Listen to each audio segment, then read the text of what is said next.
gewonnen. Ja, we zijn gewonnen.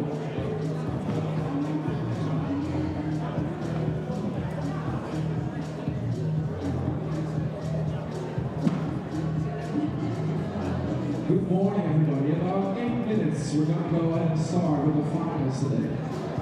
So, get yourself comfortable. Order something nice at the bar. Delicious coffee. The cappuccino is amazing. So, about 8 minutes, we're going to start.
about the first hole? It's quite hard. It's going to be a real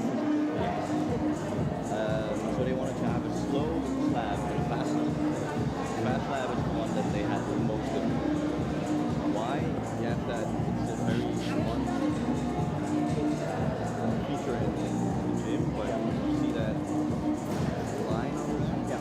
You can push and pull that. So they wanted to force the movement of the dynamic going like that. But they had to tweak a lot. That one they made pretty easy. Yeah, but it's fast up to the top, so you do well. You only have to catch it. They're hoping that everybody goes to the boat, but only the left is good. Be a little bit. Yeah. That one, and then down to the front of shitty for holes. Yeah. On the top of that red thing,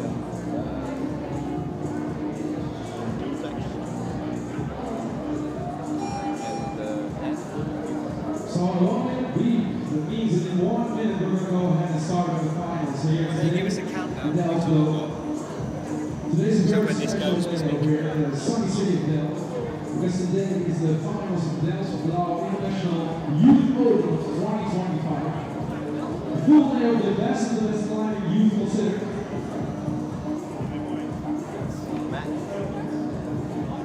Everybody here today works tirelessly to secure a spot on this podium.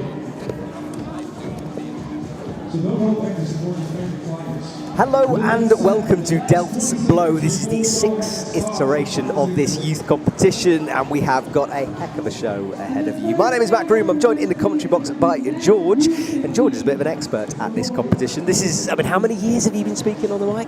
it's 5, like 5.5, because one of the editions halfway through I lost my voice and I had to leave. Okay. So 5.5. 5.5, that is a lot of experience here. It's my first time here in Delft at this gym. We've been checking out the boulders that are on offer in the corner, and right now you can see the under 15 starting this. These athletes qualified yesterday, made it through into tonight, so I should say this morning, isn't it? It's Yeah. up to 10:30 in the morning. Exactly. And I love the red carpet, George. What is going on with that? Well, it's just to make it a little bit more show and to make it a little bit more fun for everyone. I heard some noises in the ISO, and some of the kids are, of course, very nervous for this finals, and I hope that everybody has a great time though. I'm sure they will. The audience has filtered in. There's coffees on show here in the gym, and our first athlete is out. It's Emilian, and he is underway in the corner. Now, George, this is probably the easiest boulder of the set, but as you said, if you've got some nerves as a young athlete, it's a tough one to come out to this. Yeah, it's always interesting to see the mindset of the young athletes and how they deal with competition stress. But like I said, I really hope that they can enjoy themselves so that the stress can weigh down a bit more and they just enjoy the experience. But yeah, you can't really see it very well, but there's a good, well, semi-good hold on the volume on the right side. So you step on that and then move through. And for everyone who doesn't know, George is a bit of a mental coach on my left. Well, he is a mental coach, so he will be talking us through the athletes, what they're feeling, how they deal with all the stresses and strains of a competition. I don't want him to analyse me. You might discover some dark, terrible things. Do you have any feelings you want to talk about, Matt? I don't many, but I don't want to start crying on air. Well, we've got 3 minutes left on the clock here. We'll try to keep you updated with scores. I think there is a available place on the internet to see this, isn't there, George? So if you want to follow along, I'm sure you can Google it, and we'll try to display the results when we can. Well, maybe we can send the link to you. That's a good idea. Yeah, so we'll try to post this onto the chat. Myself and George will try to work out how to do some kind of technicality here, but I'll try to post it onto the YouTube chat. And the YouTube chat is going on. We've got Jan Havel in the house, a regular in the ice climbing and comp world on YouTube. Hello, Jan. How you doing? How's life? But do let us know if you're watching and enjoying the competition. We're here for about 5 hours, aren't we, George? Exactly. So that's it's gonna be a long and hopefully fun day today. Meanwhile, Emilian already making his way up to the bonus hold. Yeah, it took him a couple of attempts to get established into that corner. Once he gained some height, the jump across was pretty simple, and now he flicks over a right heel, and he had to put quite a lot of weight on that. He doesn't like it though, and he's dropped it back down now. Yeah, so I'm going to put this the link to the scoring onto the YouTube chat when I have some internet. But yes, so you can see that now in the chat if you're watching. So you can follow along. Now, George, psychologically, let's talk about this. He's got close on that attempt. He's got 1:30 left. What would you be telling him in terms, if you were out there coaching him right now? Control your breathing. It's such an important physical part, but also a mental part, to just calm the nerves down and just focus on every single move at a time. Ooh. Instead of being busy with the next one or the move where you fell, you need your focus and put the focus on the task at hand and not the whole journey. Yeah, he did look very calm standing up. He's learned that move now. The jump across is simple again, but this is the sequence he struggled on. He attempted the right heel, changed it to this left toe, but that left toe is a dodgy one to get in. Yeah. So the next part, I'm wondering what he's gonna do, but I think he's doubting himself as well, which beta to go for. Yeah, he's tried quite a few things here. Now commits back to the right heel. You can see him aiming for the purple jib. It's a nasty hold though, George. Definitely. And if you take it like an undercling like that, it just puts so much pressure on your biceps. So. And a kind of a twist move there as well. Exactly. Well, we have we have quite a few stars here in the YouTube chat. Neta Lucecka from the Czech Republic, ice climbing world champ, is listening in here this morning. So hello to Aneta. All right, and that was the round for Emilian Del Marcelli. Excuse me if I pronounce any names wrong. It's okay. If you butcher a name, it's fine. If I butcher a name, I'm going to get into a lot of trouble, as generally happens. So I'll try my best, everyone. All right, next athlete out, Thies de Vente. He's from the Netherlands. So hometown local. I mean, look, you've got the support from the crowd. They want you to win. Exactly. But the pressure that brings, that can really get to you. Yeah, and I had a small talk to people in the ISO, and they're pretty nervous. Yeah, I think comps like this is such a good idea because we occasionally lack a feeding system into IFSC events. And an event like this, where we get world-class setters, Christoph is head of the team here, he was an IFSC setter, when you can get the experience as a young athlete, it gives you a chance to figure out whether you like it as well, you know, before you dedicate your life to the sport. That as well, and you can really bounce around with what kind of routine helps you to calm your nerves and get into a certain mental mindset or focus. Some athletes like to listen to classical music, some athletes like to listen to Jack Johnson, and other people like to listen to some Metallica before going into the boulder. So I'd be straight up Linkin Park. Yeah. That's my jam there. I always get too hyped up if I have to do a slab, and I listen to Linkin Park before that. You just got to get into it. I'll tell you what, chat, what is your hype music? Let us know. What's the album you would play before going out into a competition? Have you got any pro athletes out there who are listening? Let us know your actual playlist if you have one. And maybe some background information about Thies. Thies climbs at TOC North. It's basically regional talent teams in the Netherlands. Okay. So he's one of the talent teams. He's a participant of the talent teams in TOC North. And he did pretty well on the Dutch National Youth Championships. Yeah, he's got his head down at the moment. He's struggling with that right foot. It's a very small thing to stand on. I have a feeling it's a bit of notes dual text down there as well. But you could see the head dropping. He needs to find something here in less than 3 minutes to do it. This is the dodgy right foot. Exactly, and for everybody who can't see that correctly, the starting footholds are also dual text.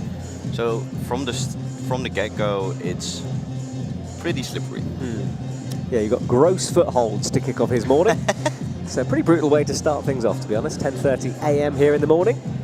It's all right, the coffees are flowing. And if you're in the area watching this and you fancy coming down, do. There's a wonderful seating area set up. You can come and say hello to me and George. You have to bring coffee, though, as a prerequisite. Yeah, and the coffee is great here. It's pretty good. They have their own roasted beans here. Nice, I didn't know that. Yeah, This is the local knowledge, George. I Right? like this. Dropping some facts.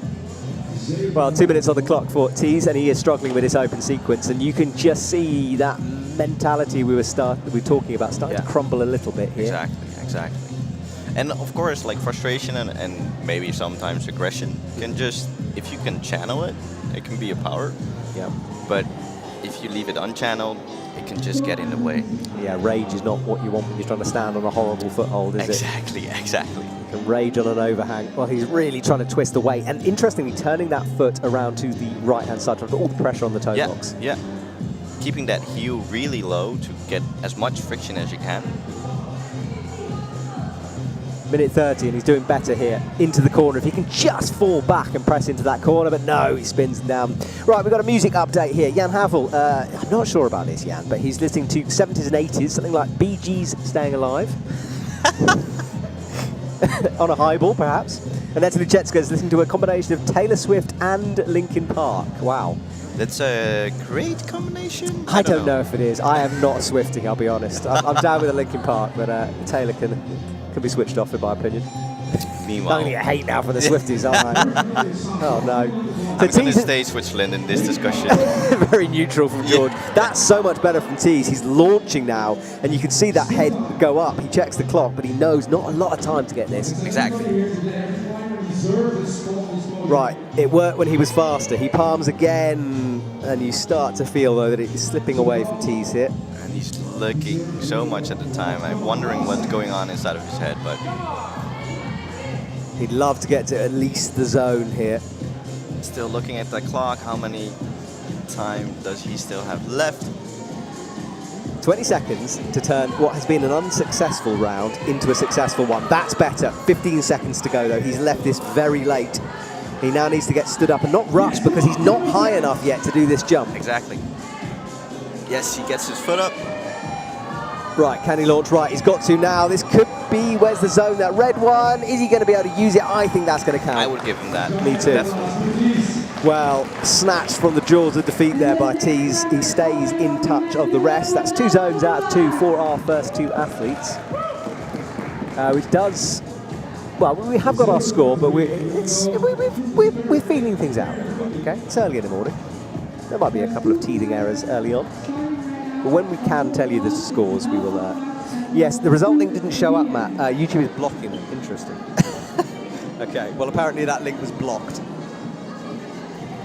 Apologies for that. Apologies for us. Yeah, I don't control YouTube, I'm afraid. It's basically, look, if you want to find out, it's was.nkb.nl/competitions. Try that. And meanwhile, Nout Goverts from Belgium is climbing right now. Yeah, athlete number 3 out in this under 15 category. They've got a lot of categories today, George. I've lost all track of who's who. Yeah, sometimes I do as well, even though I have 5.5 years experience. So, and boulder number 2, now the overhang and a no-text hold here. Exactly, and this is the classic 1-2 dyno, where they just have to do the coordination as well. Now, George, these holds, I remember when they first appeared on the IFSC scene. We had the infamous finger-licking incidents from people like Jakob Schubert. So those are memorable moments in history. That's one way of describing it. But it's amazing that we're seeing him. And look at this from Nout here. He's almost backhanging his way through that sequence. We just saw a Emilian trying boulder number 2. Yeah, in the background of your shot there. Exactly. On a very steep part of the wall. I'm not exactly sure of the angles, but I think that's around about 50. Exactly. There. I think it's 50. So that will wake you up in the morning, a bit of a 50-degree overhang. Yeah, I like the variables where they have to do kind of a slab and then a jump, and then the second boulder is a bit more powerful.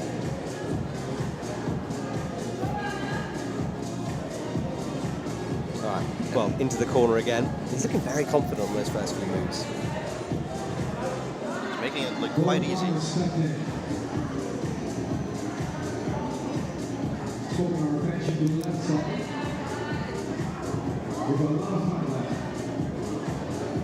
All right, up into the blue hold now. Big left heel hook, flings his way into that jib, locks the thumb over. This is progress from him. And now one move away from the top. That should be a top, and it is. Good work there from him, our third athlete out. First one to see a top here this morning. And that's our first top of the day.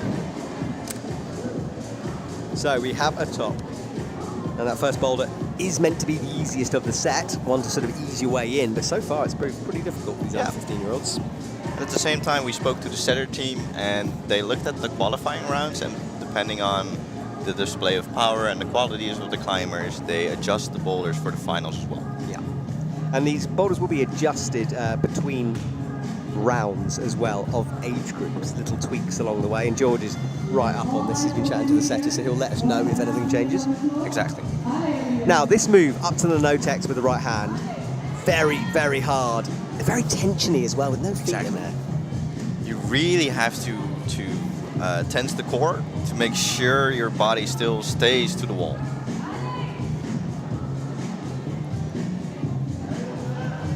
Well, this overhang proving difficult. The minute mark will come up. There is Lena Drapella in the background. She's quite a good photographer, is that lady? IFSC regular. I joke, of course. She is a fantastic photographer. Her work is available on her Instagram, and I think the Delfts Instagram as well. She's one of 3 photographers working at this event. Good to see someone of her quality here. Like always, if you use the photos online, please reference to the photographers. Yeah, Lena will come and find you if you steal her photos. I'd be scared of her. So, with 28 seconds to go, not much progress on boulder number 2.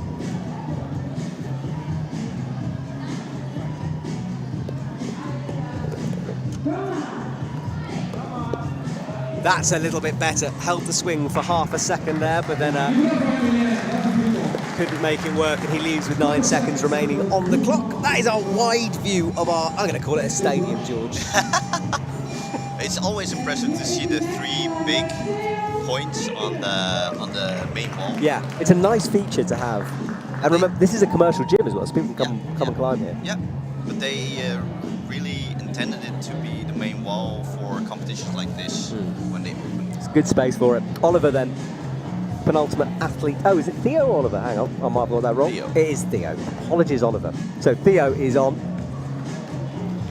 And Theo this is his second appearance at the DBIYO. Last year he also climbed at the 2024 edition. Oh, he's a regular, basically. Yeah. Yeah, yesterday there was a mammoth qualifying session. There were hundreds of youths in the building. And how is his skin? Because I know you might have been struggling with that a little bit yesterday. Yeah, we saw some photos where he taped every single finger to protect his skin a bit. I wonder if that was preventative because he knew he was climbing today, or whether he'd gone through the tips. I wonder how he climbs like that, though. Yeah, with difficulty. Yeah. Yeah, tape on the fingers, if you don't know, is a good way of protecting the skin, but obviously you lose a bit of friction. And this is a friction sport, so it can be quite important, that. And for everybody asking around why do they still use tape then, blood is not allowed on the molds. Yeah, we've got some good judges here. We've got lots of IFSC judges in the house. Exactly. A big shout out to everybody, for example the judges, but also the setter team and all the sponsors to make an event like this happen. Yeah, agreed. It's a fun one to be part of. Lena, is she the Parisian photographer? Asked Jan Havel. Yes, she was. She was at the Olympics. You can check out her shots. She's got some amazing ones of Jan here. A big shout out to the lady who just brought me coffee as well. They're very important parts of every competition, and that is one of them. And meanwhile, Ties is trying to make his way through boulder number 2. Yeah, it's pretty tricky at the moment, this one. And his hard moves to come at the top as well. Blocked holds, shouldery, pressy, pushy moves. Now this spin, I do have a feeling this is what the setters intended, perhaps. I don't know if you have to pirouette like that, if they intend like that in a more static way, but if it works, it works. I mean, we saw it in World Cups last year. It's become kind of the in thing to set in terms of slab climbing. It's trending, right? It is. It seems to be trending. Yeah. Yeah, there are certain moves that come in vogue. I remember the jump to a chimney press in the corner from Japan a few years ago. That then became a thing. But this is much better from Theo, sorry. But the jump was tricky. I think he rushed it a bit there. It feels like he's a bit more tense than he looked like in the qualifiers. Yeah, the pressure of the finals is always pretty intense. Now let's see what's happening here. This paddle move, that left hand, that black hold is a bad hold to paddle to. I can't remember if you have to already go into the yellow hold on the white volume. So like almost a triple Yeah, move. yeah. Yeah, everyone else is trying to stop on the black. Exactly, but once they do, I feel like they lose the friction because they get too hot. And meanwhile, Theo has the zone.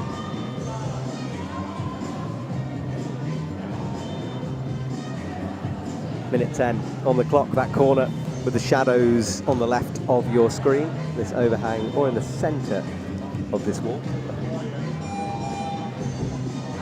And let us know, how's the audio for you guys listening here? Can you hear me and George? Are we all good? Do let us know if there's any technical issues along the way, and we will try to sort them out.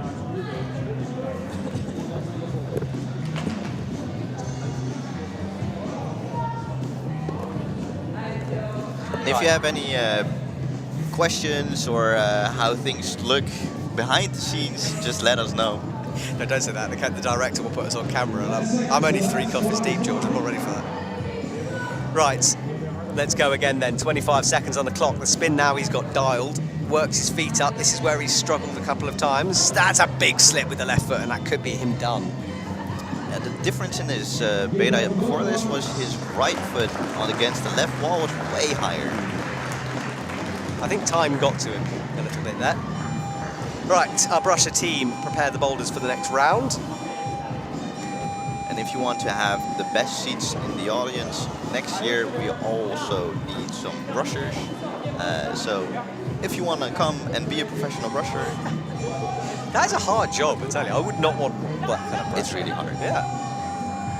You have to sort of deal with athletes being athletes. You're on TV.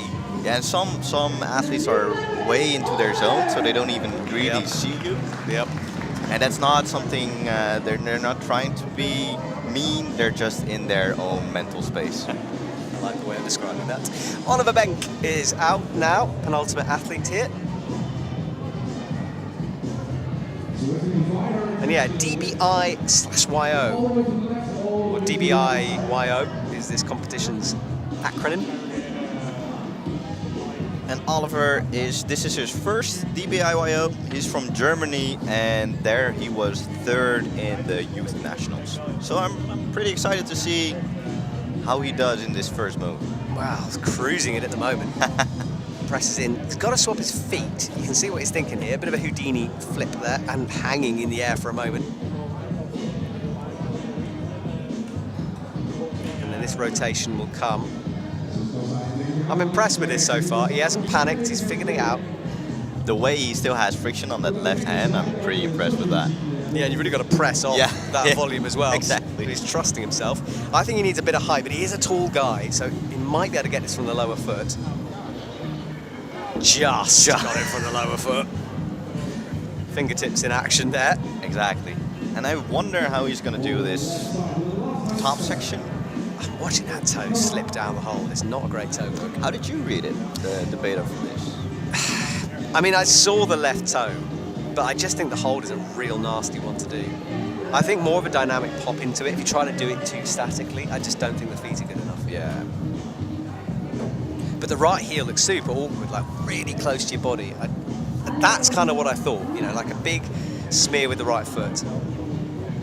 But no one seems to enjoy that beta yet. No, it doesn't look like everybody is kind of in the mode of feeling what feels right and doesn't in this part of the boulder. I'm pretty sure this still is flash go as well. Yeah. It's been on the wall for ages. We do have the slab in action as well, as finally we lose Oliver. So the slab is going as well. There we have it. This is the fast slab, Yeah. George. So they have a fast slab and a slow slab, and here we can see the fast slab. Also here there are tiny variations that they're going to make depending on which category is climbing. Yeah, the boulders will be tweaked between rounds, not between athletes, we should say. Yeah. That would be very weird, but between age categories. This is good. This might be his flash attempt. We didn't see the bottom of it, but I think it is. One hand on the top, needs to control a match. We don't think it's a flash though, no? I don't think it was flash, and it's also good to know that the left red hold on all the colors, Matt. Lime, boulder. Are you forgetting colours, or are we? Yeah, I'm trying to remember the name. of the Right, colors. okay. It's still early in the morning. If you describe a colour, come on a name. Early morning sunshine. Exactly. That'll be red. So the red one on the on the lime volume is also dual text. So that's why it's pretty hard to get yourself up to that. God. Okay. Well, we'll see that in a bit when it's back in action. This overhang, no one coming close yet, and everyone trying the same method as well. And here we can see Nout again. Yeah, Belgium local. Yeah, Belgium pretty close. I actually did train over the other day from Belgium. I was there for a film showing, and it's a really nice journey. A film show. Yes, I'm a very famous film director. I don't know if you knew this. No, I joke. But there's my real rock. Oh, that's us! Oh. Good morning, everyone. Hello. I don't know where the camera is. As you can see, we both have our coffees, and I hope everybody at home has their drinks and snacks ready. Yeah, just we also like we have. Exactly. We are at the top of the wall in a privileged position, and we are unaware of when they're going to do that. By the way, so if I'm picking my nose mid-shot, I do apologise. All right, into the corner then. Here, this is our final athlete out. Oh, sorry, we're still on Oliver. Yeah, we're still on Oliver. We're still on So Oliver. he got very, very close before. And this is the low jump I'm worried about. He just made it before. That's much better, I think. Exactly. He just made it last time, and this time it's just easy cruising. Now cracks the heel in. This is where he got to last time. Much quicker on the beater though. He knows what he's doing now. Might have some more power in those arms. Exactly. Could we see our first top here? And Second top, and we do see it. second top. I'm always careful with saying that before he has two holds on the end hold because of the famous streamer curse. Yeah, you have to control the final hold. Yeah. And that's up to the judges. You don't want to leave anything to chance. People are asking who my co-commentator is. It's George. George, I don't know your second name. I'm so sorry. Sorry? What's your second name, George? My second name is Lim.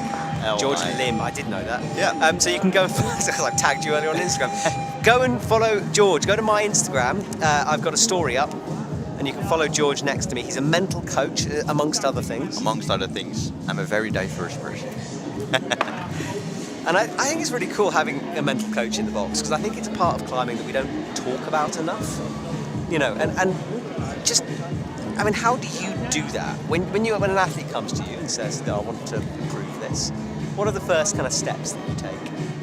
If an athlete says what? So if an athlete comes to you and says, look, George, I want a little bit of help in my mental game here, what's the first couple of steps that you take to help him? Analyze what's going through his head once he's climbing.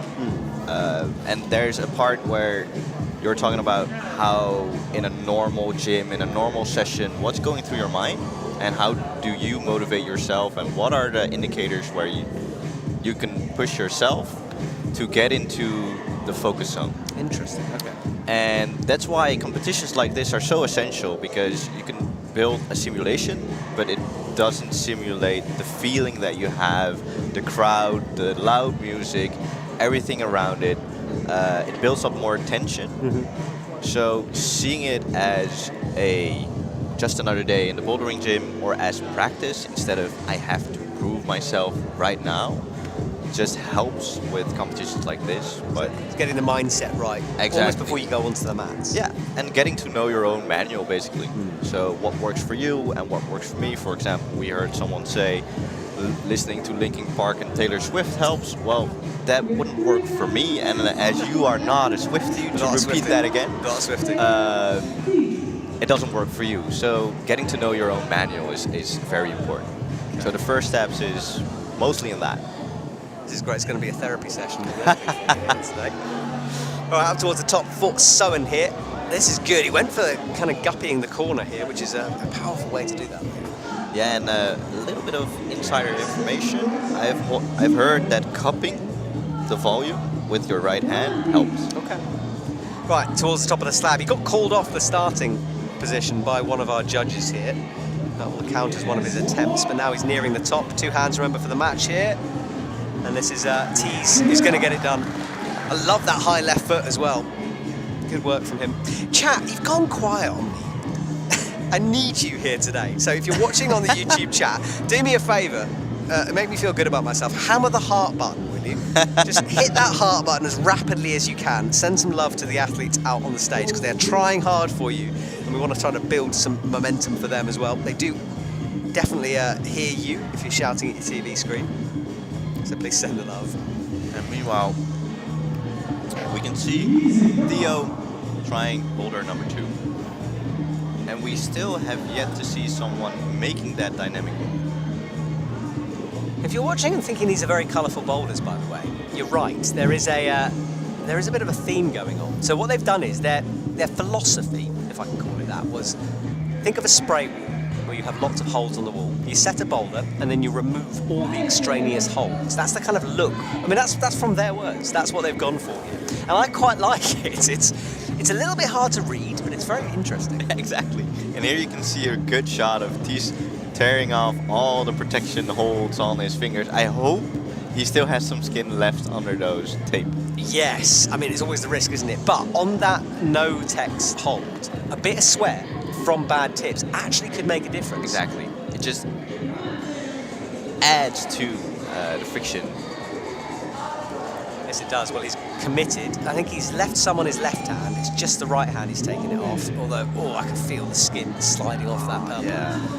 And he still has 2 boulders to go after this. I hope he still has enough skin to make it through. But as his facial expression shows, it's a tough boulder. It is, yeah. No one really getting to grips with the second half of this boulder yet. Quite difficult to read, to be fair, but a lot of people trying to stop on that black, but with no feet engaged. That's a hard stop. Now, you've been commentating a lot of streams. Is there a difference between youth comps to stream and, for example, the big IFSC? A couple. But I mean, look, when we do an IFSC stream, it's big TV companies involved. Right. So obviously we're working on something a little bit more local here. But there isn't a difference in terms of the athletes. You know, everyone approaches this in a similar way. The dedication to the boulders is the same, and the desire to win as well. Yeah. You know, I think if you're at this level and you make a finals, you're someone who wants to win. Exactly. So that's always the same. I love the red carpet, though. It's a cool feature that we have. Yeah. All right, and the next athletes will start. I think we're done with boulder number 1 in this round, so that's gone for now. We will try to keep up with the action. We've got 2 athletes climbing at the same time always, so we might miss some things along the way, but give us a break. We'll let you know as well. It's so important to look what kind of beta boulder 2 or 3 or 4 is gonna have. I've just realised, by the way, there isn't a heart button. You know, when I told everyone to hammer it earlier on, we haven't got one. But maybe you could send an emoji. I'll start one off. There we go. So drop me an emoji instead of a heart, okay? That will placidate me. And meanwhile, while we're busy with all the hearts, we can also some climbing, haven't we? some climbing in boulder number 3. Yeah, this is the fast slab, remember. There is a slow slab, which will be more padding around on bad feet, but this one is pretty poppy, pretty dynamic. And here we see Nout again. Now it's having not a bad round. Do we have any scores on the board, Georgia? On our online service? Do we know who's winning? No, we don't. Okay. We will try to figure that out, who's winning.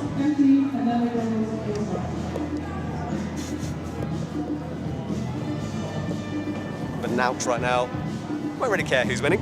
He will be attempting to get this fast move done. Looks to the left, starts the swing with the left leg. He's landing on that white hold, almost sliding down the no-tech surface to land on it. That was good accuracy from him. And now feeling around above his head for something on that no-tech. It's a pretty nasty sequence, this. And that's the jib with the left foot. Tiny hole to trust with the edge.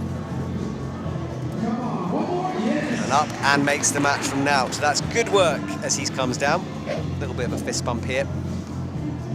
Boulder number 3 seems to be very doable. George is going off to sort out the scores, which is great. So hopefully we'll be able to let you know. If you are just joining us, this is a youth competition in Delft Bleau Gym. We're in Delft. So 15 minutes train from Rotterdam. And lots of categories will be climbing here throughout the day. I think we finish around about 5 o'clock. So consider this your Boulder radio. Put us on in the background on your Sunday. Maybe you're training. Maybe you're just chilling. But keep us on. It's a nice way to start to build towards the IFSC season. It'll be kicking off in just a few weeks now as the circus heads to China for the first round. And you never know, some of these athletes might be the future of the IFSC. You'll be watching a gold medalist right now. It's what's so good about youth club, isn't it?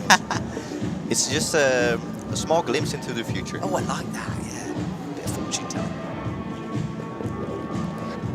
Jan Havel is saying the Dutch will build a new national training centre soon. There we go. Insider knowledge from Jan Havel. How did you know that? I don't know how Jan Havel knows that. Jan, don't let me down here. I mean, if you're making this up, Jan, we just look very stupid. No, he's right. He's right. Now, I can confirm that. This is the slow slab, George. Exactly. It's all about the footwork on this. Yeah.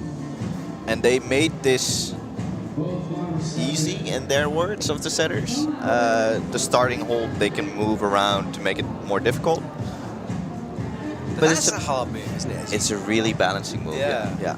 And I think he did it a bit too fast, maybe. It's really working with your momentum to feel the balance of that right foot on the red hold. Why not with the right hand? It's interesting. The left seems more natural to me. Exactly. Just because of the position you're in.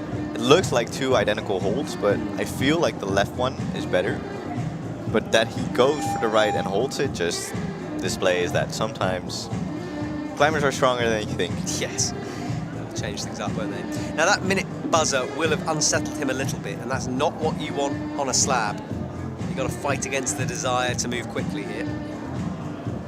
And as you can see, very awkward this move. This is the crux sequence, I think. Trusting that right foot, dropping in, and he was a little bit away from it that time. Exactly. And it's almost done for Emilian. Yeah, this is his last boulder, yeah. Yeah, we're working on the scores. When we find out, we will let you know. As soon as possible. Yeah. And this is boulder number 2, which has proved problematic, and I think that's the end of that attempt there. Yeah, he leaves the stage. I still hope that we can see a top of boulder number 2. I'm very curious about what the correct beta is to top that one. Yeah, it's been a real battle for our athletes here this morning. But that's the buzzer for the end of the round. We rotate again, and we're starting to lose athletes here as they come through.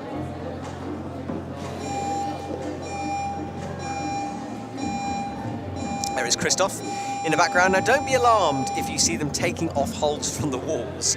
We will be swapping things around here.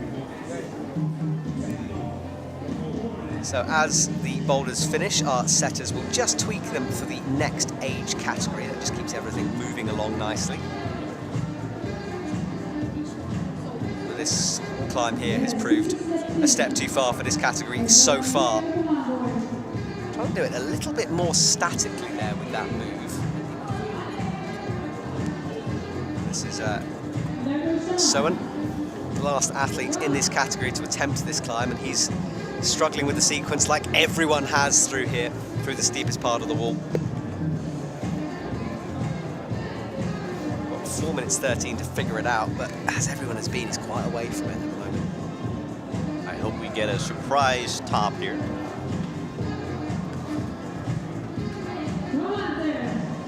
I do wonder if there's a trick to this. Maybe there's a toe catch on that red. It looked stable when he tried to match the black hole. Yeah. Yeah, it didn't look a million miles away, did he? No. So 3:46, and the slab is in action too. A couple of fallen attempts so far.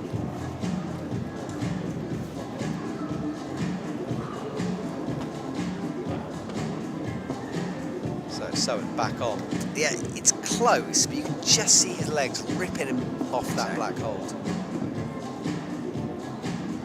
I wonder if you really have to push with your right foot already again in a dynamic move against the orange. Yeah, maybe. Both slabs being climbed right now. This is slab 2, the final climb, number 4. This is Ties climbing.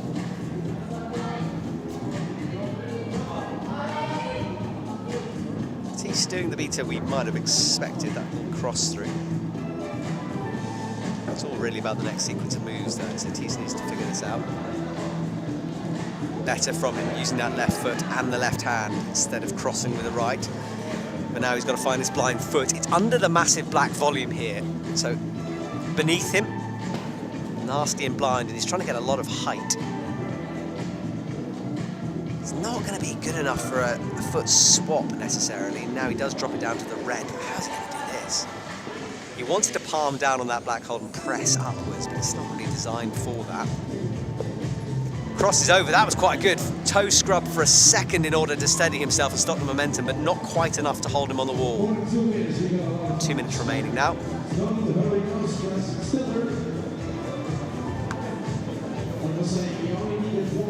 This fast slab proving tricky here for Theo. Gives a clean to the top of the volume that you press into.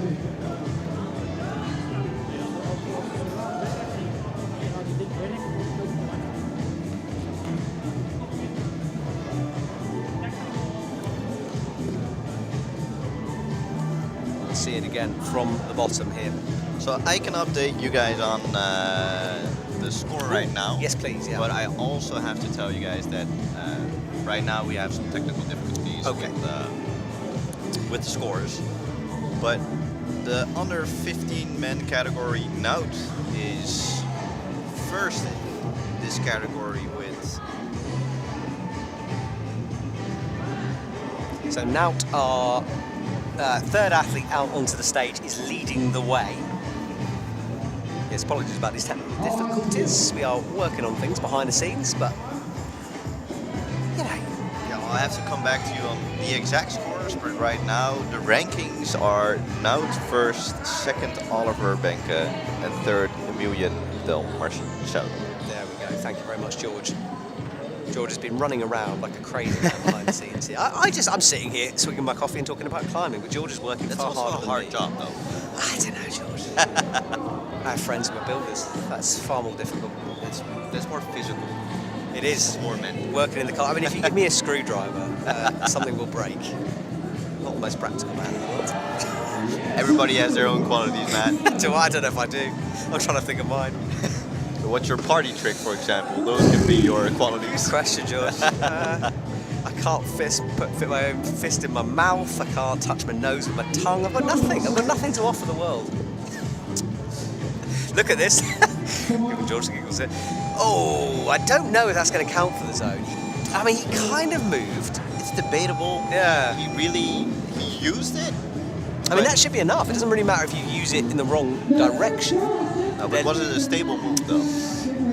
Yeah, but that's a debatable point as well. Because like stable move, you know, if you're... What's the definition of that? Kind of, yeah. I mean, yeah. So we'll see. I think I would have awarded that. I think he did enough movement, in my opinion. Can you lick your elbow? Says Jan Howell. You can. That's a very personal question. I'll leave that to your imagination. Right. Well, these are our next round. The under 15 women. I think they might. Are they coming at the same time as the men? Do we finish things off here? Is there an overlap? We don't know. We don't know. But that is the under 15s anyway for the women to come out. And I've been told a very strong category. We have got at the same time. Cool. So we have the under 15 women on. And yeah, some of these women apparently are good enough to be competing in higher age categories, the under 17s, for example. So I'm expecting big things from this group.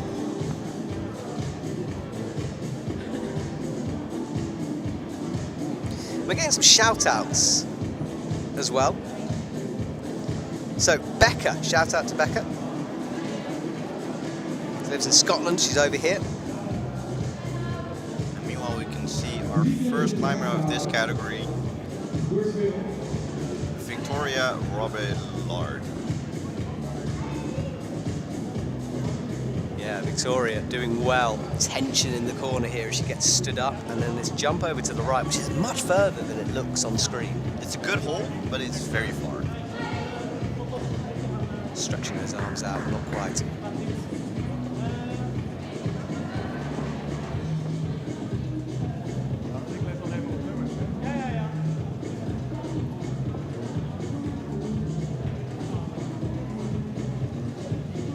Some information about Victoria: she loves slabs, and she was second in league. So an all-round athlete then. Yeah. And she climbed for camp base in Brussels. Yeah, we were there. Well, I was there actually for a Master of the Fire competition. That was a good one. Before Christmas. Well, she may love a slab, but she's certainly not on a slab here, and this launch is proving tricky for her. And we're back to the men's here. This is we've got Oliver, who's doing a big stretch out to the left, trying to hook underneath that green volume. A bit more power to the left, and then you should have that hole. It's always very easy to say while we're just sipping coffee here.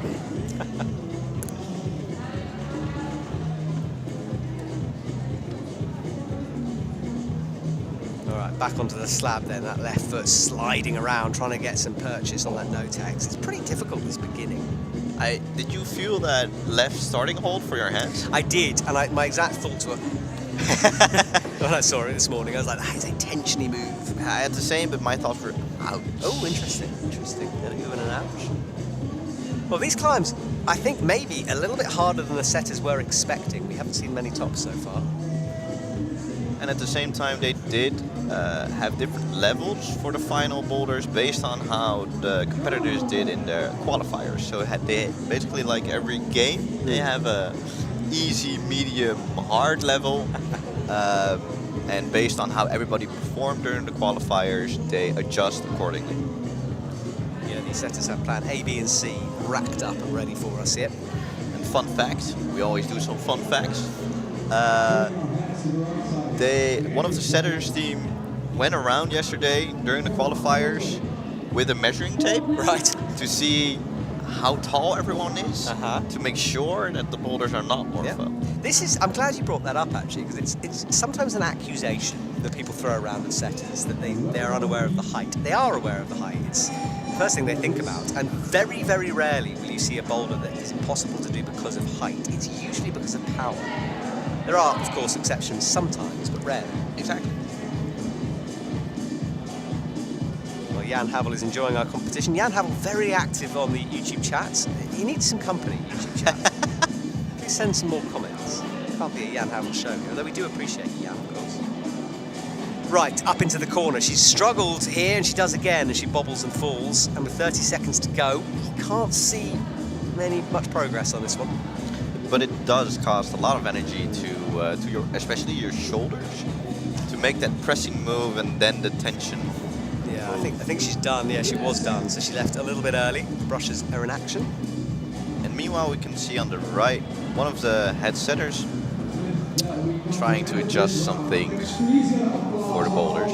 Yeah, so as I said, we have two categories going almost simultaneously here. There'll be some adjustments to the boulders, because some categories share boulders, some have their own unique boulders, but the ones they share are tweaked a little bit, depending on the age category. All right, 3 seconds to go in this round. We rotate again. The next set of athletes will be out and about. And there she is onto the stage. This is Becca Day. No, it's not Becca Day. What am I talking about? This is Victoria. No, it is Becca Day. Yes. All right.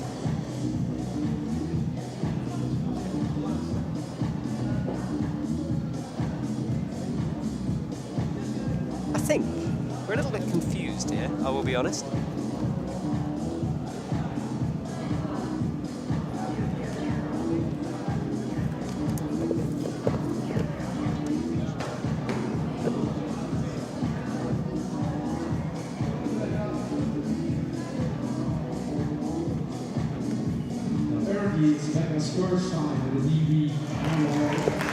Well, we think this is Becca Day. We just might have a slight issue with the number on her back there, but because our number has her down as Victoria, but I'm pretty sure that is Becca Day as the second athlete out, so I'm not quite sure what's going on with that one. But anyway, this is Becca in the corner here. And she will look to jump over to the right here.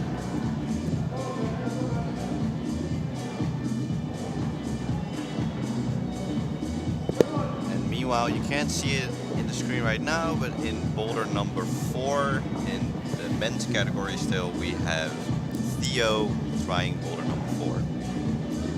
And I can update you on the scores right now. From under 15 men, Nout is first with 2 tops and 2 zones. Oliver is second right now, but there's still, here we have it. Ah, wicked, scores on the doors. So now, as you said, leading the way. Well done, everyone. That was working hard behind the scenes. You can see Oliver, a low scoring round, just 2 tops. It means that has he won this combat? Are we finished with the category? No, We're not finished yet. But it might be uncatchable, that one. So Nout, we think, has probably taken this with 2 tops and 2 zones along the way. Yeah, we still have Theo, where you can see him right now. He just fell out of boulder number 4. And after that, we still have Oliver and Zone as the last 3 competitors. Right, this is the slow slab then. Up he goes, fingertips on. That's enough to hold him in place. And now these pretty tricky foot movements to come. Just catches that right hand and spins down. Just barely fits in between the holes. Yes. It's a bit of a stretch for him, isn't it? The growing spurt hasn't always happened at under 15. That's also interesting to see, especially when the youth get their growth spurt. There's a very new way of learning how to deal with your body again. Not sure I ever got through that. Permanent puberty here. Sad to say, I didn't grow No, me a neither. lot after a certain age. Agreed. What happened there, right? Come on, biology. Right, Becca. Out to the right, looking a bit disappointed now. Not finding any progress here, but 1:30 to figure it out.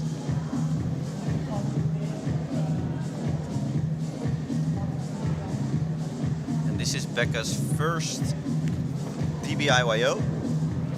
And what we can hear from some insiders within the ISO, she's a bit nervous. Yeah, I think when she first came out, you could see it. The more she's been launching herself, I think it's settling in now a little bit, and you can just see that brain ticking. Exactly.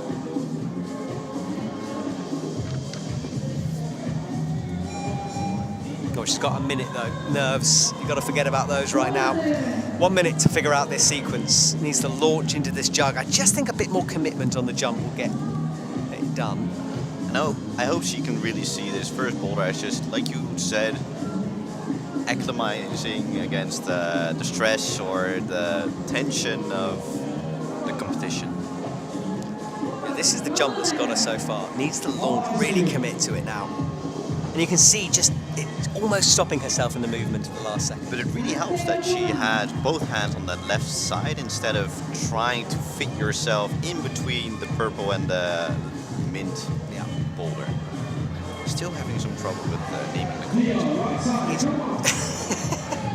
It's all right. Of all the problems that we could have, that's low down on the list. Don't worry. Well, this is good work, and it might be a zone, which could be important for the score here. We'll have to wait and see, but the time has finished regardless. So he will leave the stage. Job done. And is that our last? I think now it might be done on the under 15s for the men. No, one more maybe. One more. Yeah, Sowen I think hasn't. Yeah, so I think we have one more. Yeah, there he is. So 1 slab, 1 more chance. And meanwhile, we have a new competitor. Here we can see her, Cloelia. And she hopes that there's no coordination boulders. She does lead and boulder, and just like some of the other competitors, she's quite nervous for this comp. Now we should talk here a little bit about sponsors, because obviously our sponsors managed to keep the lights on here, so we will be shouting them out throughout the live stream. But in terms of the sponsored people providing the prizes. LA Bouldering for chalk. We're doing our big chalk giveaway at the end. And of course, La Sportiva. Some of the best climbing shoes in the business. In fact, there are our sponsors down at the bottom of the screen. So Axis Edges, Watcher Climbing, Woodstock, Les Beast, Morpho Holds, and X-Cult as well. So thank you to everyone who's put time and money into this competition. It is so important to have the youth coming through at this level and provide them with a space to learn and grow. And now pushing right into the corner. I think this is Cloelia from Belgium in the corner, and that is Victoria, who's on this cool foot first sequence. It's always a good show for the audience, boulders like this. Yeah, as an athlete, very awkward though, all that blood rushing to your head, you're upside down, you're disorientated. And we both felt the starting holes of this, and they're not as easy as you would hope them to be if you're upside down. They're like barely any texture, finger crimps, you know. It's just real, yeah, you gotta squeeze your fingers in. Yeah, I touched them and I did another ooh there. It was, It's always a good realization to really feel the holes to see what level these kids are competing on. yeah. That's better. Locks in that right hand. There is a jib on the back of the volume. You can't quite see from this angle, but it is under there. A lot of physicality required on a move like this, trusting the toe rubber. And if you're new to climbing, the athletes have rubber on the back side of their toe box.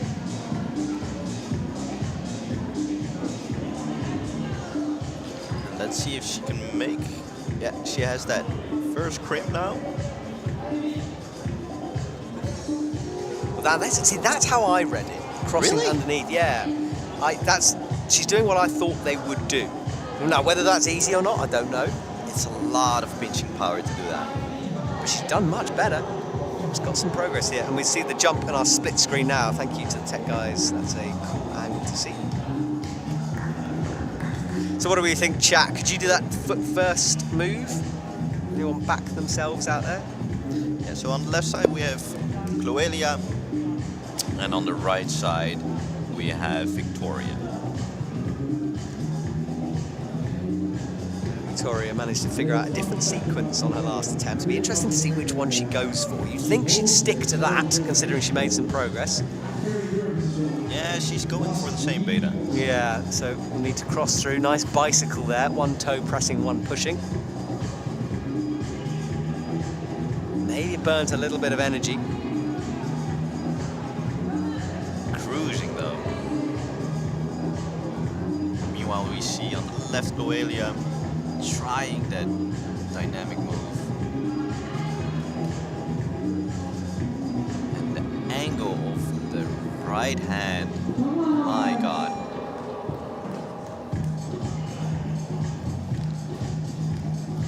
And that's quite nice to see. On the right side we have the first to last competitor of under 15 of the gentlemen. It's Oliver,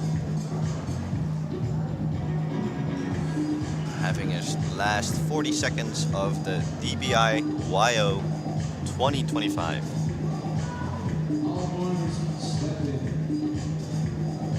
All right, up onto the slow slab now.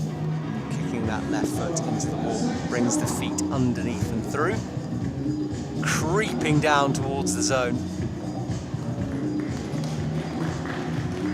Stretched out towards it, I don't think it's going to count, and he looked up at the clock as he came down and knew with 14 seconds to go that's not going to be enough time, so he will have to leave. All right, I think that is it for the under 50. No, one more. Sowen's the last athlete out. I keep prematurely finishing a round. They're like, right, we're done. Well, that's why we just work together and fill the gaps. We are trying. It's some things are a little bit trickier, but we're keeping up with it as much as we can. We will remind you of the scores as we go along and occasionally show it on screen. And Lena again walking across there. She's one of our lead photographers for this event. We have some pretty high-end IFSC officials here in terms of the judges. Lena, an IFSC photographer. Good to have that level. And the athletes, of course, up-and-comers in the climbing world. expect to see some of these athletes compete on national levels and hopefully international levels in the next couple of years.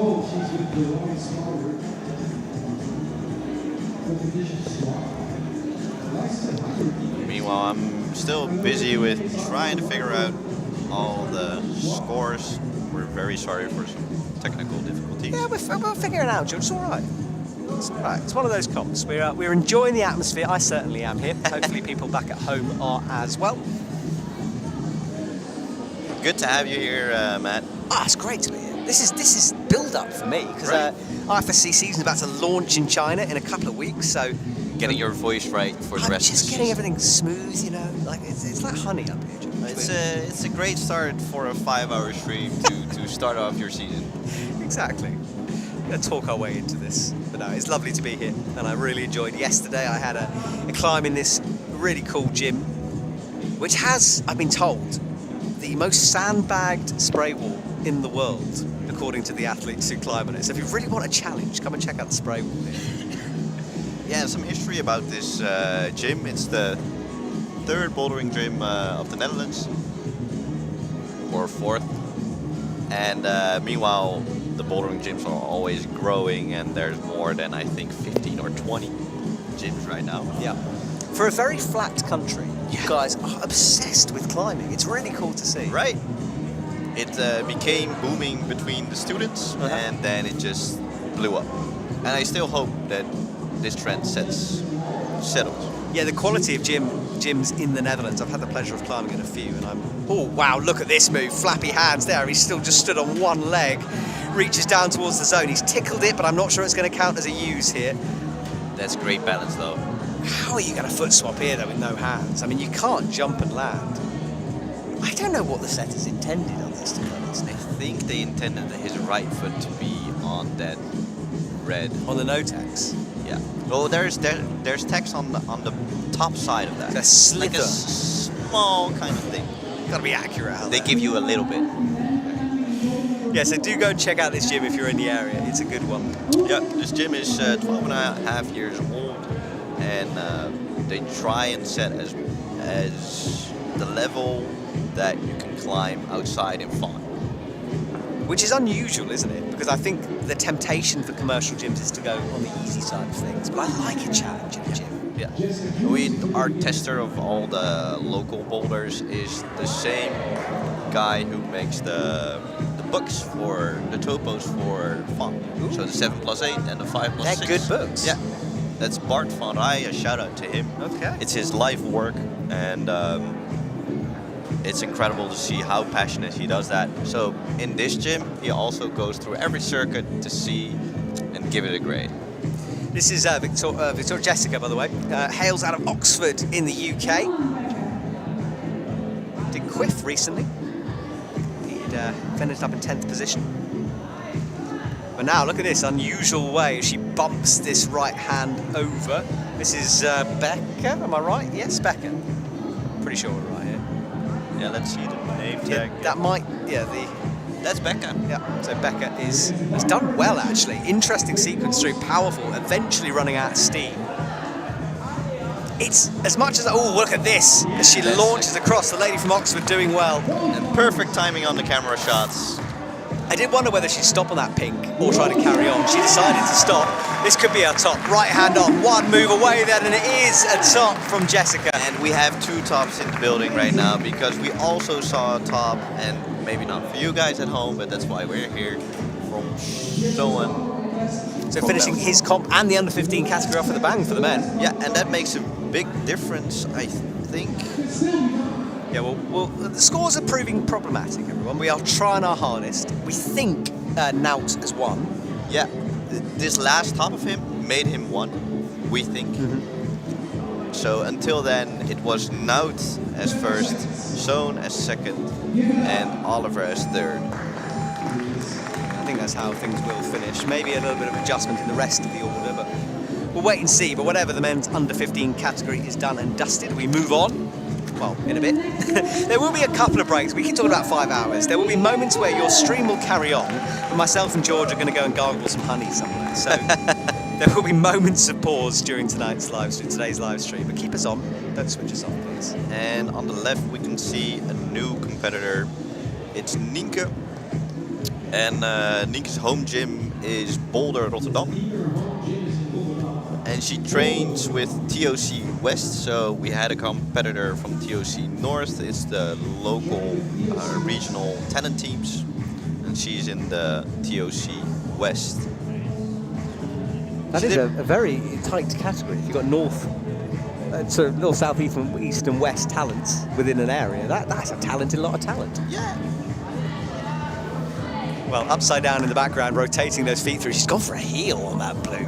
I'm not sure that's going to work. Yeah, you can see it on the right side of your screen, barely holding on to that hole.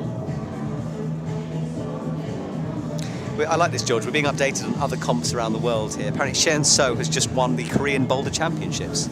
So congratulations, Shen So. Thank you. I wonder how many screens you need to have to follow everything. I tell you what, there's a few comps going on at the moment. There's one in Munich yesterday, the German nationals, that took place. All right. Lucia Dorfel and Ilias winning that one. So lots of action around the world as we ramp up towards the 25 season. It seems only yesterday we were at the Olympics and saying hello to the 24 season. I'm getting old, George. I've just made myself sad here in the commentary box. Just drink some coffee to make you feel better. I can't have any more. I've had 4 already. It's going to be awful. And meanwhile, we saw our first attempt from Nienke to go and do the dyno. Now, this has been fascinating stuff here in the background. Chloe has done everything to try to make progress. Changing her beta during sequences as well. And goes for a desperate slap up, but wasn't in the correct position to make that work. And Nienke on the left, she was second in the Dutch Youth Championships Boulder and first in 2024 for lead. So she's used to a high level of competition here. We've got some beta suggestions coming through. This does come from an ice climber, just want to warn you. But Fig 4s might help on that boulder, on the overhang. I know what you mean, Annette. And honestly, we have seen more and more Fig 4s, a move that started off at, what is a Fig 4? A Figure 4 is when you cross your arm over your leg, number 1, I'll get that out of the way. Number 2, originated in the rock climbing world, went to ice climbing, but recently we're seeing it more and more in rock climbing. So it's coming back, it's trending. A little bit of a history lesson here. There we go, yeah. That's what I provide. You know, this is when you hire me. Provide knowledge, history lessons. Half knowledge, I'd say. And all knowledge must be taken with a pinch of salt. Now, this slab hasn't... I don't think I saw any adjustments on this one by the setters. So it's the same as the under-15 men. Exactly. The first hold where they go to the white is such a good hold, and depending on how everybody did in the first category, they would make it a bit worse.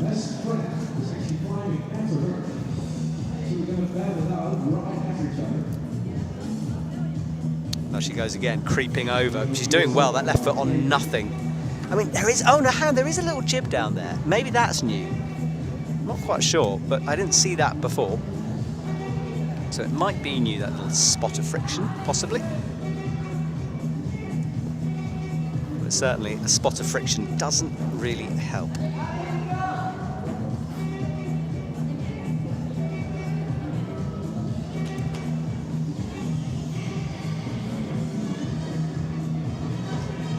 Upside down, this is the move that Annette was suggesting a Fig 4 on here for this sequence. That's a good suggestion, Annette. We'll have to see if anyone listens to your advice. Maybe they're reading the YouTube channel. They can't do that, I'm cheating, honestly. Yuri Van Dorp in the house on the chat. My goodness, we've got all the regulars here. We have Jan Havel, Yuri. These gentlemen have been following the... Well, it seems like every time I speak on YouTube, these guys are here, so thank you. You're creating your own following. Yes, or stalkers, who knows? It's all up for debate, that one. Right, boulder number 2, big jump and a horrible fall down. I hope she's okay there. Yeah, she is. Gets right back on her feet. That's the thing when you're under 50. You do tend to bounce. Yeah, the bones are quite flexible. Yes, more than mine. I tend to snap immediately the second I hit the ground. But the young athletes. I hope for your safety that doesn't happen in the near future. It's just dust, George. That's all that's left nowadays.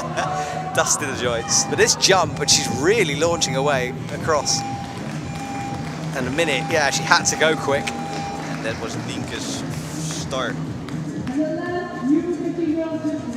While we rotate through, it's all action out there on the mats as the brushers clean the holes, the audience appreciating the action here. And a great cafe on the left, you can come and buy snacks. The DJ as well. He's got a 5-hour set, George. We're complaining about our job. I mean, that man have sore fingers as well. We need to tape them up. And here we can see the new competitor, Geke Havermans. Oh, that is going to be a tricky one for me to remember. I'm going to try. It's a G, right? Geke? Yeah. Geke. That's correct. And her home gym is a gym in Leiden, Kunststof. She's also part of the TOC West, so the local or regional talent teams. And oh, big swing. She just cruises through.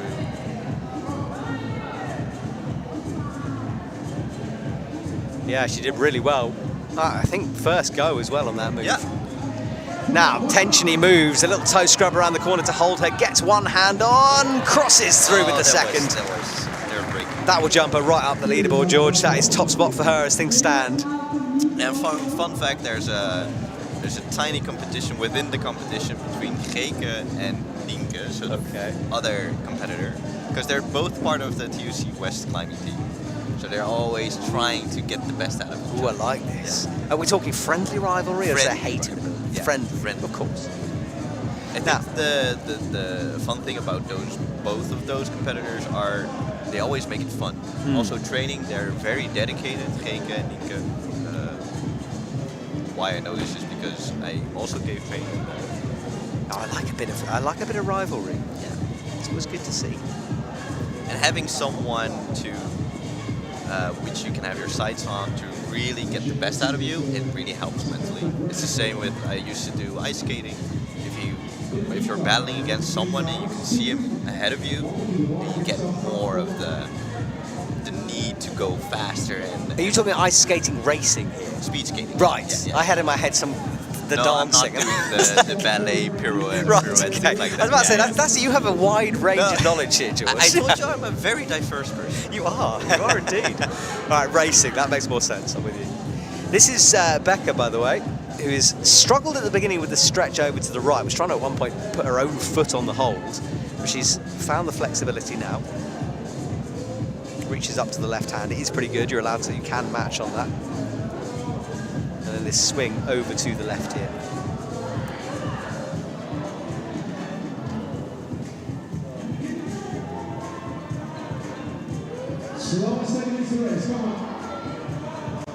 So she's been up here in this position for quite a while, finds a swing, lands closer. She took so long trying to figure the range on that. I think just needed to trust instincts a bit more and go for it. Yeah, but the interesting thing is her shoulders are a bit more down against the first boulder, so I hope the nervous and the stress are easing in right now. Yeah, we said at the beginning she was feeling very nervous, wasn't she? Exactly. Yeah, I think her body language has changed. Seems to have got a bit more relaxed out there. Now, George, look, my memory clearly terrible. That jib right on the green. Yeah. Was that tweaked or did the men have that? Men did have. Okay, so this boulder is the same then. Thank you, George. I'm glad one of us has got a brain here in the commentary box. And also and a little bit of inside information. So the left starting hold, you only have to touch it because you can use the blue feature on the wall. Yeah, that blue feature George is talking about was a tricky one for the setters because obviously it kind of offers one enormous long press underneath the boulder. So for the setters, trying to figure that out was a challenge. It's just amazing to see the process of the route setters before this day. The last few years, Jackie Gaddafi was the head route setter. Was he really? Yeah. That's cool.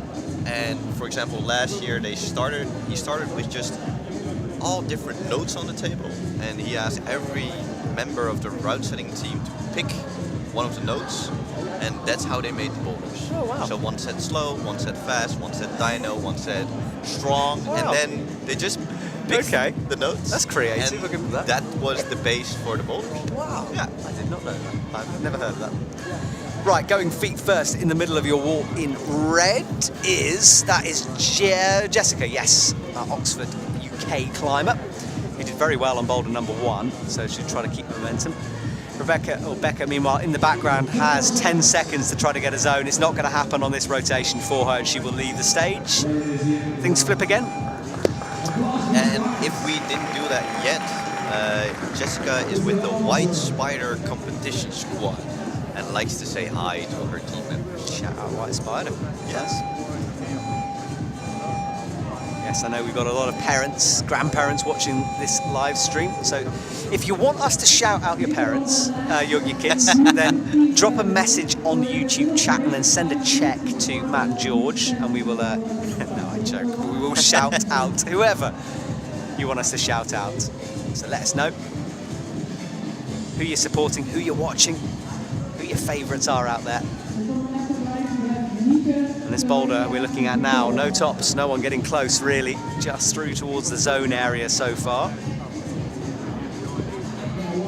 But lots of time and opportunity here to get this done. But it's a very unique upside down start with a few different methods, it looks like, possible methods to get through it. Exactly. You read it differently than I did. Yeah, I read it like this cross through, not that. And I read it like that. Yes, George probably read it correctly, is what we're implying here. But we have seen both methods used. But this is a nasty move, really. It's an undercling, but not as you like it. But the green hold she's got a heel on is more juggy, and it does allow you some movement through here. Up towards the crim, that's smart. Dodges that undercling, which I think is intended beater, really. Yeah, and Nika has such power in her body. To hold that, oh. Drops down out of the shot eventually, but yeah. Maybe this was our first streamer curse. Yeah, commentator's curse. It's a real thing. We try not to, but it does happen. Yeah, I think what she's trying we need to do here is refine this. She's spent some time now figuring out the moves. If I was her, I would rest and now go for the top sequence she's on. Now, slow slab for the women. Any adjustments here, George? I can't see any. No. At least if the camera goes up a bit, then we can see if there's still the little smudge for the left finger. Which smudge are you talking about? Which colour as well, George? I know you struggle. Oh, up there. There we go. We got Purple one. George forgot what red was earlier on. I'm never going to let him live that down. She's straight back on. It's not a physical boulder, so you can have lots of attempts at it without getting tired. I think the component here is skin. After yesterday, the whole day of qualifiers, and then doing the dynamic moves in the first 3 boulders.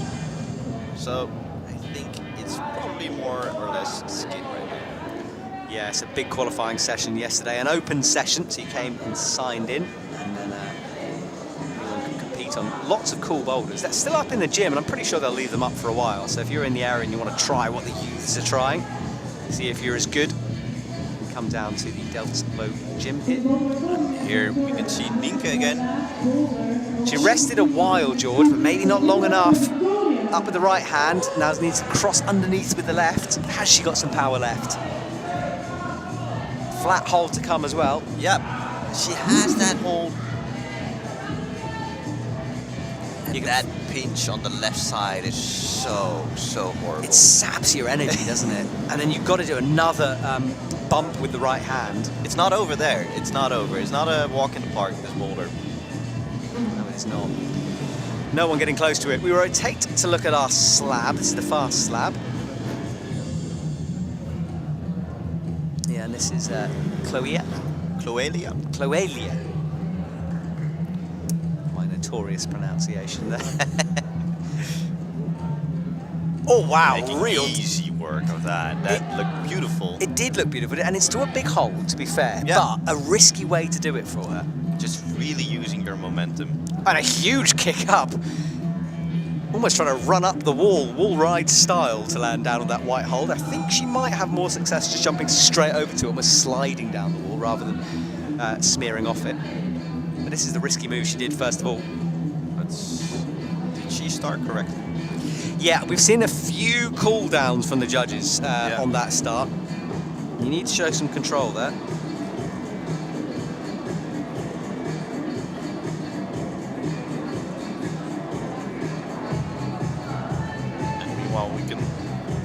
30 more seconds on the clock. So our split screen shows the overhang and the slab here. She's upside down, locks the heel in. She's got this far before. Has she got the power? Right hand up, left hand cross through. So far, so smooth, but it's this next sequence, and I think that power has gone. With 16 seconds to go.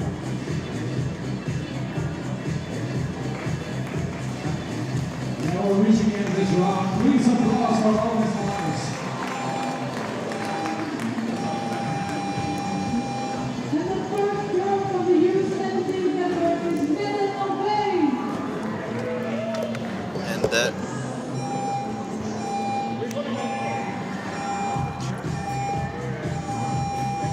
And here we can see the next category, under 17 women.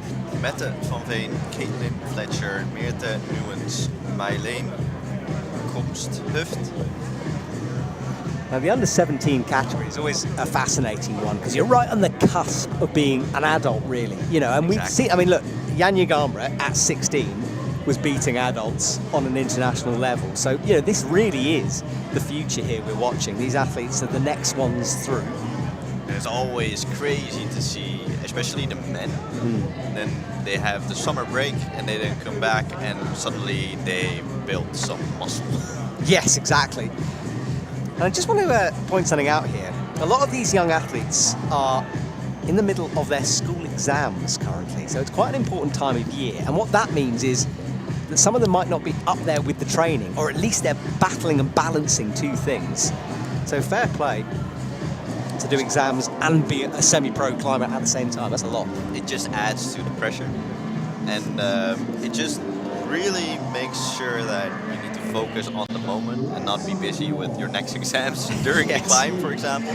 You can't be thinking of algebra whilst being upside down. Never think of algebra. That's the best advice I can give. Now, I think that's good advice. I think it is. It's solid, isn't it? Yeah. Who needs that anyway? Ooh, and we can see Becca. She's crimping the top of the volley, Yes. isn't she? Oh.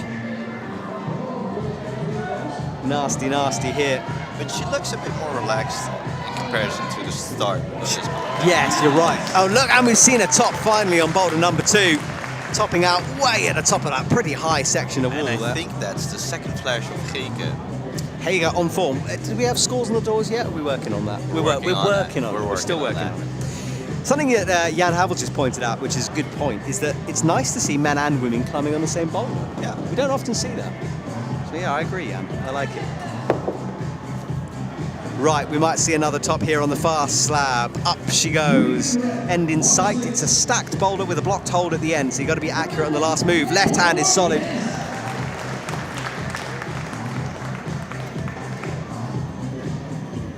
Good work from her. Let's get some confirmation from the judges there. And we can finally get back to you on the last score of the first category, under 15. So this is the men's under 15. Yeah. And things have changed, haven't they? Yeah, so as we thought, the last boulder made the last ratings. So Sohn, with that last send, he made first place. Awesome. So took him 8 goes. Great effort. The only one to top it out. And that's taken him to the top of the leaderboard. Our winner for the under 15s. Then Nout, then Oliver. Yeah, and here you can see the full scoreboard for under 15. So a low scoring round. Zones were important along the way. That extra zone as well for Sohn did him a world of good on boulder number 1. Interesting. Boulder number 1 was meant to be the simple one. Hardly anyone getting it done eventually. So not so simple. And it's also very hard for a setters team to really take into account how strong they were during the qualifiers and then take into account the fatigue that the athletes have after the first qualifiers. Yeah, exactly. The setters are not in the athletes' houses, thank goodness. They aren't studying the skin. So they have to make a bit of an educated gamble on that one. And here we can see Becca again doing the same thing with her right hand. Yeah, this is allowed if you're watching at home. You can do this, but it's a real fingery way to do it. It's not advised. No. Right, she's trusting the no-tex with the right foot. That will theoretically make the foot swap sequence easier. Everyone else has got trapped on the better foothold. And in the chat, of YouTube, I can see climbing above school. Interesting, because for example, the policy for some athletes in the Netherlands on professional level is that they need to do well in school to participate.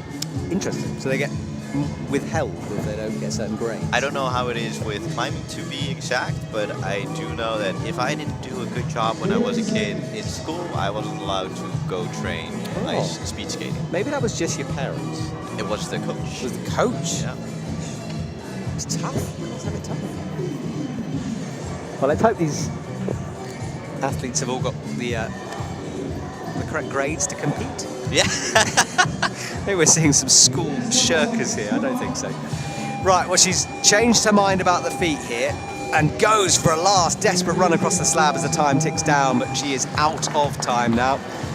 Although I think that buzzer went a bit early.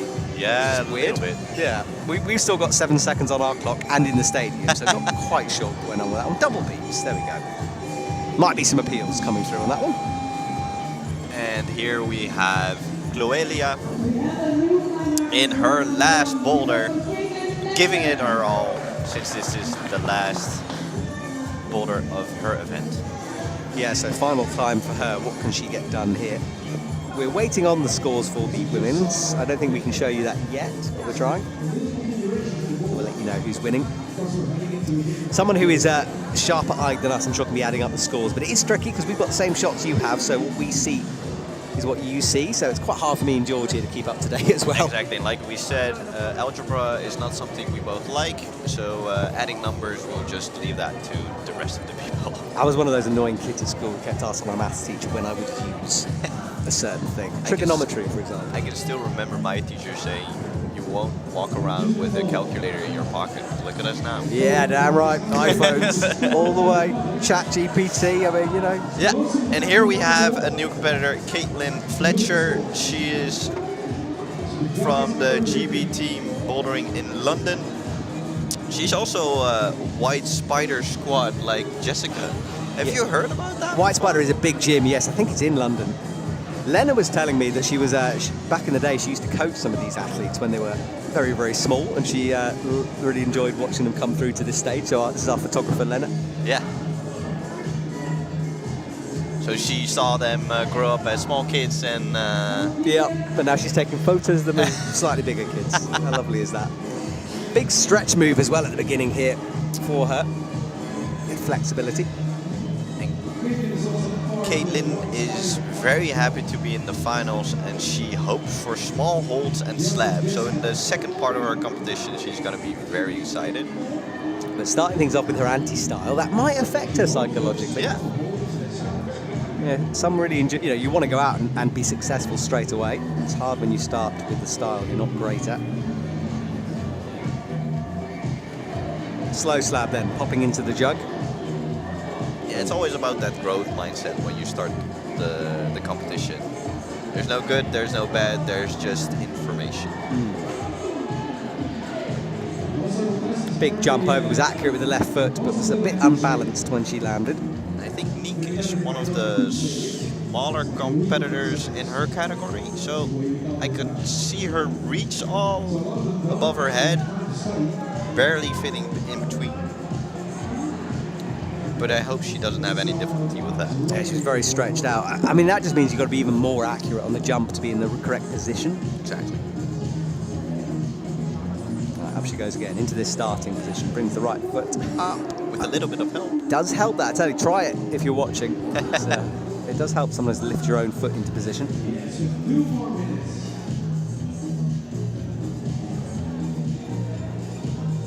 She's trying to set up for the jump. Yeah, flicks that leg over, dams. Better positioning. Hips were going back, though, away from the wall. Yeah. Just having a long look at this sequence again. So on the left side, we see Caitlin trying statically. We haven't seen this before, and she makes it work for herself. Yeah, the toe she brought in just scrubbed off enough momentum there. I know that some route setters hate when people destroy the beta and try it statically. I personally love that. I like it too. And I think deep down the setters are always quite impressed that someone's done something. They're usually aware of different ways, but struggling with the top, which is unusual. I didn't expect that either. No. I think it does ease off up there. Taking her rest or going Yeah. immediately. I think she might have done well to have rested for a couple more seconds then and had one last attempt at this. It's always the balance because you also need your time to, especially if you're going to do this statically, to set yourself up. And she has 30 seconds to go. Now this is very awkward as she crosses over, holds the helicopter swing though. She's got to move quickly, 23 seconds on the clock. And she'll rest in this position. It's not a positive hold though, she needs to keep moving here. Drops the right toe underneath to scrub off some and drops it at the top. Close but no, she will have to leave the stage without that vital top. I hope she can leave it behind and just look forward again to the next boulder. And here is the next boulder. Well, we're approaching 12 o'clock here in the Netherlands, which means we have 5 hours of climbing ahead of us.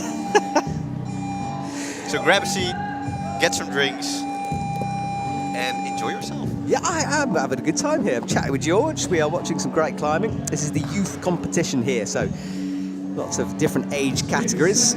Potentially the future of our sport here is, I think, do we have another age category here, George? Yeah, we just started with the under 17 women. We had Caitlin and Meta, and now we have Meerte. Meerte in action then. In the corner. This is Meerte's second DBIYO and her first finals. So she made some progress, and she climbs from Klim Club, Hungary. I've never climbed it. I've never been to Hungary. Klim Club, Hungary. You ever been to Hungary, George? Yeah. What's it like? Good place? Good climbing? I went to a festival there. Okay. Siget? No.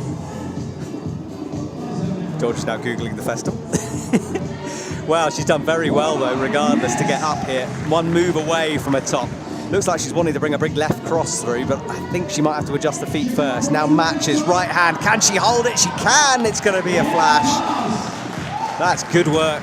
Thank you for that, man. Meanwhile, I was looking up if Siget was also in Hungary. Oh, I thought you were looking at the festival. Yeah. Oh, it is, Siget right. festival. Thank you, George. Brilliant.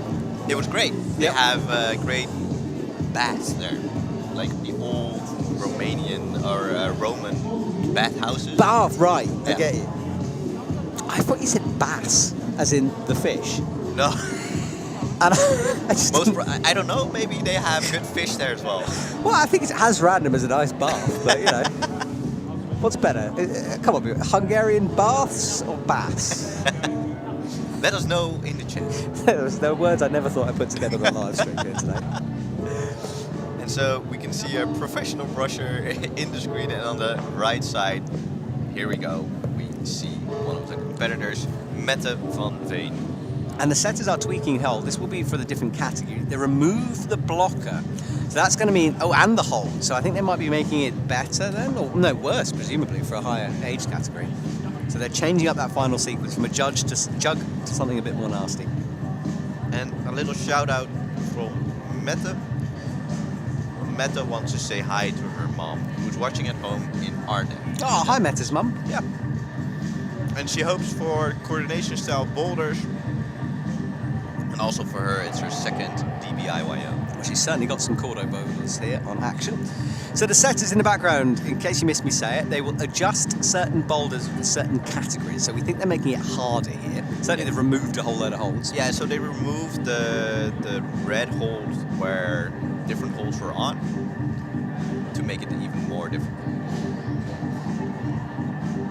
And on the right we can see Jessica on her last boulder, and in the middle we see Mette. Yeah, Mette looking very good here, feet first, and then launches and campusing her way through this sequence. Positive stuff from her. And on the right, another slip down low.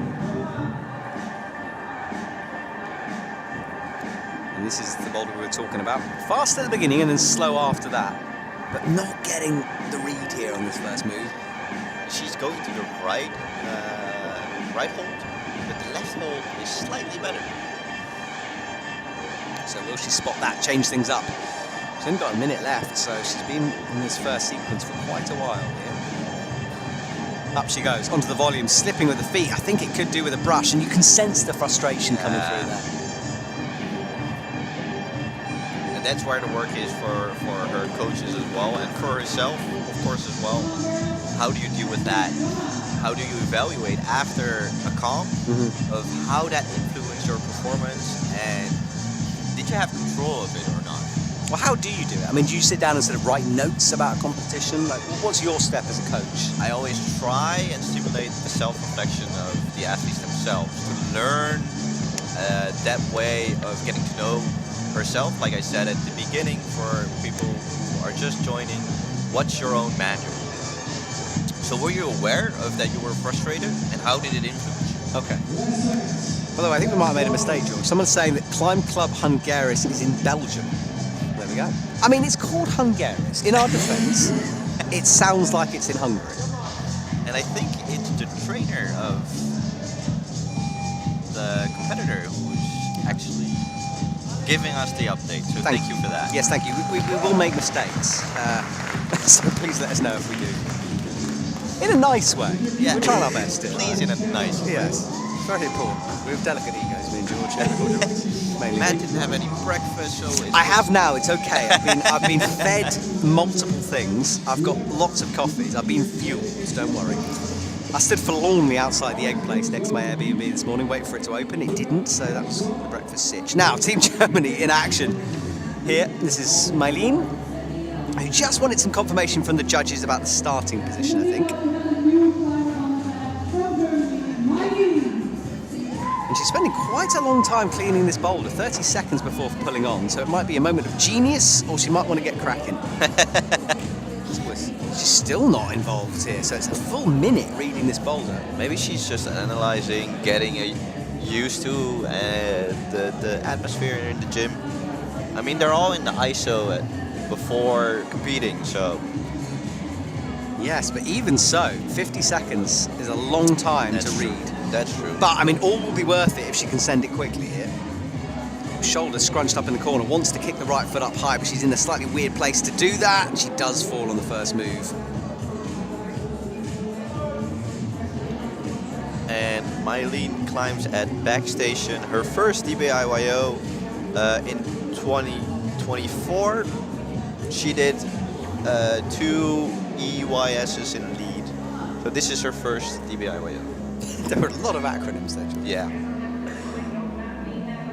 She prefers lead, she said to us with a big smile, and she has no expectations of the comp. Okay.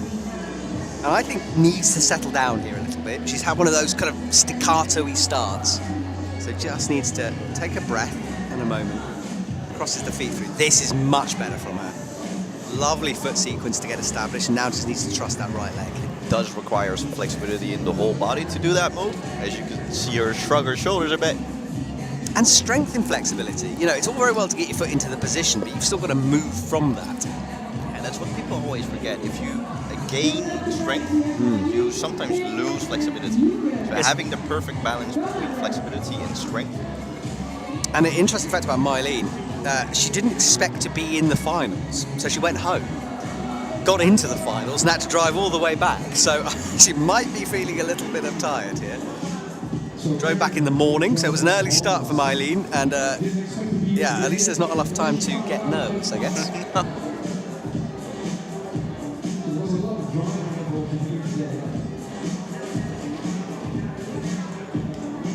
She's trying the same sequence again, and meanwhile we can see Nienke just fell out of the last boulder of her comp. Yeah, not many people getting that slab done. Nope. I do truly love that there's the variation of more dynamic, new style boulders, and still a hard fast slab and a hard slow slab. Yeah, there are some old new school and old school sequences here, which is cool to see. We actually had this conversation before the comp started about what kind of style we prefer, and it's always a debate, isn't it? Yeah. Judge calling Mylene down out of that starting position here, nods to him, staying very focused. Yeah, that's what you have to do. Acknowledge it, but put it to one side almost. And then Nienke is trying on the right to step on that right red hold and then going for that other foothold. It's good learning, I think, for this one because it's so tempting to stand on the best hold, but it just doesn't set you up very well for the next Like you move. said with the other competitors, if you stand on that line foothold, you can't really move after that. No. Feels like the foot swap might be possible, but no one really has made it work. No. Big flexibility there again on the overhang here as she stretches herself out, shaking that right hand. It's one of those holds, that beginning sequence. It's quite pinchy on the fingers. You have to really push your fingers to the back of the hold. And some behind the scenes information, we commentators were always talking with our hands to each other as well to show each other like what we mean. Yeah. That was air climbing there. Yeah. See, this is what you miss out. Let's see, George, we don't want to say it's too loud because I'll put us back on camera. No, let's not do that. Mylene with a smile. Didn't expect to be here, making the most of it, but not making progress at the moment with 20 seconds to go. Needs to find a bit of magic here in the last dying seconds of her round. Looks up towards the purple hold, presses into it. Can she find something? Not on this run, and I think that's it for her. This is the last seconds for Nienke. And it just fell out. That red hold is a vicious one. No text. Very slopey. My brush is doing a good job. And here we can see Geke. Oh, goodness me. Geke. It's that Dutch G that really hurts the throat. Yeah, it's not something I'm used to saying, but it's good to learn it. Geke. And another athlete through on there. We have, who is this? I think this is Lynn. So there is Lynn. And Lynn, her third DBIYO. 2024 was a disaster, in her own words, so she'll be looking for some redemption here in 2025. And I hope we can also see Geke, the beautiful You're just name. showing off. Yeah, Just. I'm trying here. And she's in boulder number 4. I hope we can see that as well, because she topped all 3 boulders so far. So in the lead, we think? Yeah. These scores, George. Right, tell us our top 3 then. What's going on? Right now, our top 3 for women under 15. Here we can see Geke. She's in first with 3 tops. Then there's Jessica Ward with 2 tops. And there's Nienke in third place with just 1 zone or bonus. So Geke really leading the way out in front. Yeah. And quick tops as well. 2 flashes and a second go. Yeah. In there. And I think the standings that I just said are the final standings. This is Geke's last competitor. Yeah, Geke can't be caught at this stage in the comp. Mate pressing her way into this corner position. Some very shouldery moves through here. It's deceptively physical, a climb like this.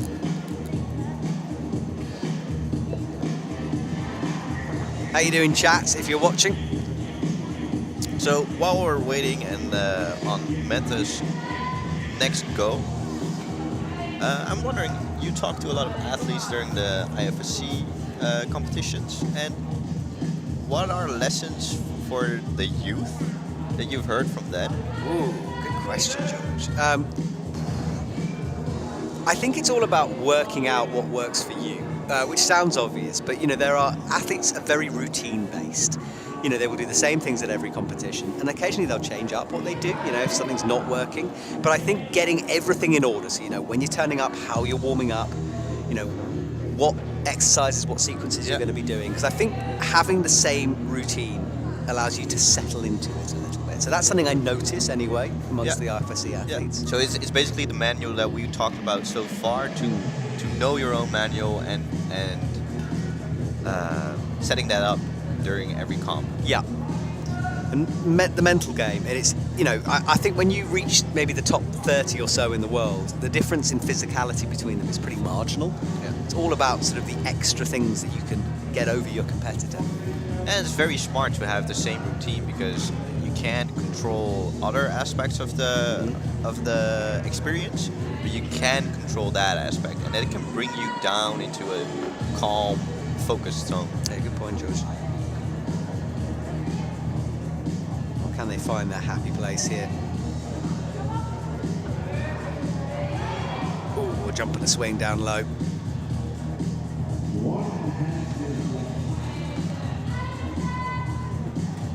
And in the overhang as well. She flashed the first climb, having less success on this very steep boulder, which we've only seen one top all morning, I think. Yeah, and we didn't really see it. It was from Geke. Oh, goodness. Who makes that sound in language? Okay, that is it's a tricky sound. It's a very tricky sound. I want to start throat singing or something. Close. Yeah, so chat, if you're listening, you need to keep talking to us here. Any questions that come in, any observations that you're making, or moves that you enjoy, or even just what you're doing. I mean, it's coming up to lunchtime. What's our sandwich situation? Personally, I'm a BLT man all the way. Love a bit of tomato in there. So what are you eating for lunch? Let us know.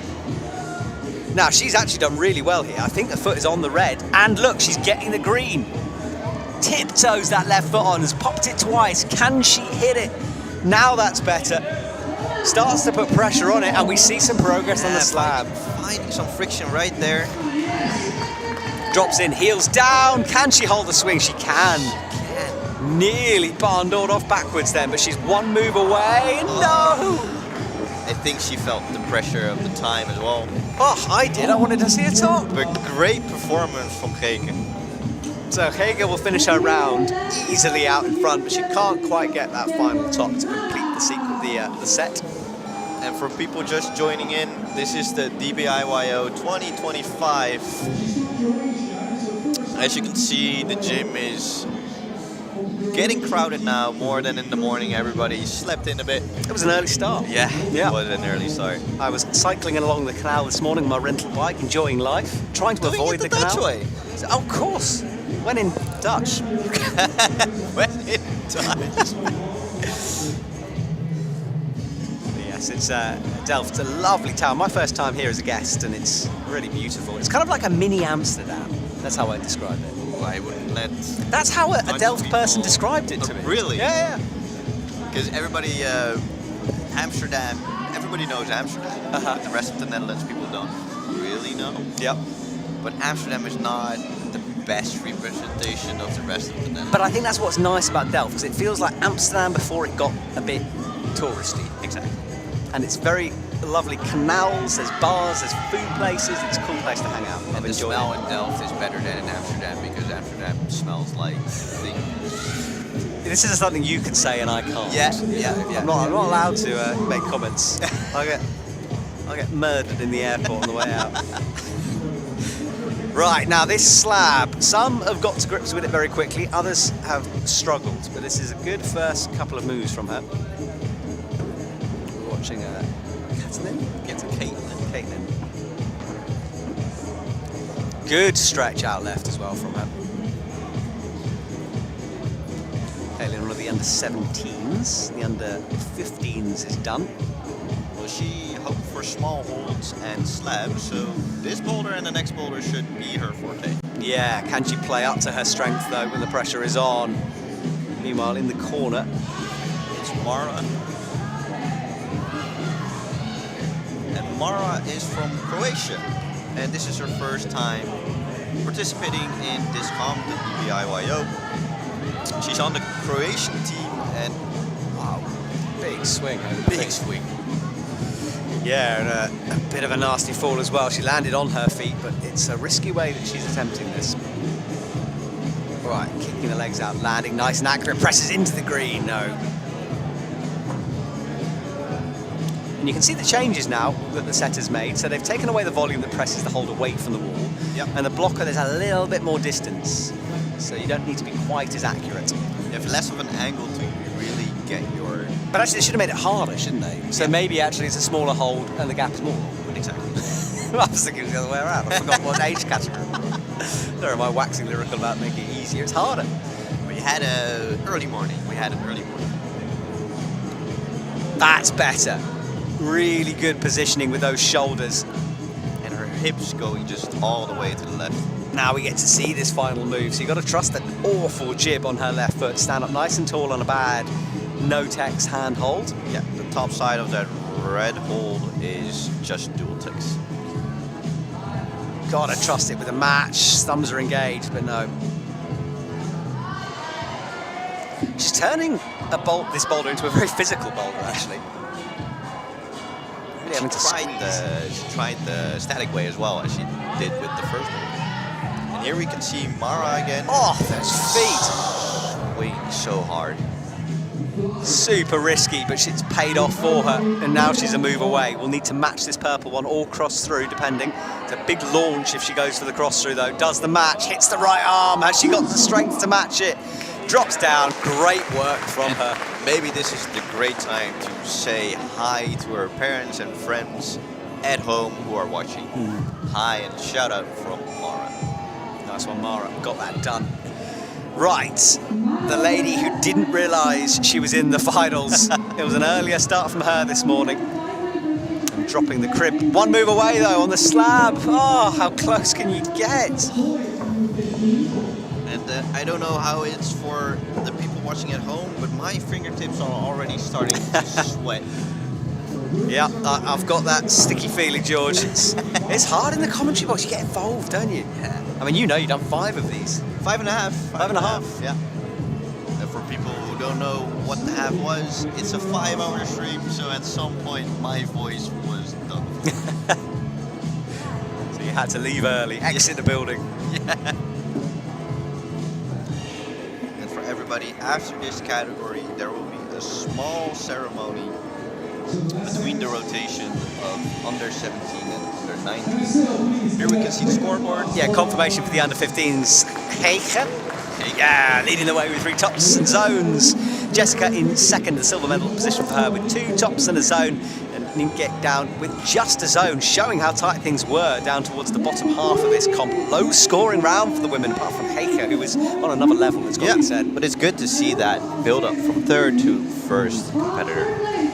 Well, Heike, one to watch for the future then. She walks away with an emphatic victory here in the Netherlands. As George said, that ceremony will take place after this. I think me and George might take a few minutes breather during that time, but the stream won't go anywhere. So, as the time restarts, upside down she goes, stretching around the corner here and bringing that left hand into play to match where her hands were. And this is all, the award ceremony is going on now. Yeah. The reason why it's this setup is because some of the competitors really need to go home. Tomorrow is Monday, so school starts and things like that. So it's a tight schedule for everyone. Yes, it is indeed. Well, smiles all round as the under 15s, yes. Yep. Get their medals and our winner there running onto the stage. Fist bumps all round. I can let you know actually who the medals are made by. Hang on. Let me just find this information for you because I thought it was a rather nice feature. Right, so the medals were made by Bart van Rage and they're produced by Laser Beast. It's a Dutch company, also based in Delft. Laser Beast is a great name for a company. I might steal that. At Laser Beast Productions. And here we see Mette again at her last boulder of this competition. Yeah, slabby action for her. Coming up to 3 minutes left in this round. So pinching that volume, it's a pretty nasty way of doing it. She does change her mind there, but out balance as she stood up. Yeah, and that hurts the fingertips as well. And as you can see, almost all of her fingertips are taped. Yeah, good spot, George. Yeah, some of the athletes struggling with skin here after that intense quali round earlier on. 3 minutes. We'll start with the U19 row. Right, hanging in the corner, trying to get that leg up to match her hand here. Mette trying to find her flexibility. Not quite that time. We saw athletes lifting their own leg into position. That might be the smarter way to do that move, actually. making great use of that blue section of the ball. Yeah, setters love a feature, but it can sort of trap you a little bit. Yeah. Occasionally, but they've done good work here, I think. Setter team working very hard, as they always do at any competition, especially with their open quali style system that it was yesterday. Lots of boulders needed. Now, Judge is coming on. I think I might have been a bit premature, Mr. Judge, there, because she hadn't actually started the position, but he has called her down. Yeah. He was just maybe pointing out before she made the mistake, and that will count that time. That's better. Holds the position for quite a while. Really didn't see that start before. Really using that right hand on that small, tiny hold. Yeah, there's no real edge on that either. There's more of a palming hold. So yeah, found some grip strength out of somewhere. And on the left side, we can see Lynn Robinson from the Netherlands trying boulder number 2. Yeah, she's having a long think about this, trying to read that bottom sequence, which is complicated. And it's very physical, so taking a break to rest is very important.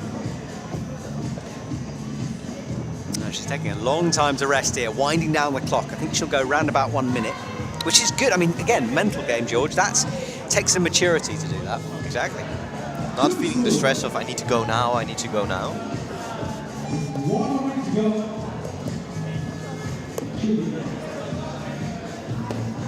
Here we go. You were right at the 1 minute mark she started. Yeah, I think she used that as a bit of a timing code for her. Meta as well, got very close to the top there. I hope the long rest pays off for Lynn as well. Yeah, she took her time as she gained some power back. Needs to go up with the right hand here. Uses the blue as an intermediate, but it's such a nasty hold. It's really almost a blocker. It's not really intended, I think, for an intermediate. No, but I agree. Lovely thing about the sport is you can find your ways up the boulder. Yeah, you can, but it's one of those things, the more athletes you try it and touch it, it starts to look like a hold. Yeah. Right, 1 move away, latches onto it. That's good work. In the final seconds, so that's top. I mean, you talk about pressure, that's all about pressure. In the last 10 seconds to top a slab as well. That's impressive stuff from her. And it doesn't always have to be a limiting factor. It can be extra motivation for some people to have that pressure of the competition. And here we can see the next category, under 19. Fran Goossens, Milou van Oort, Perrine Alardin, Yara, Meijer, Bibi Hamers, and Tessa Robinson. So those are sisters. So we saw Lynn just now in boulder number 3, and her sister is Tessa. Right, so the under-19s in action here. And under-19s, an interesting category again. You're kind of an adult, you're kind of not, you're in that middle ground. But certainly a little bit more experience in order to pull on from these climbers. Let's see if they utilise that.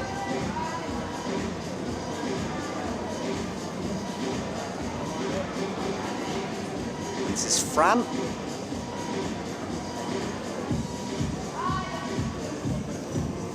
She starts off her comp. We're back over on the left-hand side of the wall here, the jump in the corner. So as we know from the men's earlier on, not bad moves once you figure it out at the bottom, but it's all about getting as high as possible on that red and grey volume in order to make the jump easier. You can do it from low, but it's much, much harder and further to go. Exactly. And the right foot she's standing on is a nasty one. Can't really stand on it, you just got to use it as a launch pad really to get yourself into the corner. Yeah, some people make a beautiful pirouette to the red hold, and others use the wall on the right side or on the front side to have some tension on that. So Fran, this is her 3rd DBIYO and her 2nd finals. Yes. She's a bit of a more of a lead climber, and she climbs with the Bleau competition team in Ghent.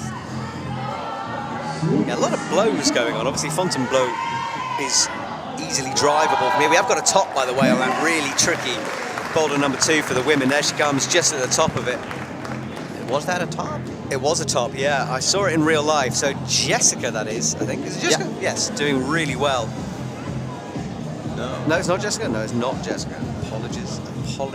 A lot of climbers. A lot of categories and a lot of climbers. Yes. We have lists all over the place in front of us here. Right, massive swing from her. Again, different sort of reading of that move. But beautiful pogo. Yeah. Yeah, springing over to land on that white volley. This is Mei Li. Zooming in. All right, one hole to go here. That's the top in sight. Right hand, trying to find some purchase on that dual text, and look at that smooth We have stuff. a top. Well, she did it a bit differently from her competitors, but well worked. You can see some relief on her face. I think that's her first top. Yeah. So scores on the doors for her. Wow. Horizontal in the corner. Yeah, I didn't know how she came in that position, but she's there. And like you said, Matt, trying to get up as high as you can for this jump. Yeah, it just makes the jump more of a pop over, really, if you're in the right height. Now, we know, I think speed is key here. You've got to move fast through these very burly moves. Jib letting her down. Wanted to find the right foot in order to stop the swing. Exactly, couldn't quite. But it's that left hold, the purple left hold on the volume. It's so bad. Down she goes, a little sigh. And that's Caitlin Fletcher. This is her last boulder of this competition. Going very fast to the left, or trying it. Didn't feel right, so she's gone back. And you can just tell she's slightly given up on this one at the moment. Needs to unlock something to give herself a bit of confidence here. And that black volume full of the palm print of the athletes who have been. It was black at the start of the day, but No more, eh? trying to find the right beta for her. So with a deep breath and 30 seconds on the clock, she pulls back on. Gets herself set, almost statically reaching up. You can just see a bit of fire gone out of her at the moment. And you understand why. 20 seconds, no progress.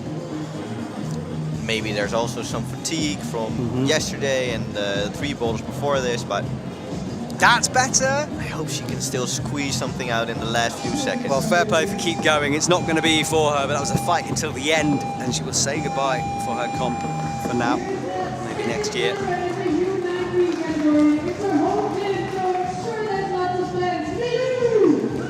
Well, we heard the announcer announce a home crowd climber here about to come out. And this is Milou van Oort. She comes from Delft.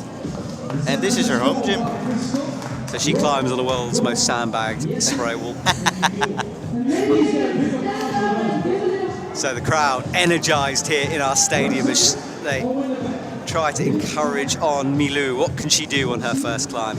And just like the other competitors, like Geke and Nienke, she's from TOC West. That's regional talent teams in the Netherlands. Is TOC West winning the TOC battle currently? I want to stoke this rivalry. I want some I'm war not between going to factions. pronounce anything about this. I'll leave this up to you. I would say West is winning. I'm going to go out there on a limb. TOC West, stepping things up. I want to start some kind of gang rivalry here again. This is what I want to leave my impact on the Netherlands. And meanwhile, I would just be busy with all the shout-outs. George has been very diplomatic. Yeah. She likes to thank the setters for the great set of qualifying. That's a nice thing to do. Yeah, often it's athletes versus the setters. They're not always best of friends, so that's nice to hear. And I'm happy to say that Milou is back and running again. She had a small finger injury a few months ago, but she's okay now. One of the things that you really have to watch as a coach, especially for these categories when they're growing, that they don't injure their fingers too much, especially with the growth joints in the fingers. True, but I've heard some interesting things about that, because the thinking used to be don't put teenagers on a fingerboard, right? But that thinking has changed. It's more about how much load do you progressively build on those fingers, and making the climbers aware of their bodies and if the fingers feel a bit itchy or whatever, go and see a physiotherapist.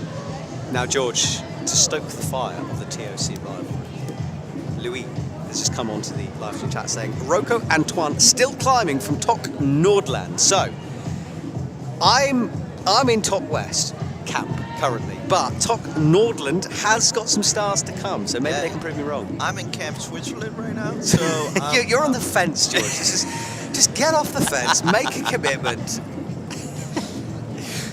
What do we think, guys? North or west? Is there a south and east?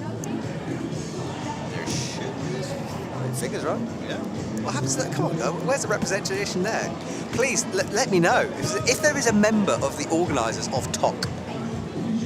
Well, I Come on. for example, know that TUC West was organized by two parents of those climbers. Okay. Of TUC West to really add to the progression of these climbers and sponsor them, basically. That's really good to hear. Right, so this is Milou, who is finishing up her round. 2 minutes to go here. Positive start, but now just needs to find something. She's doing this she's doing the, I don't know what it is, a sort of a hop and a land. And you can see the cogs whirring in her brain here.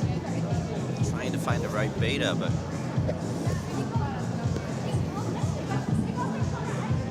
Yeah, I think it might be time to try something new here. she doesn't want to use that. Yeah, you can see the thinking. I just think it's a very hard jump the way she's doing it.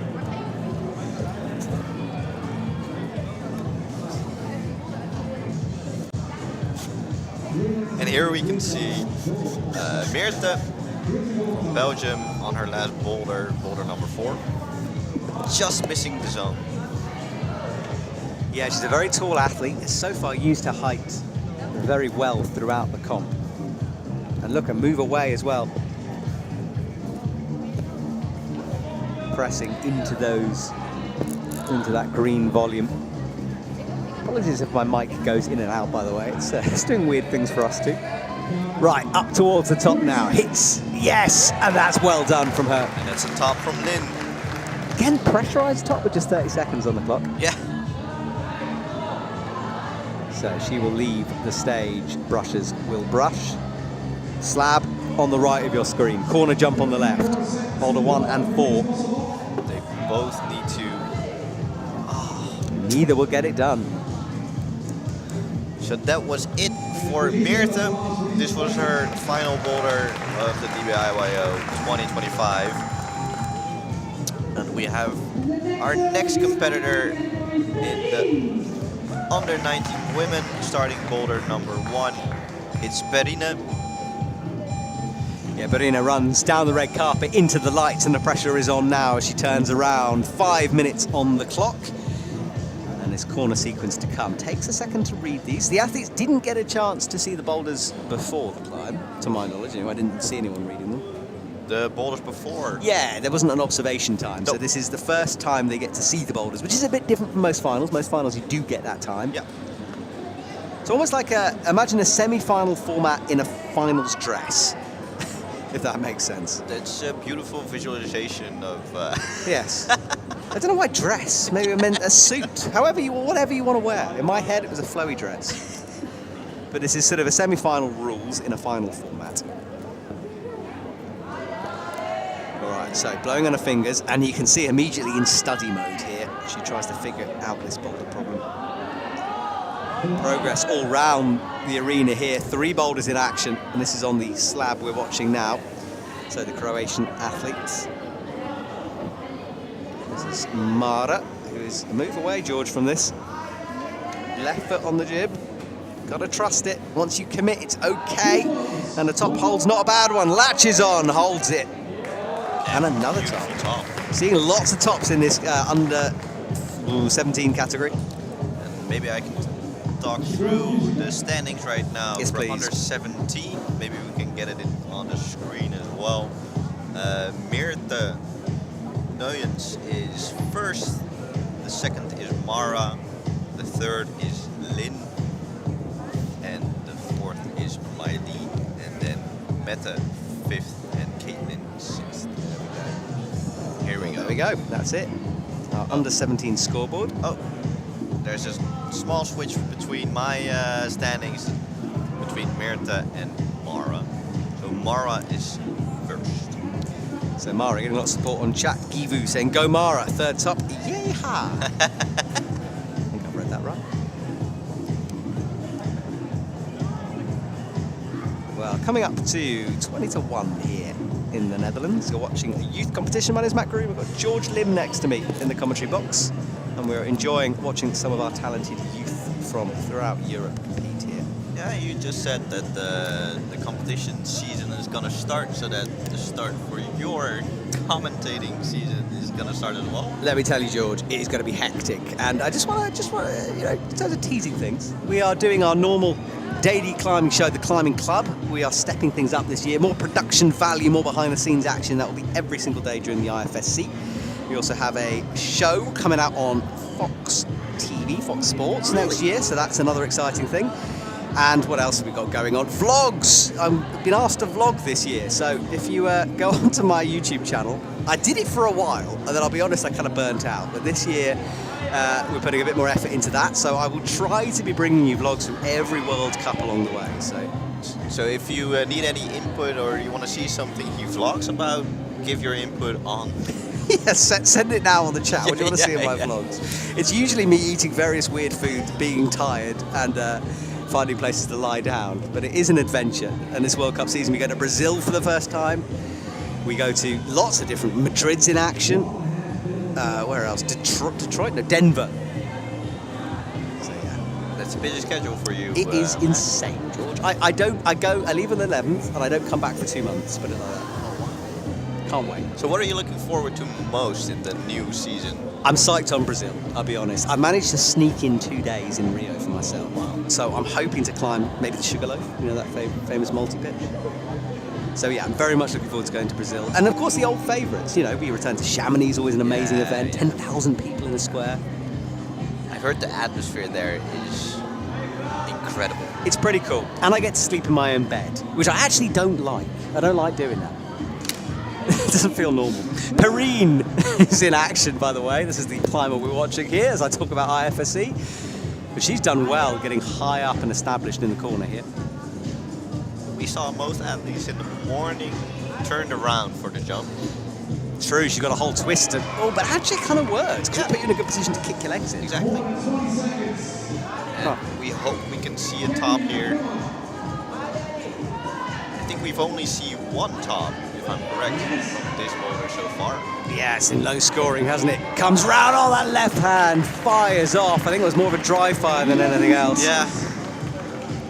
But good effort from Perrine. Yeah, very good. So she will leave, but you can see the disappointment. Very, very close from the top there. Right, second to last. Lots of athletes. Yara up next from the Netherlands here, so another local. The whole of the Netherlands feels kind of local. It's not the biggest country in the world, and Definitely not. You can drive from the top side of the Netherlands to the bottom side of the Netherlands in 2.5 hours. There we go. It's a small country, and I like the community because of that. Yeah. It's like all the climbers are in it together. As much as we joke about North and West rivalries, we're all climbers. I just like to stoke the fires, basically. I like that you said we. I'm including you in this, George. Yeah, you're now I don't have a responsible. choice here. Yeah. If you're on the live stream, you can be shouted at. And meanwhile here we see Yara Meije from Nieuwegein. There we have the G again. George showing me up with his pronunciation. Very big. Well, I made the mistake of not pronouncing DBIYO for 2 years. The name of the competition. Yeah. Okay, fair enough. I'm not judging. No. So this is Yara. This is her second DBIYO and also her second finals. I do like the DBIYO logo, by the way. I like the little triangle at the beginning. It's the same triangle that you can see in the forest on Fontainebleau, on the circuits. That is a good point. I mean, this is kind of what this gym is famous for, right? I mean, it's called Bleau. Yeah. So the intention was that if you can climb, or the intention still is, if you can climb a 6A in this gym, you can supposed to be climb a 6A in Font, but as every climber who's ever been to Fontainebleau remembers it's just a different way of climbing. George, all I have to say to you is marry Rose. Yeah. Okay? If that's a 6A. Did you do it? I've done it. I did it last year. I've fallen off it forever, and I committed to trying it last year. How many sessions did you do? Oh, well, okay. I have an ego, right? So I will admit to not trying it very hard, because when you fall off a 6A a few times, you do want to go and climb something else. But I committed to the process of falling off it, and did get it done fairly quickly once I tried. God, that thing is hard. I was really happy to see Adam Andra making it. Me too. Fall off. Yeah. Absolutely. If Adam Andra can fall off a 6A slab, then the world is good. If you can make God bleed, you know. Right, where are we at here? So on the left side we have Yara, and on the right side we have Lynn. Yara, part of Team Climb Up. Climbs in Antwerp as well. And her dad is watching. And her mum is here. Wicked. Hello, Dad. Hello, Mum. Mum probably can't hear us, but Dad, if you're watching. Good day, sir. 2 minutes left. More than half the time gone now.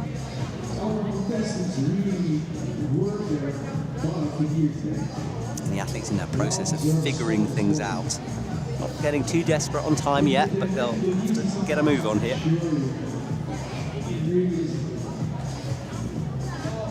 Little shrug of the shoulders from Yara there.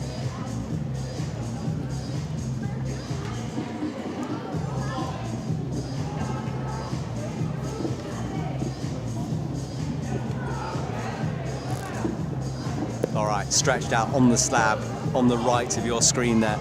Matches on the second of the half moons, and then starts to somehow figure out the foot sequence. The right foot is in the right place, but we know how nasty it is. It's so you don't have a lot to stand on. And meanwhile on the left side we can see Bleau, one of our locals. Showing some strength. She's been hanging around there for a long time. She's a powerful climber.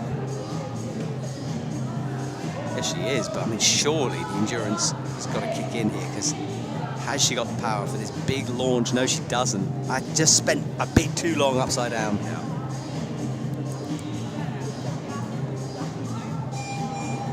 So 1 minute is sounded. Oh, did you see that on the right? It's beautiful. Yeah. I'm not even quite sure what she did in order to stop the move, but tiptoed those feet through on the slab. Gorgeous stuff.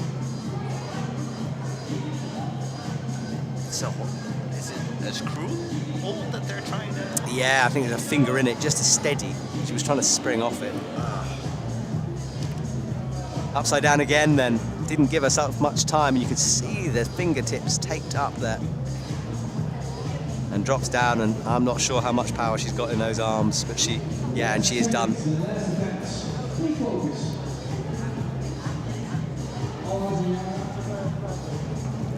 And bobbling around is Yara. I think that's it for Yara in boulder number 1. All right, we change again. Now, Bibi is up next, and Bibi is in a bit of trouble. Had a headache at the beginning of the day. She has taken some painkillers, but we'll have to see. And there's a lot of upside down, and she also has no skin left. So she's exhausted. She's been at the studio block, she's at Quiff, she's here. Has this lady got anything else she can give? She's been all round Europe trying to compete. But with all that experience, you have to chalk her up as potentially one of the favourites here. Yeah, she's been around for quite a while. As a small kid, she started climbing. And her first ever national competition was in this gym. So home ground for her. Yeah, this is her second DBIYO and her second final. She won in 2023. And she also made finals in the Quiff last week. Yep, she's been all round doing everything here. Quiff Kids, I think. I'm pretty sure, anyway. Oh, wow. We didn't see that one before. No, and that's the power in the flexibility I was talking about earlier on. It's all very well to get your foot in the right place, but you've got to be strong with the movement. And you got to have the legs for that as well. Yeah, and she is tall. Yeah. And using that to her advantage here. Gets very high, looks across her shoulder, gets set for the jump. Full commitment needed. And meanwhile, on the right side, I think we see Perina. Karina is into the jug very quickly. Good work from her as well. BB, meanwhile, has gone back and forth, now faces the right way. Still on her flash go as well. Setting herself up for the jump. Easy stuff from her. Yeah. Now, this is really, falling there on the right. And will BB make it through the second part of the boulder, number 1? The first competitor we see really making use of the whole volume. Yeah, going for that right guppy, which is definitely a method and a good one. But that was her flash go. She's going to need a long rest now to recover from that. And she has no skin left. No, 0. Yeah, it's gone. Now, chat, you've gone very quiet on me, and I want to know what you're having for lunch. It's almost 1 o'clock. You must be thinking about this. What sandwich situation have you got going on? Maybe it's a soup. Soup of the day, perhaps. Let me know. That's a different discussion. Is soup a meal? Good question, George. I believe it is, as long as you have a slice of toast. That's how I think it defines it. You've got to have a bit of carb in there. Yeah, but for example, ramen. Ramen is a whole different. I mean, that is that still category soup? I don't think you can call it soup. No. I think the Japanese will be offended. I'm a bit offended, in fact, George. As a ramen aficionado over here, I don't think ramen. I don't know what ramen is. I said it's a soup. You are right. Yeah, but it's not. I think we both have the same image of soup, and ramen is much more than just soup. I'm fantasizing about ramen now, George. Oh man, I went to Japan last year and you have different levels of heat. So level 1 until level 10, and I made it until level 5, but level 5 wasn't a great experience anymore. I can't imagine what happened the next morning, George. A thing of horrors. Jan Havel's having pizza. Yes, Jan Havel having pizza. And here we see Fran Gozens on the left side, and on the right side we have Mara. Top of this slab has put it impossible for all of our competitors so far. Mara felt close, and it's a top on the left. And that's a top for Fran Gozens from Belgium. Nice one, Fran. Well, she's rested a long time. What can BB find this time? High heel. Cranks on that heel. Now that's a good shot because that hole, the jib is very rounded. Not a nice indent crimp. Oh, matches. This could be close. 1 move away. Struggling. Yes. Matches. That is good work from BB. Well, forget no skin, George. She's on fire. That's a powerful display. Annette is on the soup. Annette, what soup? You can't just comment a soup comment. We need to know flavours. And have you got a carb with it? I'd still maintain a soup without a carb is not a meal. Yori is back in the office. Yori is always working, and he's always playing these live streams in his office, annoying the heck out of his other colleagues, I would imagine. But thank you, Yori, as well. I wonder how Yori is working with sweaty hands, though. What good point, George. You might short circuit his keyboard. Yori, what's your sweat management skills? So you can't chalk up as well in the office. And meanwhile, Perina is already making her way to the zone. And just fell out. Yeah, hit the crimp nicely, couldn't hold it. Fingers unwinding there on the crimp. See one of our photographers down there. I've travelled the world with that man as well. Sita, sorry. Yeah. Oh, I said his name wrong. There we go. I was saying how much of a friend he is. He was taking pictures of me on the moonboard yesterday, and I am not a good moonboard climber, so he got my grimaces. Yori is saying, who says he can't chalk up? Yori, you chalk up in the office.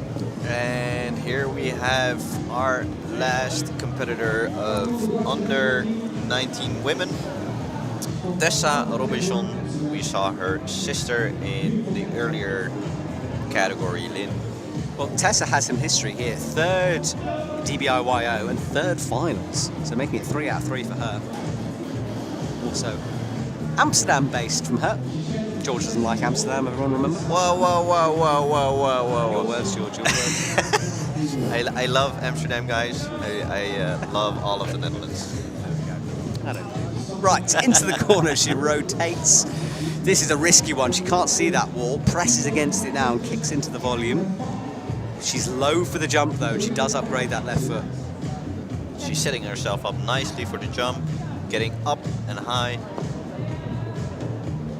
Beautiful swing.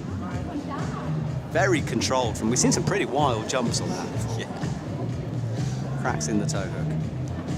This is her flash go, right? Mm-hmm. Technically qualifying in first position for this semis. The athletes coming out in the opposite order. But with a boulder round like yesterday, where there's lots of climbs, it doesn't mean as much, I think, in that kind of a format. Well, I can imagine though the first hold where you need to step on your right foot in this boulder, that it gets smeared and smudged after the first few competitors. Yeah, So rubber you left have- behind dirt. Yeah, exactly. So you have a little bit of a disadvantage maybe.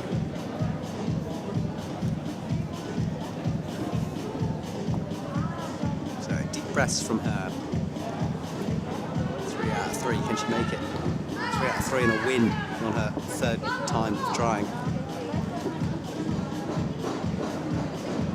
She's part of the Dutch national team here. It's also a great way to start the season. Yes, it is. There's a Youth World Championships this year in Helsinki, which I think, whisper it, everyone, but I think I might be going to this one, which I'm very excited by. I haven't been to a youth one since Dallas, way back in the day. Maybe we can start a petition to support you going to the next. I don't think I've got that many friends, George, to be honest. But no, I think I will be there this year in Helsinki, so I'll be doing some commenting on the live stream, which I can't wait for. Honestly, I love that youth comp. Wow, this is different. Up with the right hand, so she's got to cross the left through. Not sure, George, about this beater. I don't think it's so powerful if you want Yeah. to do that. Because you need to get the tension first if you get the undercling with your left hand. Very technical terms that we're using right now. Yeah, I totally get how that would go, though, but I think you really need to drop your weight onto the right foot to do that. Exactly.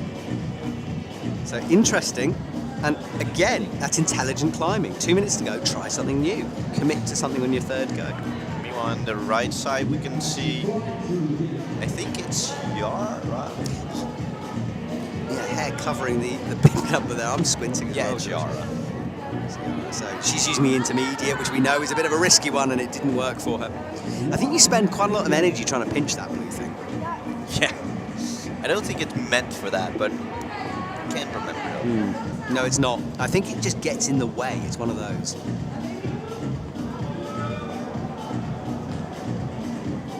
Tessa taking a long time to consider the second half of this boulder. She's got the first bit on lockdown now. So we just talked about some routines that you saw at the IFSC competitions of the grown-up climbers.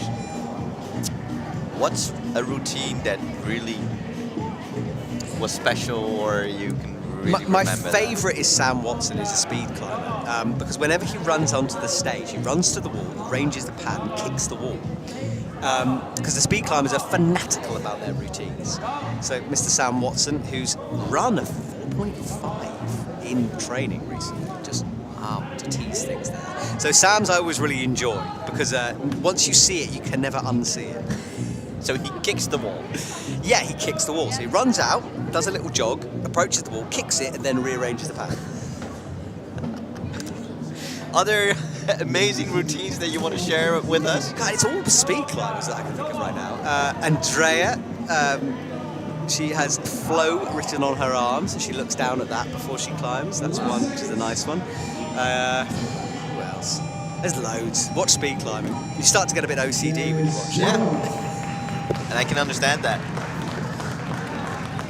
Yori, by the way, has a 3D printed hangboard hanging above my desk. Now, Yori, I'm not going to criticise you here, but you know you can buy proper hangboards. Surely they're 3D, is it not plastic? Does it maybe apply... I'm trying to think this through now. Maybe it puts texture on it afterwards. Yori, how does it work? Scoreboard, Mara leading the way. 3 tops at the top of the leaderboard. 2 tops for Meta. And then Lynn in third place, just 1 top. Yeah, so this is the final standings for the under 17 women. There we go, so Mara taking the medal and the glory here in Delfts Bleau. DBIYO 2025, living up to the hype at the moment. Yori just says, got to show the wall who's boss. By screwing a 3D printed hangboard into it. That would do it.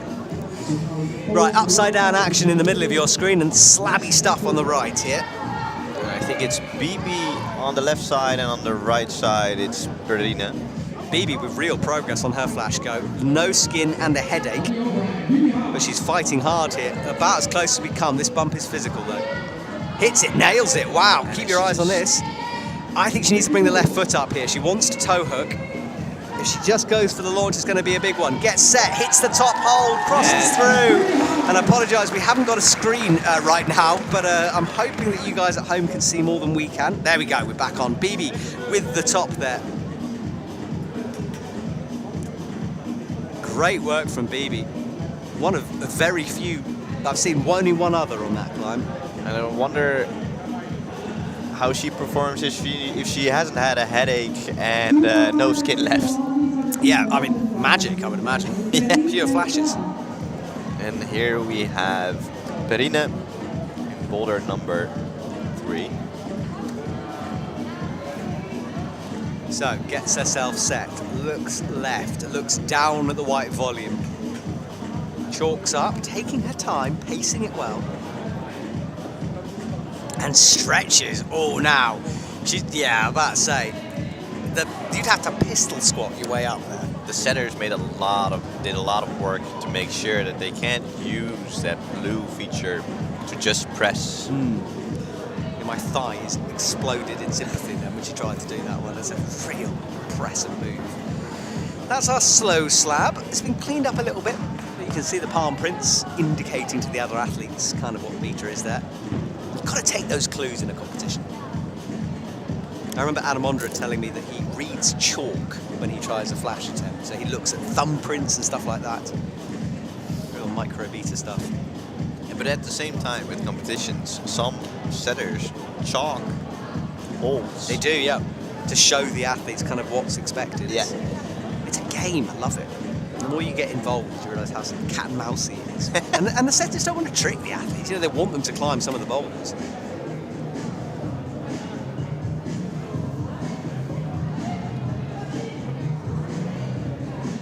This is Fran, on her final climb. Fran chalking up. Full concentration from her. She faces in towards the wall. Deep breath from her. She pulls on again. Gets that right foot engaged. Up she springs into the half moon. Oh! She holds. Just! Great work from her. And can she get pressure on that right foot though?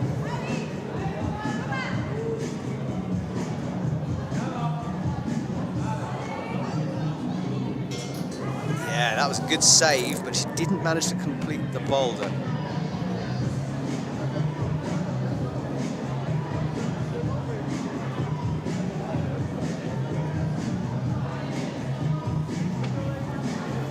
Cleaning up that top hole. Looks over to the right, having a cheeky look at the slab to come as well. Right, no, sorry, no, not the slab to come, because she's finished, hasn't she? Yeah.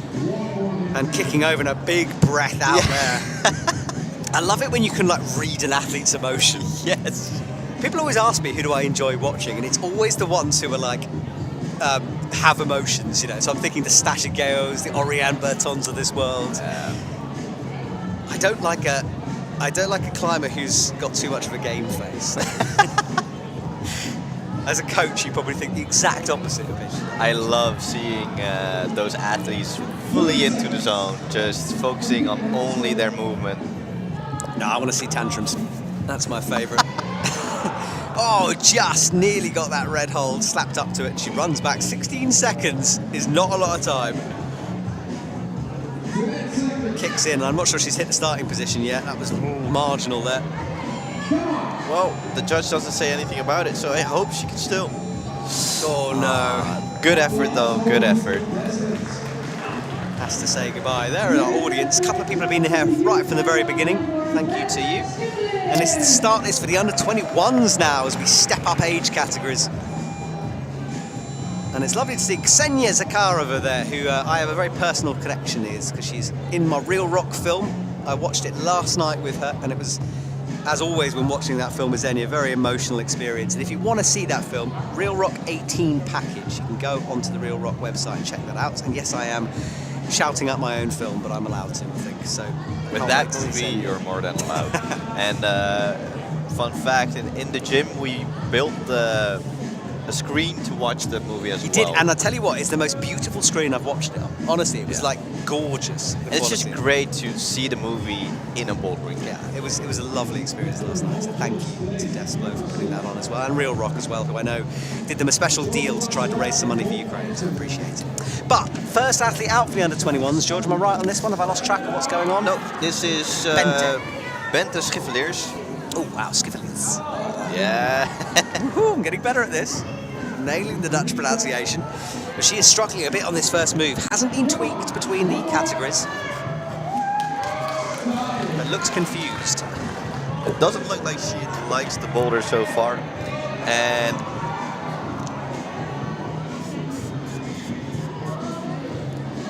some information about Bente. Her Ivy Sittard is her home gym, but she climbs a lot at Monk Amsterdam.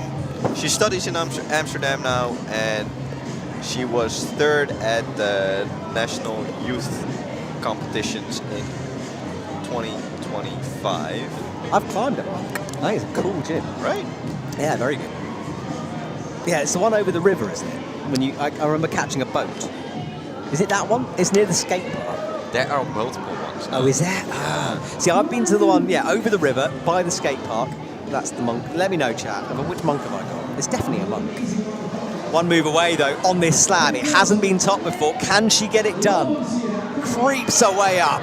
The audience responds. Makes the match. Great work. That's great effort from Milou, and a happy face there.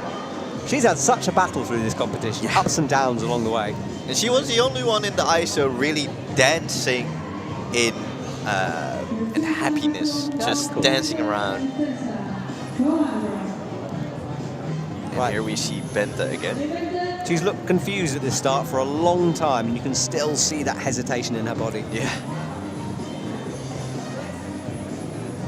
And when she moved to Amsterdam, she stepped out of TOC Limburg, so that's south of the Netherlands. Oh, so there is a south. Yeah, but Okay. they call it TOC Limburg. Why? I'm not head of the TOC, so... TOC, you are making life very difficult Yeah. for yourselves, in all honesty. But now she's a trainer at TOC North. Ah, So wow. that adds to the Oh, whole... she stepped over the dividing line. Yeah, The yeah. north-south divide. Wow. Well, traitor or hero? Who knows? Let us know. I'm going to write a movie about this. I tell you, this is a blockbuster in the waiting. The TOC gangs of TOC. Yeah, and she likes... Bente likes both slabs and coordination. She doesn't like overhang too much, so I hope she figures out the beta touching her right shoulder, because it really requires a lot of strength for her. Right Now, shoulder. if she likes slabs and quarter, you'd think this would be her kind of boulder, because it does start off slabby, it goes into coordination moves for the jump, so this could be her thing.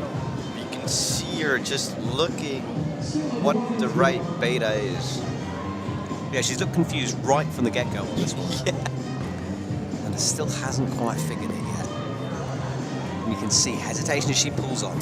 But I can imagine that also adding up to like the mental game, where you're like, this is my forte. I need to be able to climb this and then put extra pressure on. Very it. good point, George. Yeah, I mean, you know that this is the thing you should do. Exactly.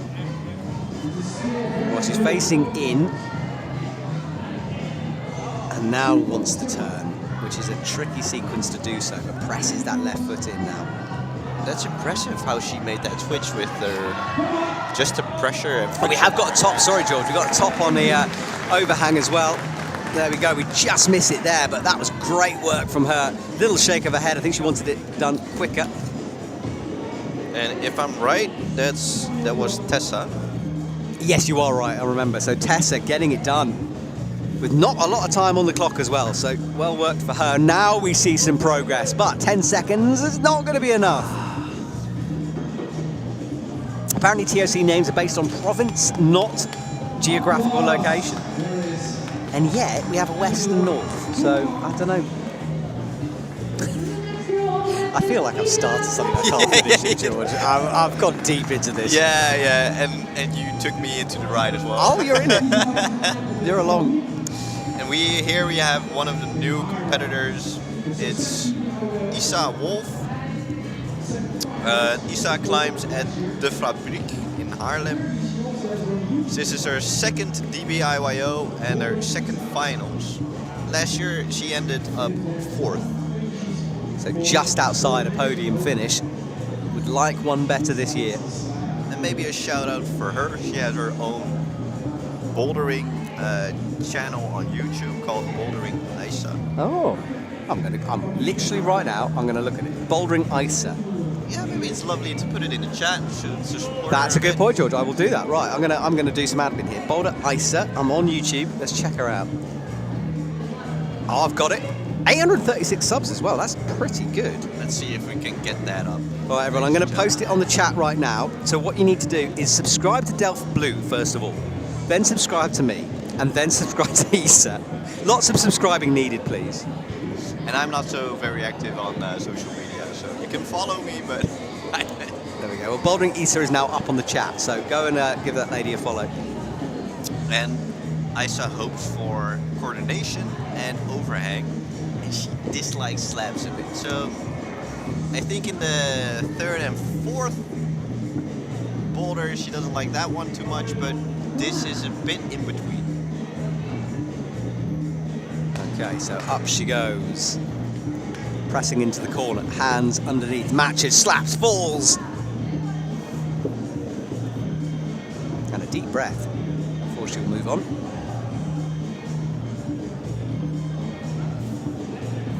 Have you ever spoken to one of the athletes in the competitions if they still make goals for themselves before the competition? Yeah, I think at the beginning of the season they have a planning. A lot of teams will sit down with their national coaches and figure out how and how to get to that goal as well. Others will have less pressure. I mean, it's going to be an interesting season this year. We have athletes who are missing out. So I know, from what I know, Brooke Rabbitoo isn't doing many World Cups, if any, next year. Natalia's blown her knee, so she's in trouble. Yanya's doing maybe 2 or 3. So it's going to be a season, I think, where we see some new people coming on. It's more of a level playing field, right? Possibly. I mean, certainly we're definitely going to see new athletes. Right. Because when established athletes step away a bit, it opens the door. And look at this, another top on the slab. That's Bibi, right? Yeah. Bibi with her shoulders rolled up, fighting the no skin here. Great work from her. Meanwhile, in this position, she keeps getting stuck here.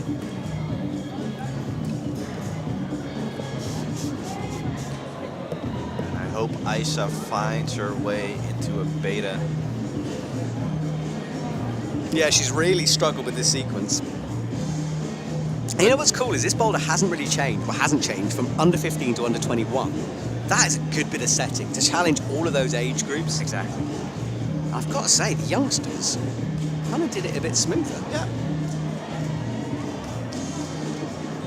But you were saying about the playing field for the competitions in IFSC, that it's great to see some of the new names or... Well, I think that's what's going to happen.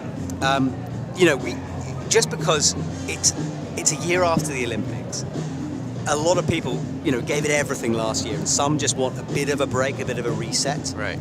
And because there's a lot of World Cups, I mean, I think it's 15 events plus and para events as well. So what that means is that we might just see a couple of other people breaking through. And I'm thinking of people like Lucia Dorfel, perhaps, who's been on the cusp, hasn't quite stepped up to get those gold medals. Someone like her might be one to watch for next year. But also people like Annie Sanders, the USA women winning being on the podium last year for the first time. She's coming. So it's going to be a fascinating season. So the message is everybody at home, really watch the new IFSC competitions Absolutely. this year. And it's back to back, George. It's every weekend there's an event. So if you are a climbing nerd, a geek like us, you're going to love next season. And meanwhile, we see Perrine really balancing her way. On that no-tex foot as well. That's full trust from her. My eyes are glued to that foot. How is this happening? This requires so much tension in the body. But it just shows, if you do trust that foot, it will work. And few people have. Her right heel is still quite high. 3 seconds. She's going to get timed out, which is a shame because she was on this one. Oh, I just want a TOC update here. There's 5 TOCs. Limburg, Utrecht, Noord-Holland, Oost and West. The TOC rivalry continues here. The gang battle that is the TOC in my brain. Right, next competitor out will be Ksenia Zakharova from Ukraine. Now this lady, I've just got to talk about her for a moment here. She lives in Kharkiv in Ukraine, a place I have been to twice, and let me tell you, it is a place that is under constant bombardment from Russian shelling. Every day, multiple air raids. Every day, people die in that city. And Ksenia, a brave young lady who works with soldiers near the front line, so she is, yeah, pretty incredible young lady here. And for the people at home that don't know about the movie you made with her, maybe you can tell something about it. Climbing Never Die, available on Real Rock 18's package. It follows the journey of quite a few athletes, including this lady. And she did have a pretty nasty knee injury. You can see how strapped up it is on the left. She's in the recovery phase of this. Was it her ACL? I don't know what it was, but it was surgery required. So she's on the comeback now. But look at this. Good work from her to get established. And a big launch over to the right needed here. Holds the swing. And for everybody at home, if you buy and watch the movie, does it go? There is fundraising available for Real Rock. I can't remember the details now. It's kind of quite a while ago that we sorted it all out. But yes, if you go onto Real Rock's website, there are ways to support. And Ksenia on her flash go here brings the right heel into action. That left knee will be in some trouble, but drops down. She is here to defend her title, to be honest. This is her second DBIYO and her second final. She won last year, and she also really wants to say hi to her trainer, of course, Udo Neumann, and to Gabi. Yeah, shout out, Udo. She wears beautiful eye makeup in Ukrainian colors. Now, back to the slab, though. Interesting footwork. Yeah. And this is Yara that we're looking at, if I'm correct. I was about to say good footwork, but I think, yeah, more interesting there. And maybe one of the fun facts as well, or fun, beautiful facts. We have a project here in this gym where we support Ukrainian veterans. They come and climb here. Amazing. Some have amputated arms or legs, and it's a way for them to adapt to their disabilities. That's really good to hear, so the gym open to that. Leonard in the background there, our star photographer, celebrity photographer, I'm going to say. Yeah, let's get some great photos of all the action so you can follow along. Lots of Instagrams out there. Right, springing up into the half moon, kicks that left toe into the wall. And let's see if she does this interesting kind of back step that she was trying. I think she's changing up a meter.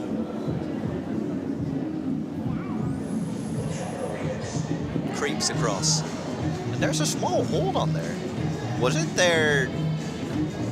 No, that's new. Good spot, George. I wonder why. When did they? Maybe it's not new. Maybe it's always been there. Maybe that's what they were crimping. But I didn't see it before. I didn't see it. We had a very early morning, guys, so that's maybe... That's in our defence as well, they do get changed, but you would think that would make it easier, and you'd think that they wouldn't put that on for the under-21s, but maybe. Maybe I haven't noticed it. No. Chat, help us out here. Yeah. Is that why Jib been there all along? Do me and George need to be retired early from this competition? And meanwhile, Yara is going for a next go, I think. Yeah, she's timing it well. Ksenia goes again as well, trusting that toe hook. She cruised the bottom of this boulder. It's the top that's caused her some problems. There's the left, just gets the fingers on it. Had to readjust, but she can't hold it. She still has a minute left, though. She looks at the clock. Is she gonna rest or? She doesn't have a lot of time, man. 46 seconds, and it takes a while to get into the bottom of this boulder. And from some insider information, I can hear that Udo is also watching. So shout out to you. Great that you're watching as well. Yeah, I've climbed with Udo in Chamonix once. He's a very popular coach. So hello, mate. Hope you're doing good. Hope to see you on the circuit this year. And if you don't follow him on Instagram. You should definitely do that to see the analysis of some boulders in the competitions. And just a great guy. I had the pleasure of meeting him last year in the DBIYO 2020. All right, so the slab on the right of your screen now. Yara just Timed out him. Was making progress, had interesting footwork, but couldn't quite put it together. there was some stable footwork from Yara though. I think we're seeing some medals award. Oh, no, we're not. Nope. The athletes are kept at the front of the stage rather than returning to the isolation area. Again, like that semi-final format we see often.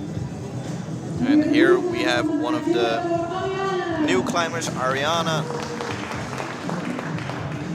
And Ariana's all the way from South Africa. Oh, wow. She lives in Cape Town and did do a 3-week tour in Europe. And she stayed with her grandparents in Germany, so I think it should be a shout out to her grandparents in Germany. Yes. Great climbing in South Africa. Rocklands, of course, 3 hours or so drive away. Have you been? I went for the first time last year. How was it? Was it everything you expected? It was so much bigger than I thought. So I had 2.5 weeks there, which was nowhere near enough time. Like, scratched the surface, so maybe I'll return one day. But yeah, what a place to climb that is. Did you? Were you able to do the classic rhino boulder? I tell you what, George, I tried it. God, that thing is hard. Yeah? Yeah, it's like, I mean, it's 7B, and I can usually climb 7B. I could not climb that thing. I climbed other 7B. I climbed harder, but not the rhino. I believe it. It's I believe it. nails. It's also a scary boulder. Like, it's way higher than you think it is. Yeah. And it has a rock in the landing, which a friend of mine managed to drop into. So it's a full-on boulder. Is she okay? She's all right. She's all right. Big dent in the leg, apart from that. Good. Always remember safety if you're climbing outside, guys. I mean, ish. No, I mean, safety's quite boring though, isn't it? I mean, we want a little bit of drama around there. Safety, but still launch. That's what I'd say. Right. I'm just curious because I want to climb it at some point. Is it sharp? No, it's kind of the opposite, and that's why it's hard. It's like the crimps. I mean, it's a very climb boulder, and we are still talking sandstone, so, you know, it's been worn down a little bit, but kind of slopey crimps, very tensiony, heels above your head. It's one of those. And here we see BB Hamers in boulder number 4. And she stopped every boulder, so I'm not going to say anything. No, but anymore. BB, you're right, she's been on it, this comp. Is she, do we have any idea of the scores for that category? Not sure. We'll try to keep updated on that. But BB must be close to the top. BB is in first place right now, followed by Tessa Robinson and then Yara May. And here we can see, as you requested. Oh, there we go. We got a scoreboard. So BB is leading the way. Yes. So 3 out of 4, and she's on her 4th one, so she could make it a clean sweep. And look at those attempts. Flashing boulder 2 as well. Yeah. And then Tessa, as you say, and then Yara in 2nd. So Yara in touch. Could do something on that final climb, depending on how things work out. Can still be excited. Yeah, well, I mean, all the way down to 5th place are in touch. So interesting stuff here. Audience and our crowd filling up there. DJ is still spinning those decks. BB back on a boulder. Into the undercling with the right hand.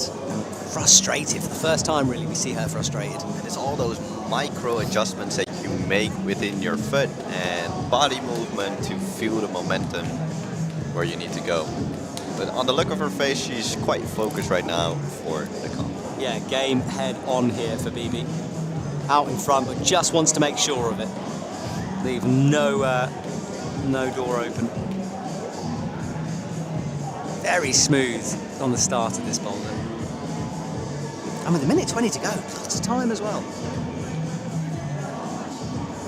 And for everyone checking in right now, we already started at 10:30, so we're already on for like 3 hours now. 3 hours. Dick George's gone in a flash. It's been a pleasure sharing the box with you here. Same. Although I could do with a sandwich. We're approaching sandwich time. It's definitely getting close. All right, BB working her way over now into the jib with that left hand. Up above her head is the triangle that few people have got to. Creeps her way up on that right foot, brings the left in. This could be a top for BB, and she does make it 4 out of 4. Great work. That's a definite first place to BB Hammers. Well, we said she had no skin. She had a headache. She's been all over the Europe climbing in Quiff, in Studio Block, and she will take victory here in the Netherlands. Great work. Yuri Vast, how many coffees down are you guys? Oh, Yuri, if I count, it's embarrassing. I think I'm 5 deep. I'm 3. You 3? Yeah. There's some way to go then. Yeah. You can catch up. One day you'll be like me. Everything is a competition right now, is it not? Absolutely. Yeah, I think 5 coffees. I'm not saying it's a good idea. You know. All right. Well, our brushers who have done also an amazing job. They've been cleaning as much as we've been talking. Right, Ksenia is waiting, and our newest athlete out in the lights. And I can really recommend, if you would like to be at this event and have the best seats, you can sign up as a volunteer for next year to be a brusher. Yes, you too can come and brush for 5 hours. Come and join us. You can also take a part shift if you want. No, if you come, all right, you are fully committed. If you want to, you know, upgrade yourself to IFSC brushing, all right, if you can do a 5-hour stint, put that on your CV, boom. You're in, You're right in. there. You're in. The Brushing Federation, it's a thing. And here we have a new climber, Frederik Kerstens, also from the Netherlands. Yeah, she studied in Amsterdam, and she's the biggest Beatles fan ever, apparently. And that is a big claim amongst Beatles fans. Ooh, and she loves that you're here. Does she? Oh, one of few. You have fans all around. I really don't think that's true. But it's very nice of you to say. But no, it's lovely to be here. I really enjoy doing comps like this. It's, as I said, it's seeing the future of our sport, and that has got to be, you know, a special thing to watch. Yeah. The amount of work and time that the owners of this gym, Sander, Yolanda, they're always in the shadows. Yeah. But they love this sport and do everything to promote this sport. Also, creating a comp like this for 6 years now. Yeah. I mean, just shutting down your gym for a week, which is what they have to do. Exactly. You know, financially, that's such a commitment, and they're not going to break even out of this. You know, this is a comp for love of the sport. I don't yes. think, indeed, people understand how much also financially you have to invest in this. And they both just do it because of the love of the sport. And we have to also name, of course, the sponsors for making this happen. Yeah, good shout out, Georgia. We hopefully our TV crew can maybe put our sponsors at the bottom of the screen here, because it's worth shouting them out. So we've got some pretty big names, but La Sportiva involved in the. There we go. That is our sponsors. Thank you. Thank you very much. So Morpho Holds, Laser Beast, who is involved in the trophies. De Woodstock, Wata Climbing Unleash your creativity, Axis Round Edges and X-Cult. They are some of our sponsors involved. That's Sportiva as well. Yeah. They're in action.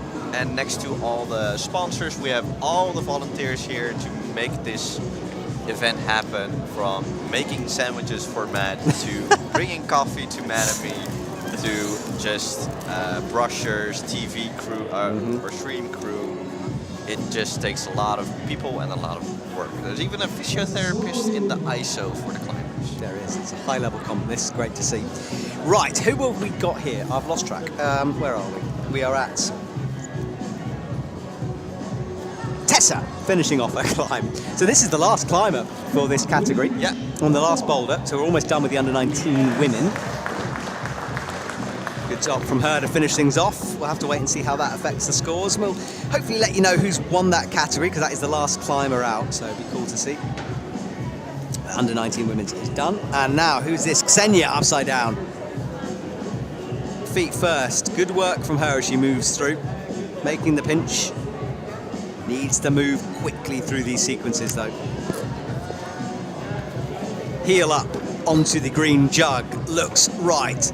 Flicks that right hand into a crimp.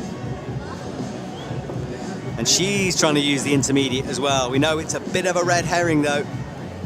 And she does drop out of sight. No go this time, but hopefully learned from that attempt.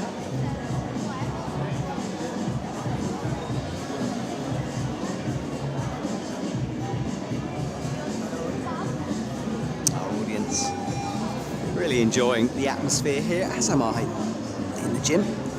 We're in an elevated position looking down at the climbers. It's a good place to be as we come up to 1 minute left of this round.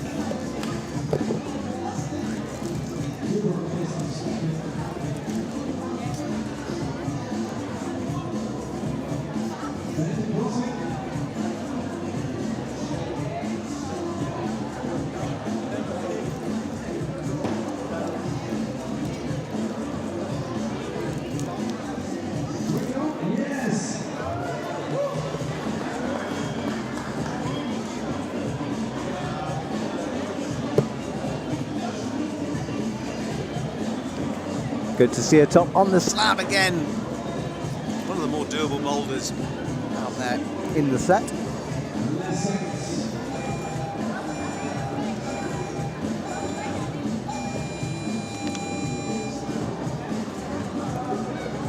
So a new rotation comes through then. The athletes coming out, brushers doing their job of course, and yeah, we're moving through the rounds pretty quick here.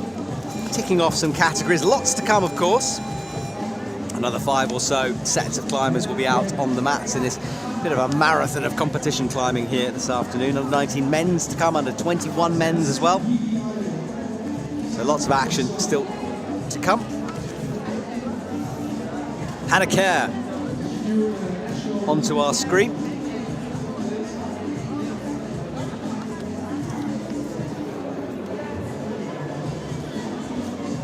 Hannah down in the last athlete out for the under 21 women. I saw her climbing yesterday, looked impressive. Hannah was competing last year. In fact, this is her second finals out of 2. 4th last year. Had a good run in the nationals as well. 8th place, which she said was a bad day, so she wants to forget about that soon, but 8th in the nationals is pretty good.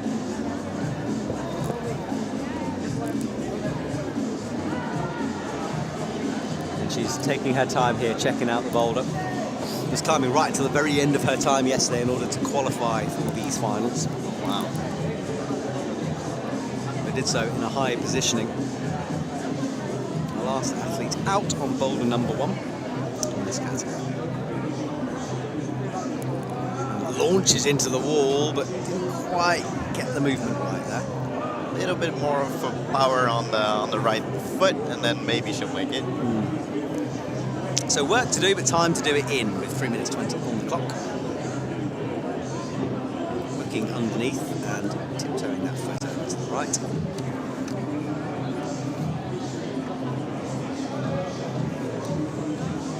Great British climber. So maybe an up-and-comer into that British team that saw success last year. Toby Roberts taking the gold medal, of course, in Paris. And Erin McBeast, as she's known on Instagram, one to watch for the women next year.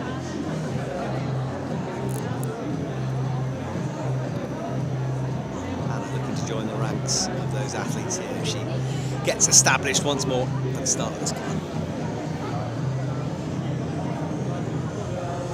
She just needs a bit more weight to the right side of the wall to catch that. So, she breathes and takes her time here. 2 minutes 20 on the clock. Slabs are in action as well. The overhangs in the middle not currently being used. The climbers are resting down on the ground. They stick with boulder 1 now. Hannah pulls back on, finds the right foot. This looks solid. It's move that's problematic for her. Dropping right but can't make it work. And looks a little bit lost out there at the moment.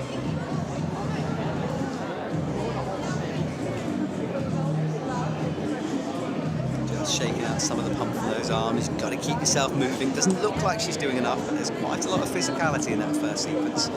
You'll land down hard on that right hand.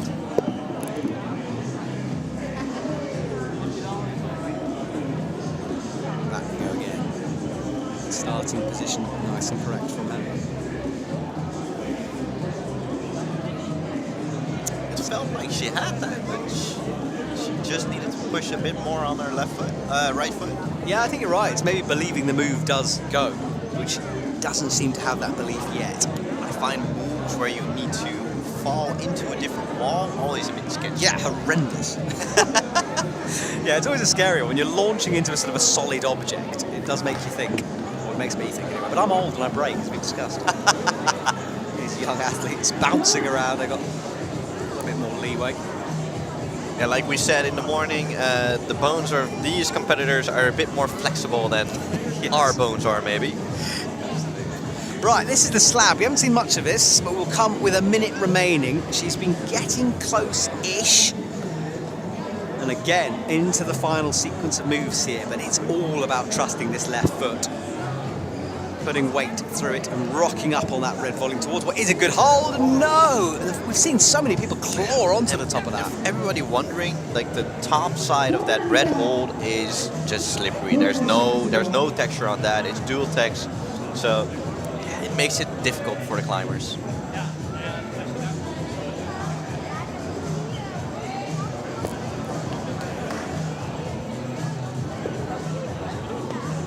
Ariane on probably the most physical boulder of the set here. Which is this overhang, feet first, 5 seconds left on the clock. Has she got time? Yes, she does. And that's Isa really happy with that top, Yeah, of course. a YouTube start creating some magic for a channel there with 2 seconds to go on the clock. That was cool to see. Let's see if we can grow her subscribers. Oh yeah, well I've still got it up. Have we? It was around about 800. I've got a link for Isa's channel, which I will now reshare if I can. There we go. So I'm going to reshare it. Everyone, follow this channel, please. We're trying to start a movement here. Next to the rivalry that you're trying to start between the TOCs in It's true. I cause carnage and bring people together, George. It's a real talent. It's like you're yin and yang in real life. I like that. No one has ever described me as having yin or yang, to be honest. It's just the balance that you bring back. Sometimes. This is our under-19s results. We saw BB topping out the boulder earlier on. 4 out of 4 from her, the best of any athlete so far today. Tessa in second place, 3 tops, 1 zone for her. Close, but not quite. Silver medal. And then Yara in third with the bronze with 1 top and a zone. In the slab section, that top came. So close run thing, especially between 4th, 5th and 3rd place. And Perrine down at the bottom, a learning progress. No tops today for her, but zones along the way. All right. And meanwhile, we can see some of the setters. Oh, it's a big reset then. Yeah. All so right. after this category, there's going to be a change of sets. Okay. So we might go off air for a bit. Is that one of those times? Are we carrying on? George is shaking his head at me. Oh, no. We carry on talking. But that does mean the... I'm down. Look, no one lets me speak for this long, George. It's a very dangerous thing to do. Well, maybe we can take this moment to, like, nobody really sees the behind the scenes for streams like this. Oh, hang on. Before you start that, let's see if Xenia gets the top here, because she's a move away. Creeping up. That knee. Oh, but she does get it done, and that must fill her with confidence, trusting that left knee. Good on you to show that. Yeah. Sorry, what were you saying, George? Behind the scenes? Yeah, you've seen a lot of different streams, and not all. There have been discussions about. Oh, it's us, George. We're on. Be polite. Hello, everyone. This is George. I'm Matt.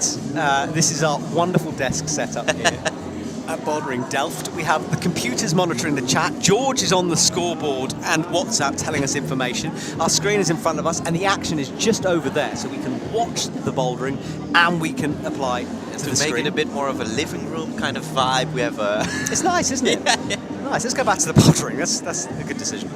Well, there you go. That's your behind the scenes, George. Yeah. The behind the scenes, like there's a lot of work going into streams like this, commentating. Can you tell us how important, like, why it's so important to do that? I mean, we just want to be prepared for the athletes, I think. And yeah, there is a lot that goes on, and sometimes we don't have control over it as well. You know, we often work with exterior TV companies, for example, who press the buttons and make things. But yeah, we are working always hard to try to improve it for you and bring you the best action. That's the general plan, even though it does go wrong. Yuri says we've got flowers. We do have flowers. Yeah. They're very nice. Like tulips, as expected. Yeah, and maybe just a big shout out to you as well, Matt, for just providing our commentating for all the bouldering competitions. It's just great to have experienced all those comps in the last few years. Yeah, you're very because nice. of your contribution. In all honesty, it's an absolute privilege to do this job, and what a job I get to do. So, but thank you. Right, slab and footwork. And George, I don't think anyone's really unlocked the beta in this. There's multiple betas I've seen, but I think the crux is getting that right foot. She's trying to do the foot match, which Yep. I think is almost impossible in this position. There's the green. Oh, wow. There's the green to be had, but she can't see it. Of course. She knows it's somewhere beneath her. And just pushing and pulling balance on the slab like this is just like keeping that left hip all the way to the left. And then, yes. Yeah, I didn't quite have that down. But she's still got 1 minute left. So enough time to try it again. Yeah. It looks like she's having fun, and that's one of the most important things during the comp. That's true. I don't know. I think she was talking to a judge down there. She won't be talking to a coach or anything. That's not allowed.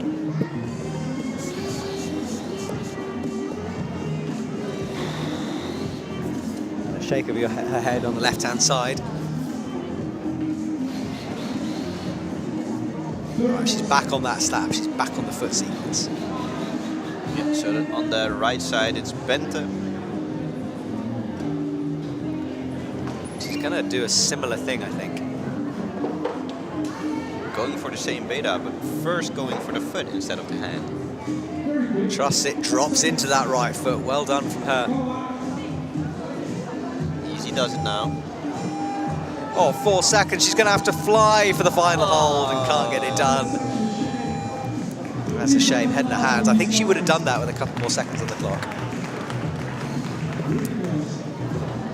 And meanwhile, everybody can see that because of the tight schedules,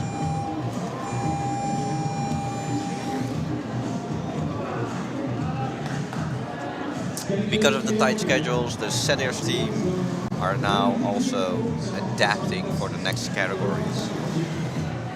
En van de left to right, we have Hannah, Ariana, and Isa on the left boulder.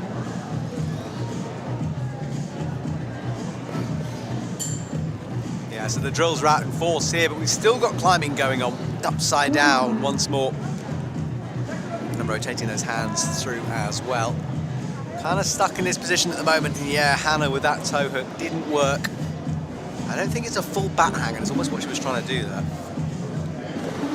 And we just saw the setters team as well. Maybe a good moment to shout out the setters team. It's Christophe Kazin, Rob De Neyer, Don van Laren is multiple Dutch champion in bouldering, Jesse Pauw, and Michiel Nieuwenhuizen. Yeah, very strong climbers amongst that. Yep. Christophe, of course, IFSC setter, so the level of setting here is world class, and that's what's attractive for these athletes. You know, they want setting like this. And for every kid getting excited for this comp, you can also try and participate next year. It's just good practice to experience a comp like this.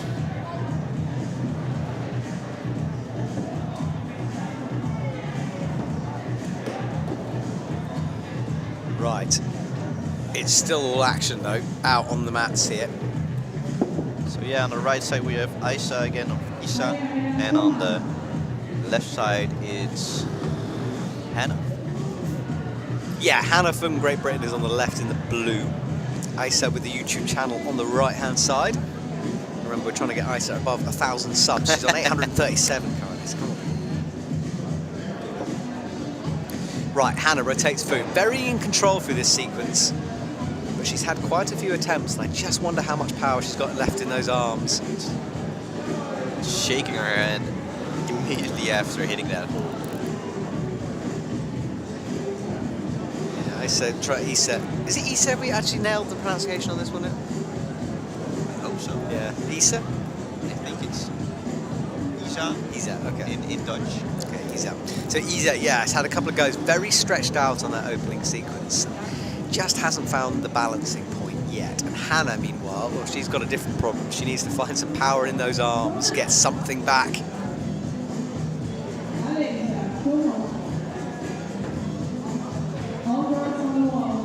Isa gets stood up on that red slopey foothold. And then she needed to pop around the corner to make this work, but it's the foot that's difficult. Try to find it underneath her. She looks, but she can't see it. She touched the green for a moment. Yep. And meanwhile, Hannah is trying to get to the zone as well.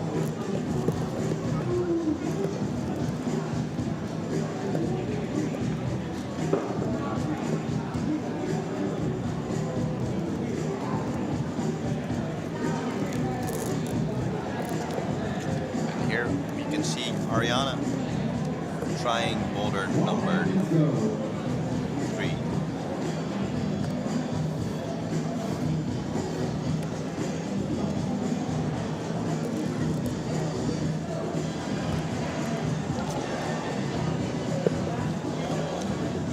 All right, she presses up into the starting position, brings that right foot behind her, and now easily into the jug. This is smooth from her so far, but she's done this a few times now. 1 minute left on the clock.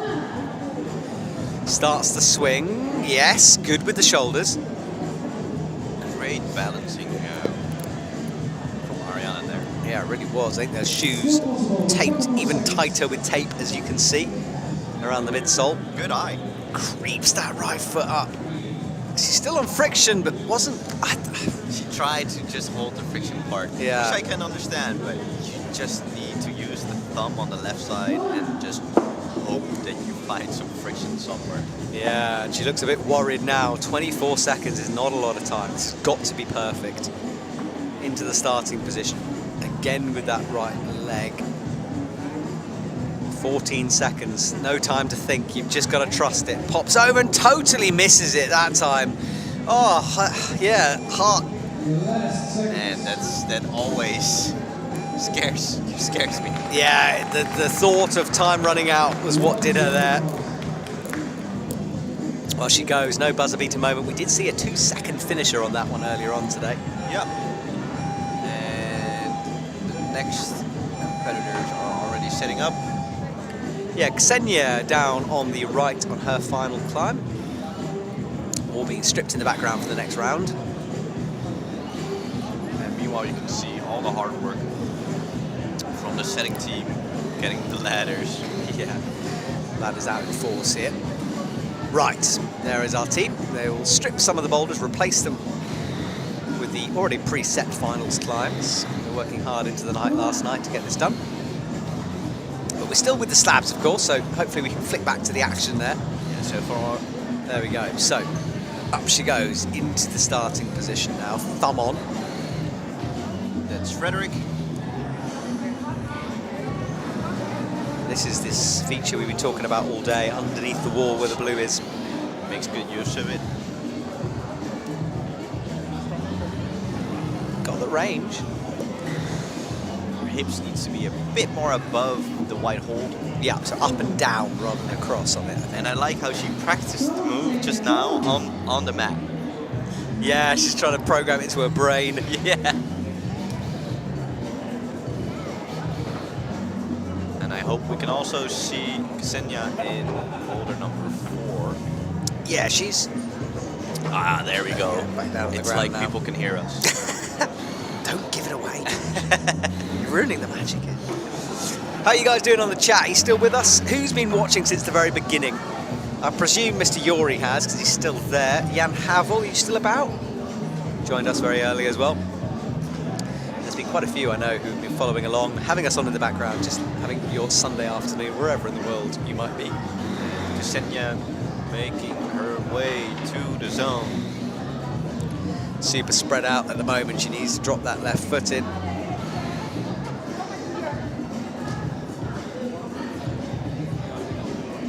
Pops, holds, slaps, misses. And hands on her hips.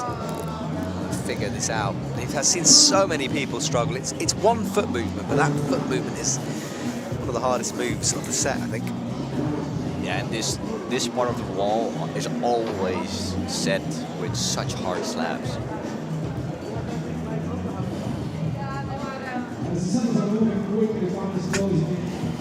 People commenting how long they've been watching for. Yori is in and out, and Jan Havel refuses to answer. Fair enough, Jan. Personal question, I will be honest. Right, Ksenia will go again.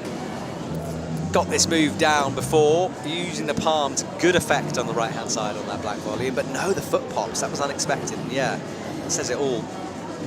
Frustration from her. Keep an eye on the left-hand side. The launch slab. Much better, landing up and down onto that white volume, weight in the perfect place. But she's got a tricky move here. You've got to trust that jib, the little one in the wall, which is so small it looks like a screw hole. Yeah. And so on the right side of the, yep, exactly there, there's some friction, but on the top side of that hole, there's just nothing to be added, nothing. So tries to work out how to hold this. Wrapping those fingers in, loses the left foot though, and a second it popped off. She was on the way down. And those are scary moves, man. On such bad footholds and then going for that crimp. Absolutely, yeah. And look at this with Ksenia. She has a full left foot flat on the wall. I think she was trying to find some friction on the dual text hold on the left side of that.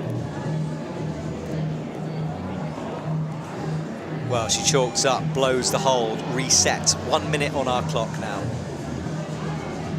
So it's now or nothing for Ksenia. Can she make an impact? Remember, she is the defending champion. I'm not quite sure where she's on scores, George. Maybe you can let us know. But we're yeah, we're updating the system now. Right, maybe the last few goes for Ksenia though. Crimping the edge of the volume, we've seen a few do. And the edge of the blue one as well as she presses away. This is better. That left foot does find the green, but she's a bit too far to the left of it at the moment. I think she might think she's on it, but she's not. And no, bobbles backwards. 30 seconds. She has got time, but it's got to be quick here. And I love this dedication, just going for it again. And I think if the system is right, so bear with me, Bente Schiffelers is in the first place, and second place is for Ksenia, and then third place is for Isa. But we're still waiting for the official. Yeah, it's going to be updated in a couple of minutes, we hope.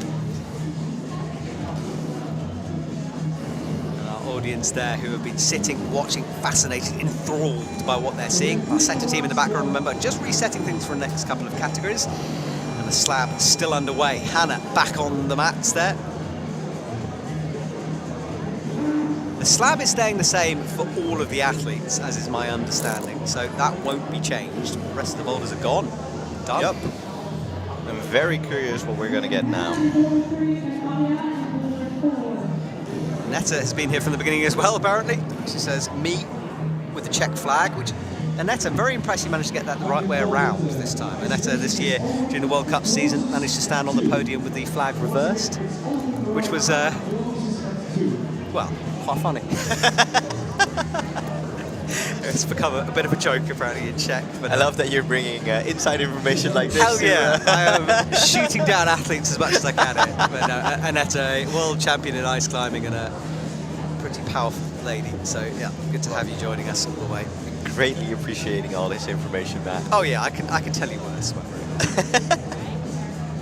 So here on the right side we have Ariana from South Africa, and on the left side we have Hannah Kerr from Great Britain.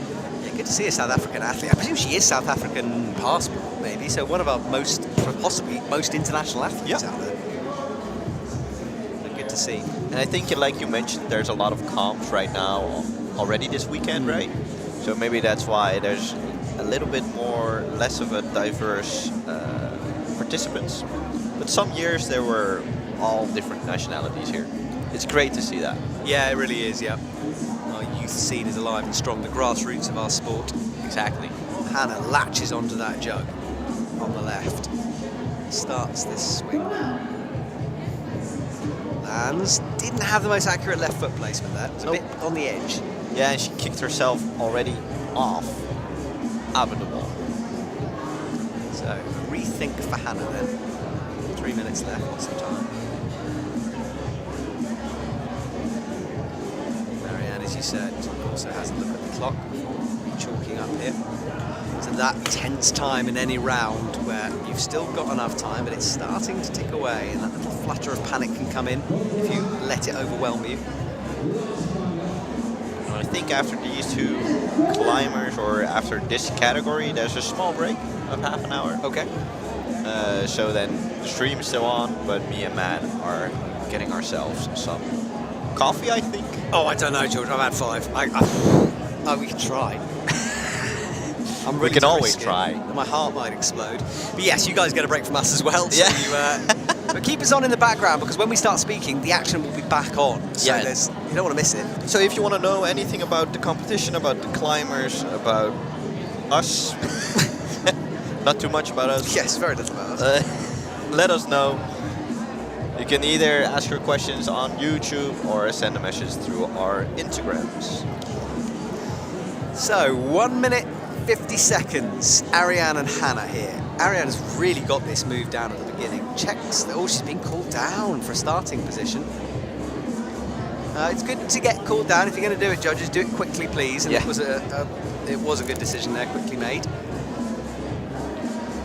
And I think I forgot that in all the shout-outs and the thank yous, the judges. A very important part of it as well. So I'm sorry that I forgot in the first round, but Yeah, we talked about them up here. There are some IFSC judges out there, which you mentioned. right. So there's a couple. You're right. But yes, you're right. They are forgotten sometimes, but they are pretty vital to our comp here. They make the decision, the hard decision we don't want to do. yeah. We get to defer. Yeah. We just get to look nice while nobody I'm sees not even us. sure about that. They've seen our faces, George. We can't claim. Ariane then teeters off. That's an interesting one there. Obviously didn't feel quite settled, but it didn't look like she was falling. Maybe more of a decision to come off then, more than anything else, but it just didn't feel in the right. Yeah, and she stood on the green hold while we both think that you need to step on that smudgy red one. Yeah, you can see it shining in the lights to show the no tags on it.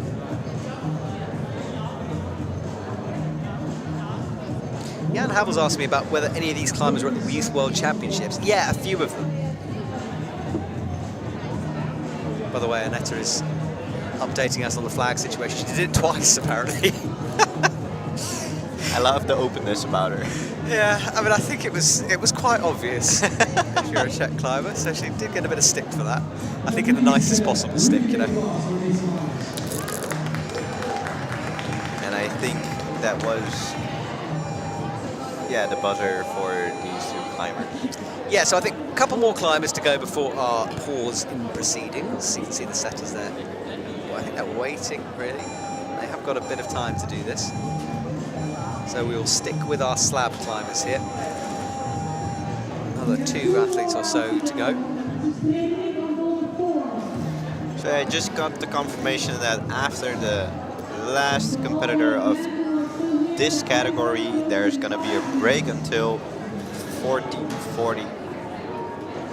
14:40. So an hour. 40 minutes. 40 minutes. Okay.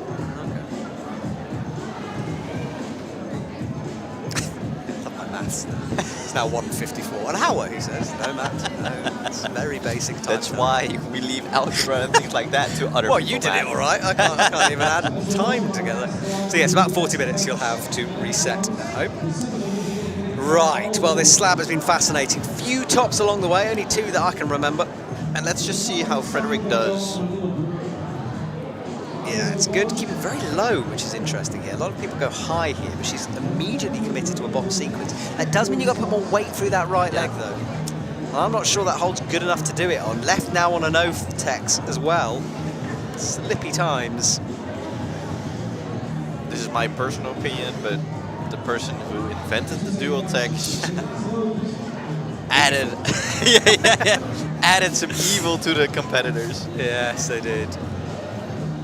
It's now become a staple of competition climbing, as has that completely frictionless see-through. Yeah.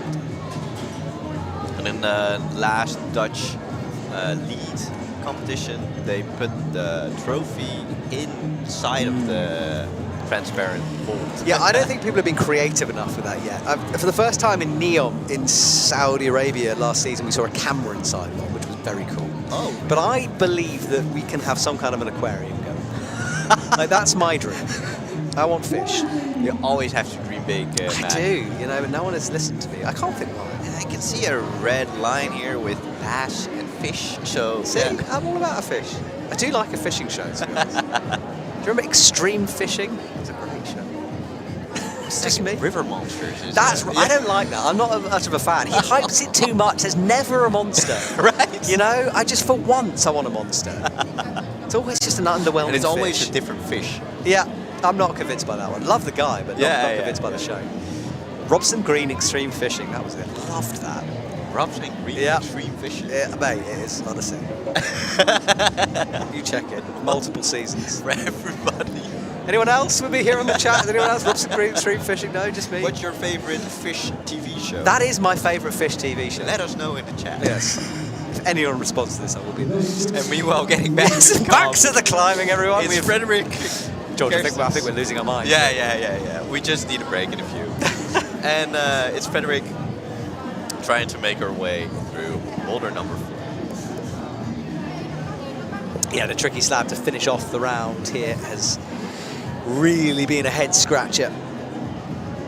You think it's all going to be about the first move, but actually it's this middle sequence to get to the zone that's proved really hard for everyone. Nasty right hand, not a lot to go on that, certainly not enough to really pull on. And then this really committing move, I think that's too fast. It's all about trusting that right foot on the red hold, but we both saw it up close, and they don't give you a lot. Nasty. And for the first time on camera, we can see on the right side one of the gym owners, Sander. Oh, is he? He was always on. He's always in the shadow. But yeah, big shout out to him and Yolanda, the 2 owners of this gym, who make all of this happen. Yeah, very well said.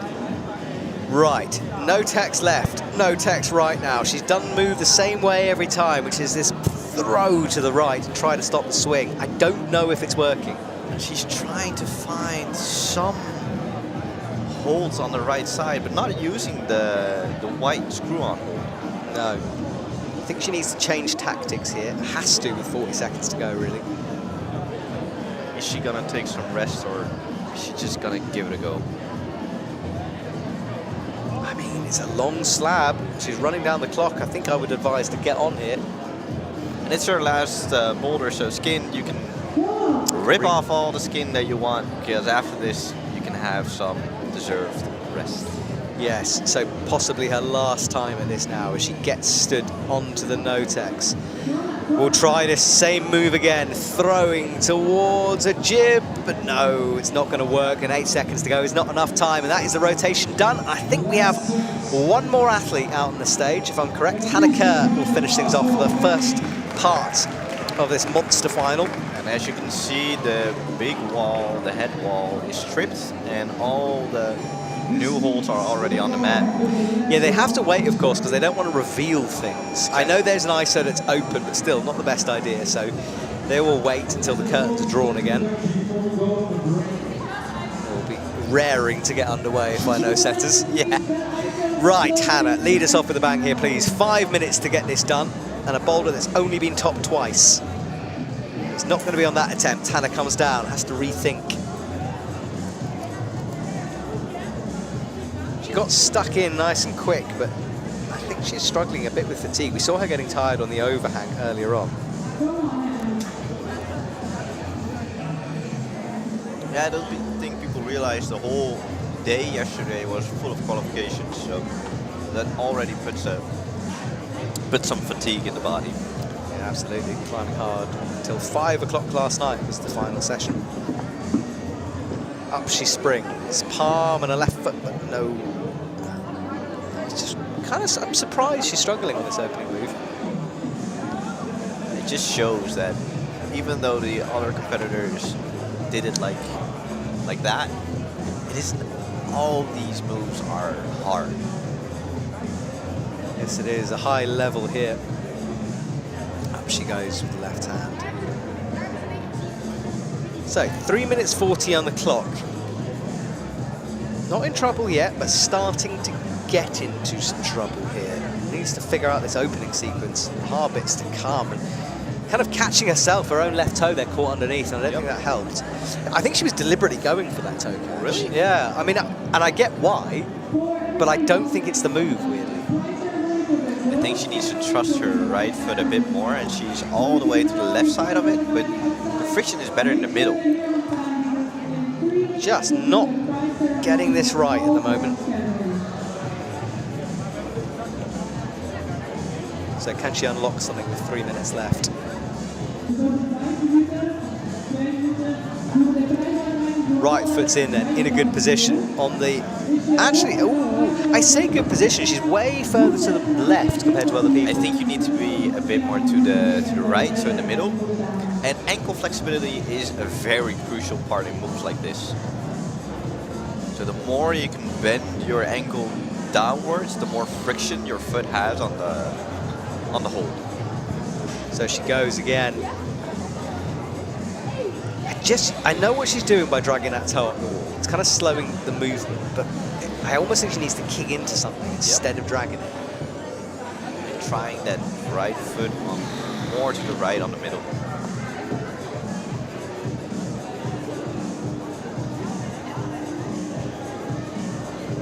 Right, has a rethink. 2 minutes left. Now she really needs to find something to unlock this bottom part. Up she goes again. Better. That was better. Little change in the hip direction. This was just a slip of the hands, not the feet this time.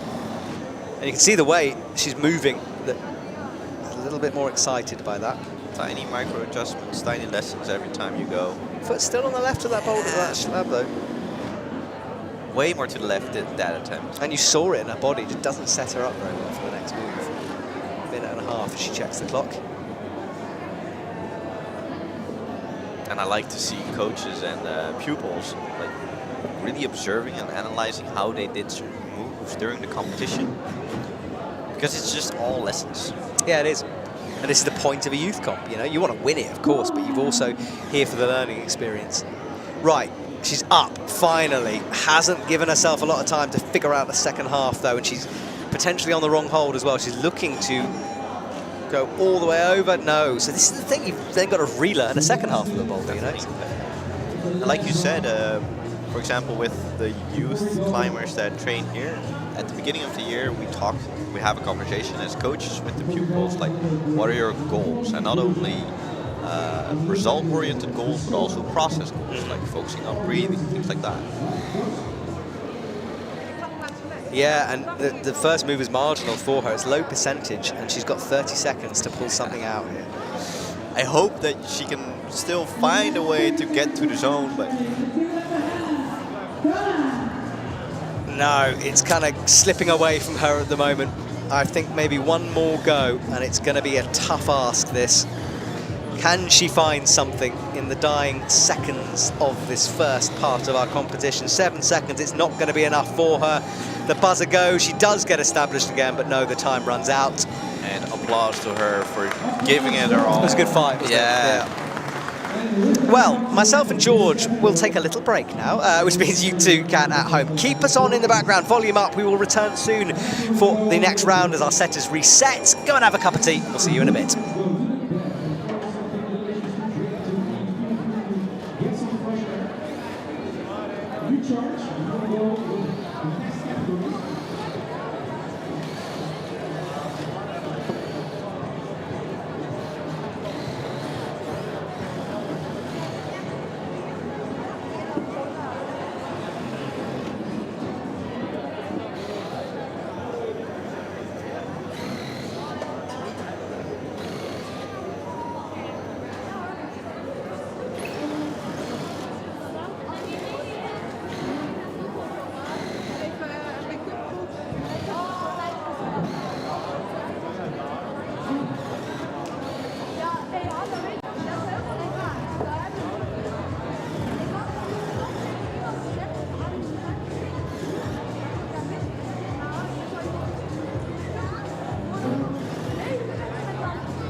So in a couple of minutes, we're going to go ahead and start with the prize ceremony.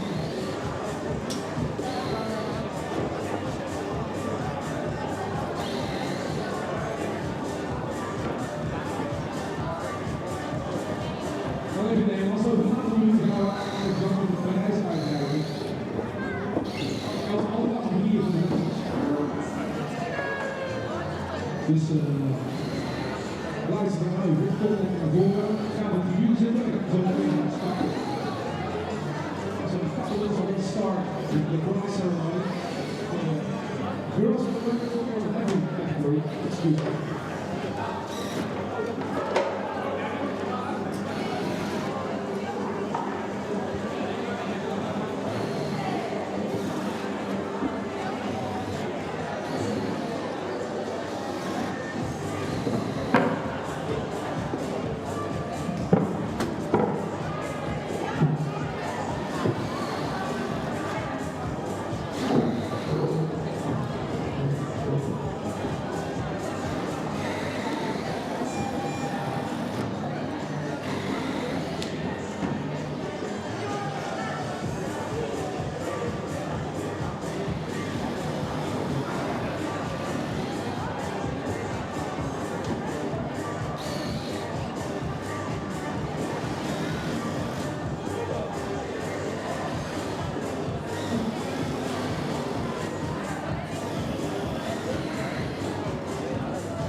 Bleau is als een van de unieke dingen ook buiten is. En onderdeel uitgemaakt van onze ceremonie. Deze manier van heel even zijn van de game naar binnen komen. En in English, if four parents want your children, perhaps is outside. And we're going to be part of the ceremony. Please give a little sign as the company size so we can go ahead and start with the ceremony.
apologize if I mispronounce any of your names.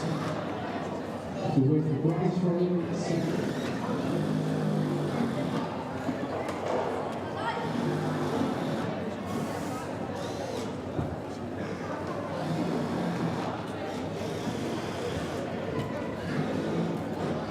So,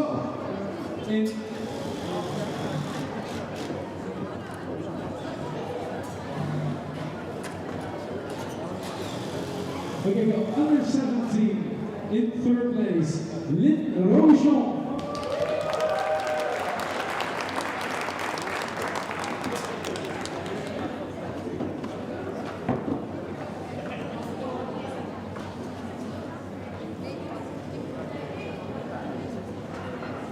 In second place, Michte Nijens.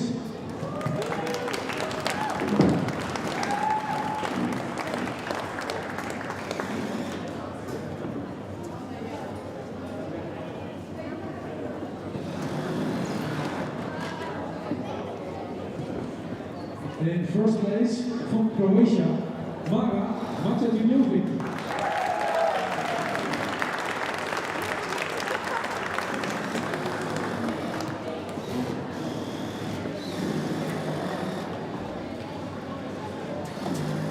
Big applause for these contestants.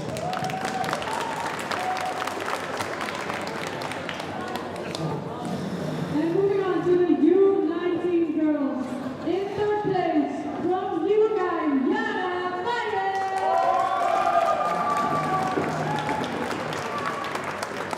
De prijs komt eraan.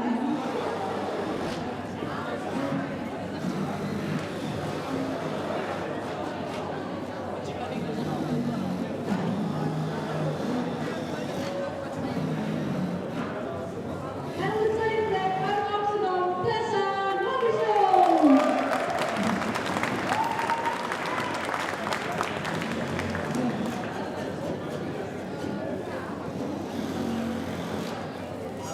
En dan op de eerste plek, net als wij uit Tilburg, Pili Hagen.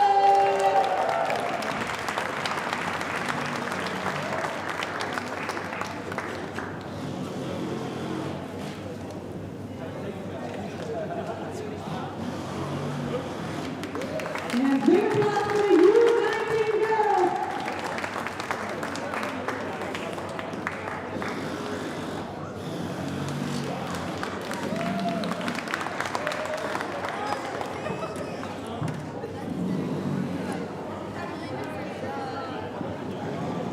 Moving across.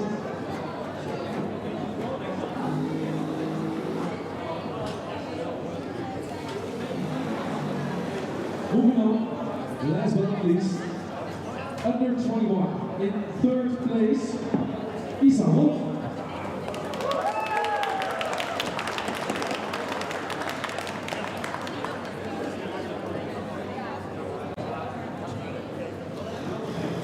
I'm so sorry, a little bit too quick. Applause.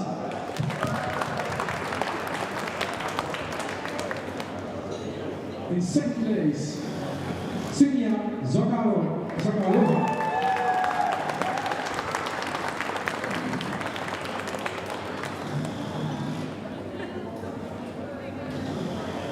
And in first place, Bente Schifferleers.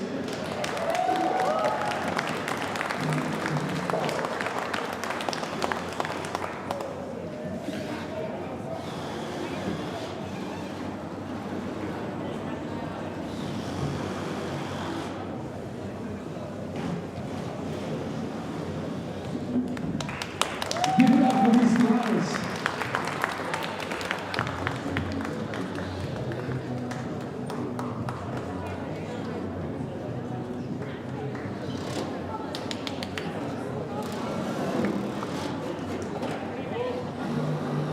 And a special thanks to the girl who we made drum the lots today, Lana.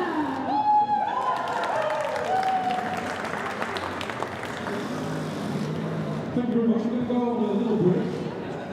We're going to be back at 1440. 40:40. We're going to continue with the finals. And then we're gonna watch the men / boys line. See you then. Hit the bathroom.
start with is going to be under 17.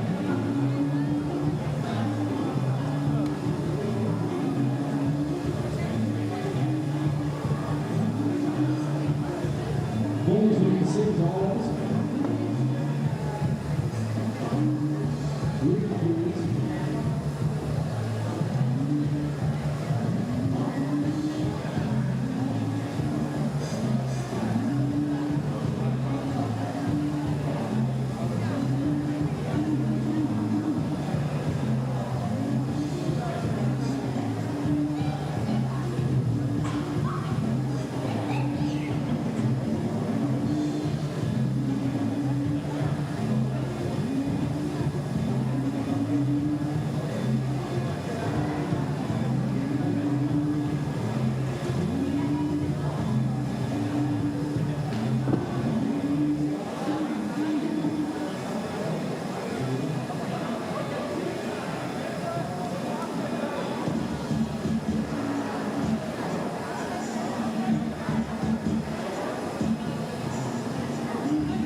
Hello and welcome back to Delfts Bleau for the DBIYO 2025 Youth Comp. If you've given yourself a bit of a break, welcome back. I hope you got a coffee.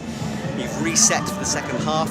My name is Matt Green. I'm George by George Lim. Sorry, in the commentary box. That's all right. That's all right. George, if people missed who you were at the beginning, just give us a bit of a lowdown of your expertise. I'm a climber myself, of course. I've done the commentating of the DBIYO for the last 5.5 years. And I used to be, or still am sometimes, a mental coach for the youth.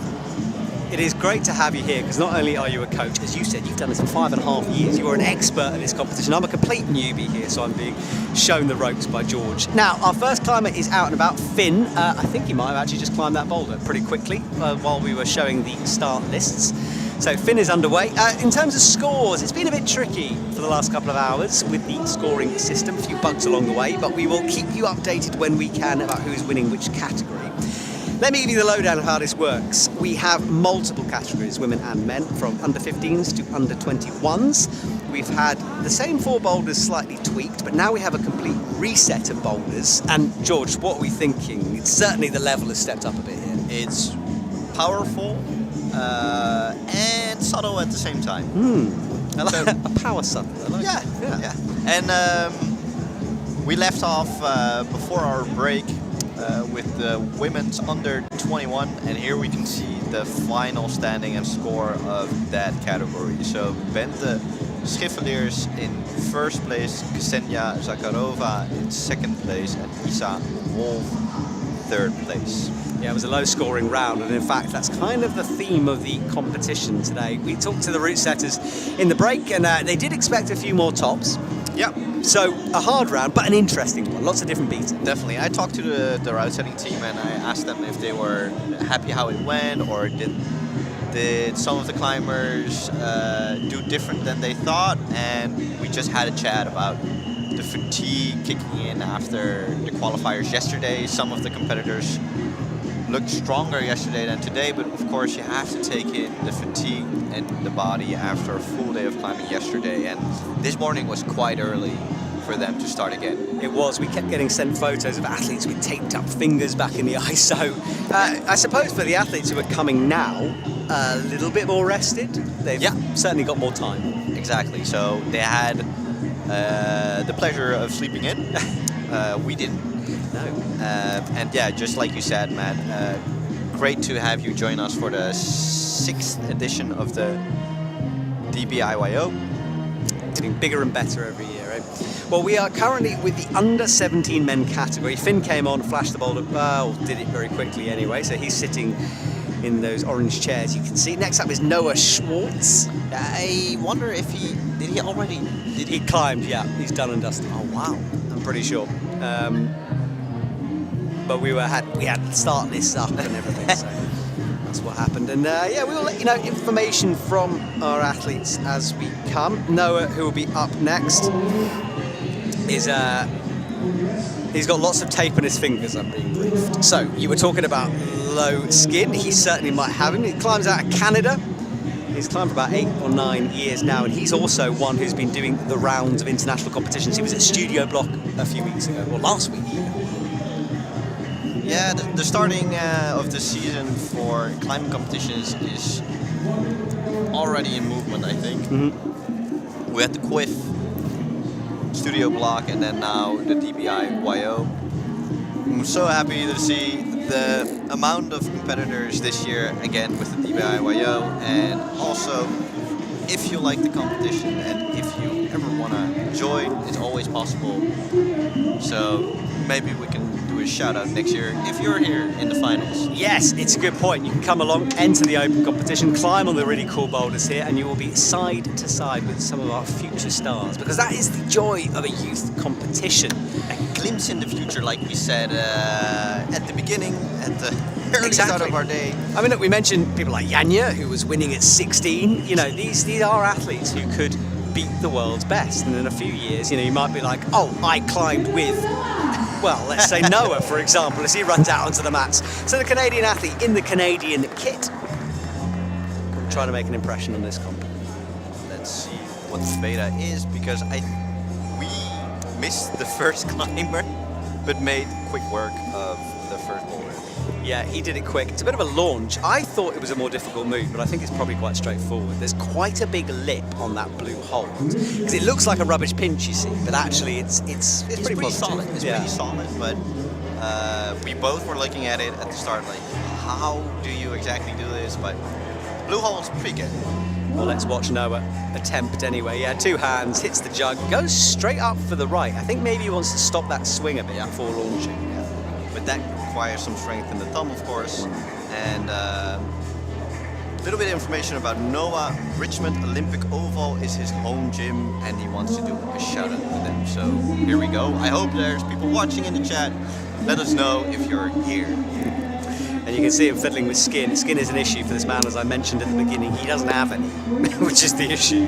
But he has immediately stripped off some tape, which is a bold move when you first boulder with no skin. I've even heard a competitor last year that already participated the year before that and used a lot of tape during the qualifiers, so to save his skin for the finals. Yes, and the thing is that right hand is a friction move, and that's why he's stripped the tape off. But God, it's going to be rubbing even more skin off those fingertips. Yeah, I know that hold, and I always try to cup it with part of my underarm. Yes, I know what you mean. Wrap as much skin as possible.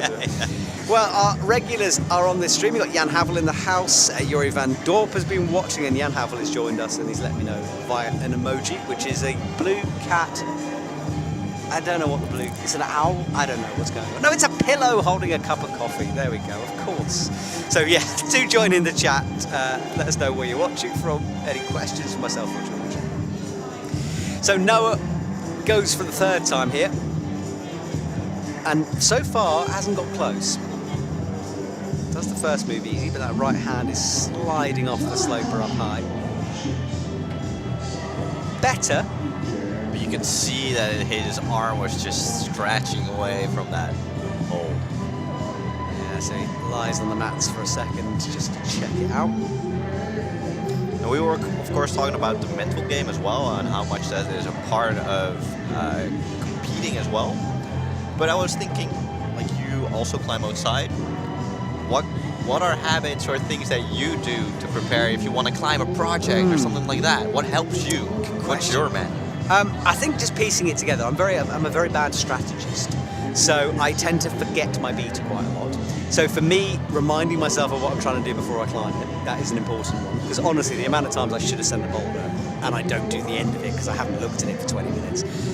So yeah, for me, it's just planning ahead, and that's something I am working on because I'm rubbish at it. But there's no, like, pressure when you almost did Oh it. yeah, you know the worst is when you think you should send. Yeah.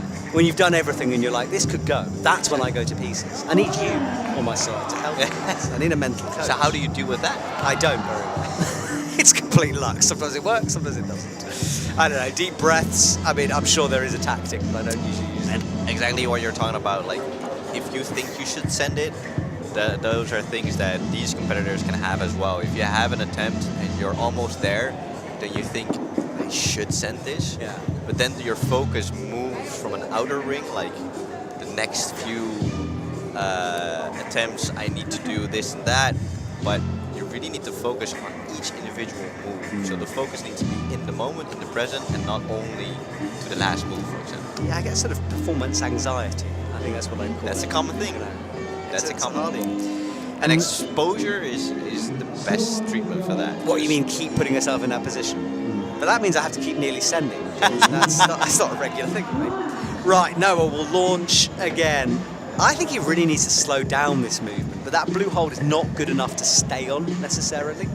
I wonder if you need to put the foot on first before you go on to the... Yes, I wish we had seen how Finn did it. I wish we paid attention. Well, in our defence, there was a great big scoreboard in the way, but yeah, for whatever happened, Finn got it done, I think, on a flash attempt. Yep. Which is not great news for Noah, to be honest. That bad skin might be affecting him here. Team Canada, of course, with legends under their banner. Alana Yip is a lady I've shared a commentary box many a time with. Sean as well. So yeah, they've got a lot of good climbers in their squad. And it's a beautiful, like, Squamish is one of my favorite spots. I've never been, but I really want to so much. I can really recommend that. I've only ever been to Canada in winter, in fact, and it's not my favourite place in winter. Squamish is incredible, and just the Stalma must achieve to sleep under that mountain is... Watch out for bears though, but next to that... True. Right, I think we're going to get two boulders in action soon. Yes, we have now, I think. So 2 athletes out. So Finn is back in action, and Oliver Huisman should be climbing next. And we'll find some facts about Mr. Oliver.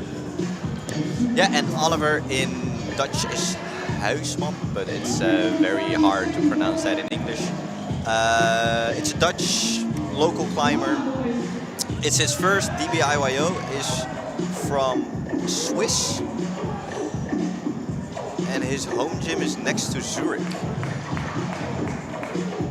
So he's member of the Swiss national team. Remember the Swiss national team, and this would be good practice for him. And I was talking to Christoph, who's the head setter here, who's an IFSC setter, and he was agreeing with me that the experience that you can get as a young athlete climbing boulders at this level is so invaluable. Right. And getting used to an atmosphere like this, it's just like, That's important. it's crucial. It's important for development. Now keep an eye on Finn, because he really quickly sent boulder number 1, but he's struggling with boulder number 2. This is There we go. boulder. Beautiful shot of boulder number 2. You on the right side you see a gray volume, and on that is a purple. Yes, exactly that. The purple on the left-hand side. And you can see how stacked the jibs are at the top. I did have a little bit of a joke with one of the setters. I asked him if he'd just thrown all the holds he had available at him. But there is a reasoning behind it, which is there's lots of blockers in. Right. And so what I was saying, like the purple hold on the gray volume, one of the setters took about 5 to 10 minutes to explain to me the detail on the placement of your foot on there, Right. to make sure you have the right tension. So which foot placement are you talking about? This one? No, the next one. This one looks hard enough already. Yeah. So after that, you need to put your right foot as a toe hook on the volume. Yeah, he's looking at it On the right now. blue volume? No, on the grey volume. Oh, I see the purple jib. Yes. Yeah. You can just see it poking out there. Right, well that's the theory. Very often the theory doesn't necessarily relate to the climbing. So it's always interesting to watch athletes break the beater, mess with route setters' heads. Sometimes it's lost in translation, right? There is an element of that as well, yeah. So Finn has a long look up. 2 minutes 20 on the clock, clock's the time. He's away at the moment. And back on boulder number 2. We are almost seeing the top here. Hopefully we can swap to boulder number 1 here, because we have an athlete very, very close to finishing things off here. And in fact, he does do it. There we go at the very top. Great work from Oliver there with the top. So Oliver getting it done. And Oliver hoped for jumpy boulders, so I think he got what he wanted. He did, yes. Dynamic start for his comp. And here we see Finn again, Different beater, not going foot first this time. but trying to catch that big red hold with your left hand. I don't think that's the way to go. I just saw it, and it barely has something that you can hold on to. Okay, well he is making sure that boulder is nice and clean. And we can see some of the athletes who competed earlier on today chilling in the audience, enjoying the whole atmosphere of this comp. And it's a great bouldering wall. If you haven't been, we're at Delfts, Bleau, and it's down by one of the canals, a lovely cycle from the centre of town, which I've been saying is like a mini Amsterdam. All the beautiful bits of Amsterdam condensed into one gorgeous street, or 2 gorgeous streets. So, I love that you went with the bike, though. Well, I got off a train from Belgium and I got given a rental bike, and it's honestly the best way to get around. Yeah, It's brilliant. it's the Dutch way. It is, better than walking. But Finn is struggling. He's tried a few ways through here, and he's going foot first again. I'm not sure, you can hold that position like that. I think you need to have 2 feet on that black hold, so that you can put a toe hook on the purple chip. Yes, that chip around the side.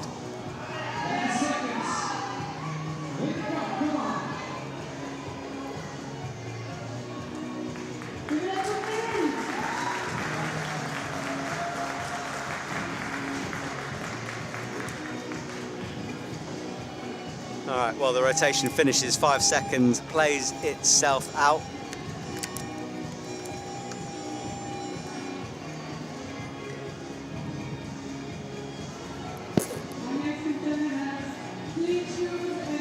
So next round, the athletes stand facing the audience now.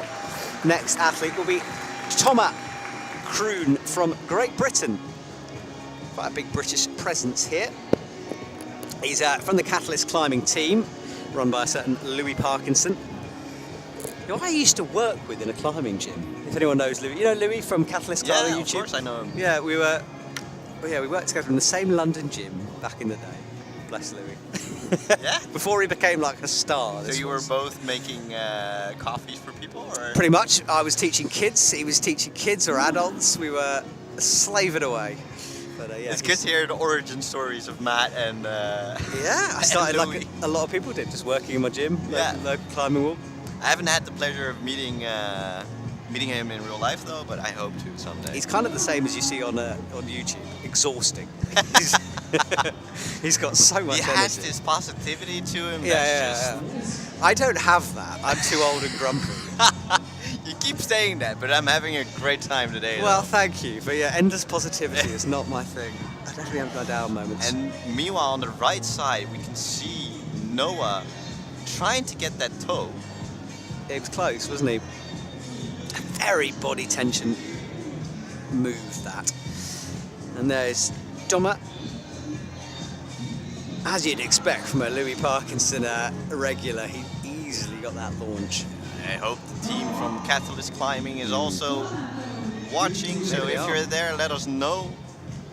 It's interesting how much Noah struggled on this move. It must be skin. Because he really kept slipping off that slope, and everyone else has made it pretty simple. Can it be nerves? Maybe. But he's doing much better on the other boulder, which is less friction dependent. And we know his skin is bad. Anyway, a quick send. There is Noah. Proudly wearing that Canadian jersey. Must be so cool to climb in your country's colours. Sorry? It must be so cool to climb in your country's colours. Yeah. It'd be brilliant to have that. Yeah, sorry if my microphone's a bit muffled. It sounds a bit weird to me, but hopefully it's working for you guys. It's better now. It's better now? Yeah. I just love climbing in Canada, man. I can. When was the last time you were there? 2 years ago. I was supposed to go this year as well, but some other plans were made, like an engagement and things like that. Your engagement? Yeah. Oh, congratulations. Are you Thanks now very happily much. married? Is it done? No, we're engaged now, so Okay. we still have to get married and Right. things like that. Right. There are all different kinds of terms and things that I never thought about that I need to think about now. There's still time to run. Yeah. I'm just saying. I'm not Thank- suggesting you do, thank- I'm just saying it's an option. Holding out all the options. Yes, for me. or her run from you, Yeah. to be honest. God, what have I done? I'm starting another war If here, she's aren't I? listening, thank you. He's nodding a lot next to me. I can't think why. Noah going for the friction move again. Surely he hasn't got the skin for that. And I think he's talking to judges here, yes. Possibly about attempts or if he's got the zone. I think he was just making sure he has been awarded the zone, and obviously not, because he's looking pretty upset. Yes, I don't know if that was starting position or whether that was awarded a zone, but regardless, he's not that happy. I hope you can shake it off.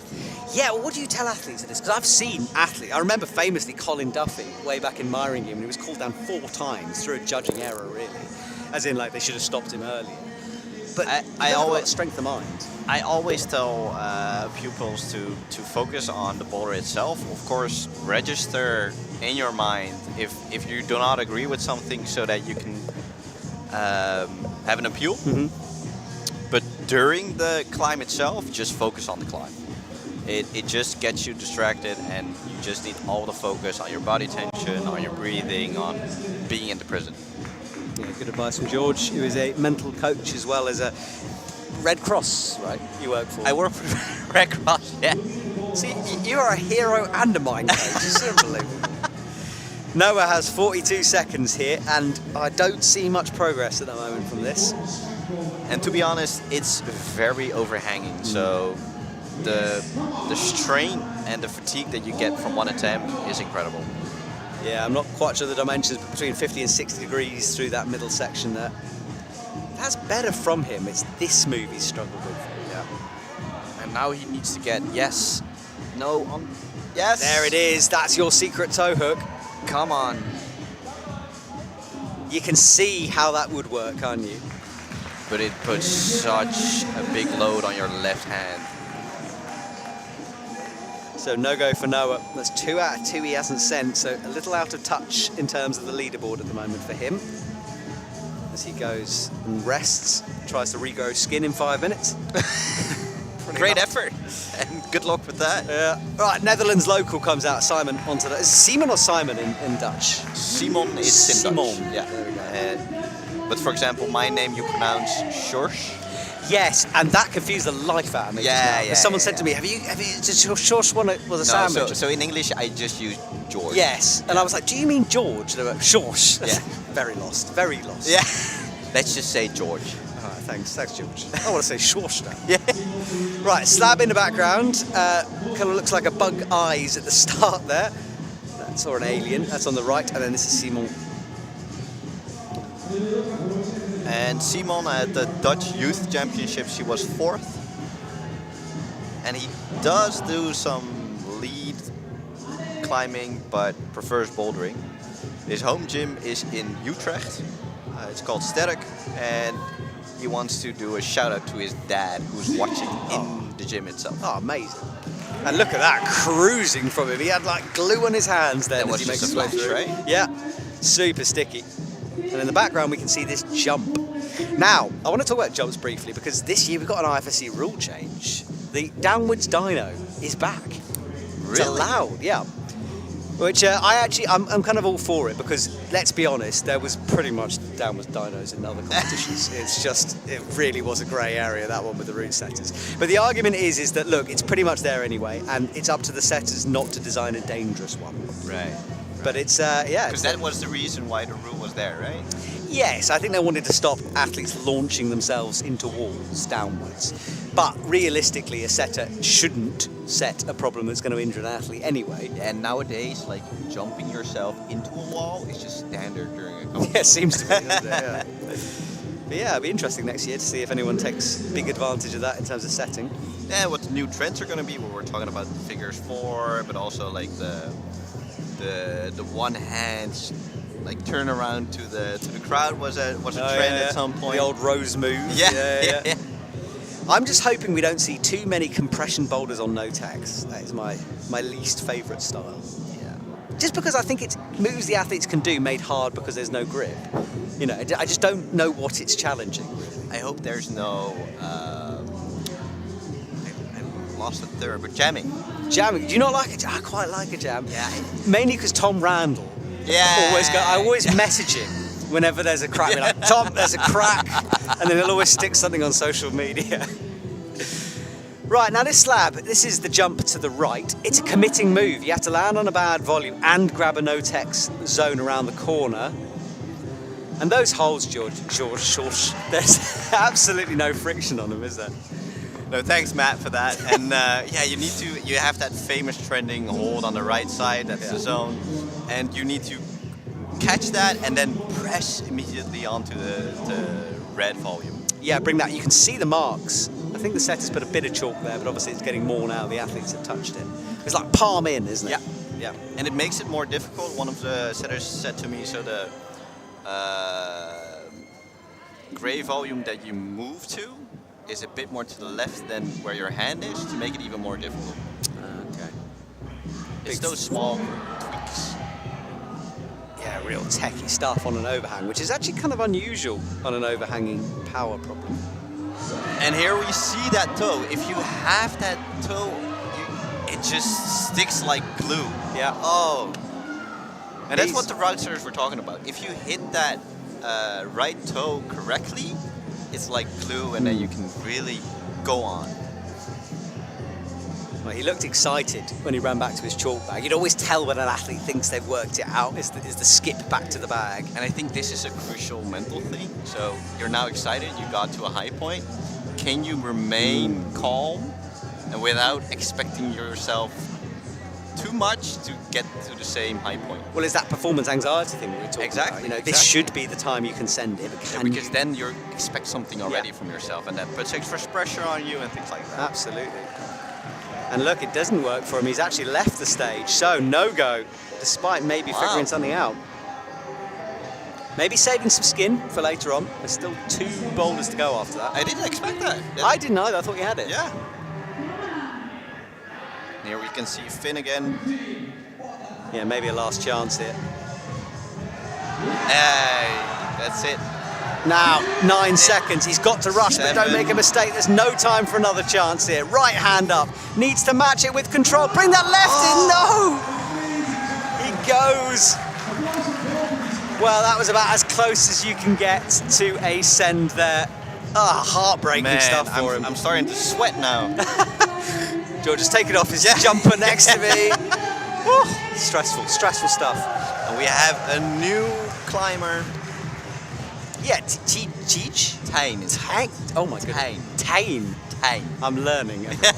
We all know pronunciation is not my strong suit, so I'm trying. Tane. You always do well. I have to give you that compliment as well during the IFSC comps. I'm like, how do you pronounce that? Well, according to some people, I don't. But in my defence, I'm actually more often right than people think. But I remember someone very aggressively messaging me, telling me I'd said Hannah Moyle's name wrong, when I absolutely hadn't. And when I pointed it out, they just said, oh, sorry, I didn't realise. And you think, why on earth would you message me something you don't know yourself? I can still remember someone at one of the first editions of the DBIYO, one of the moms correcting me in the chat. Okay. And saying phonetically how to pronounce it. Well, that's helpful in that. When they're correct, it's all good. Exactly. So this is Tijn.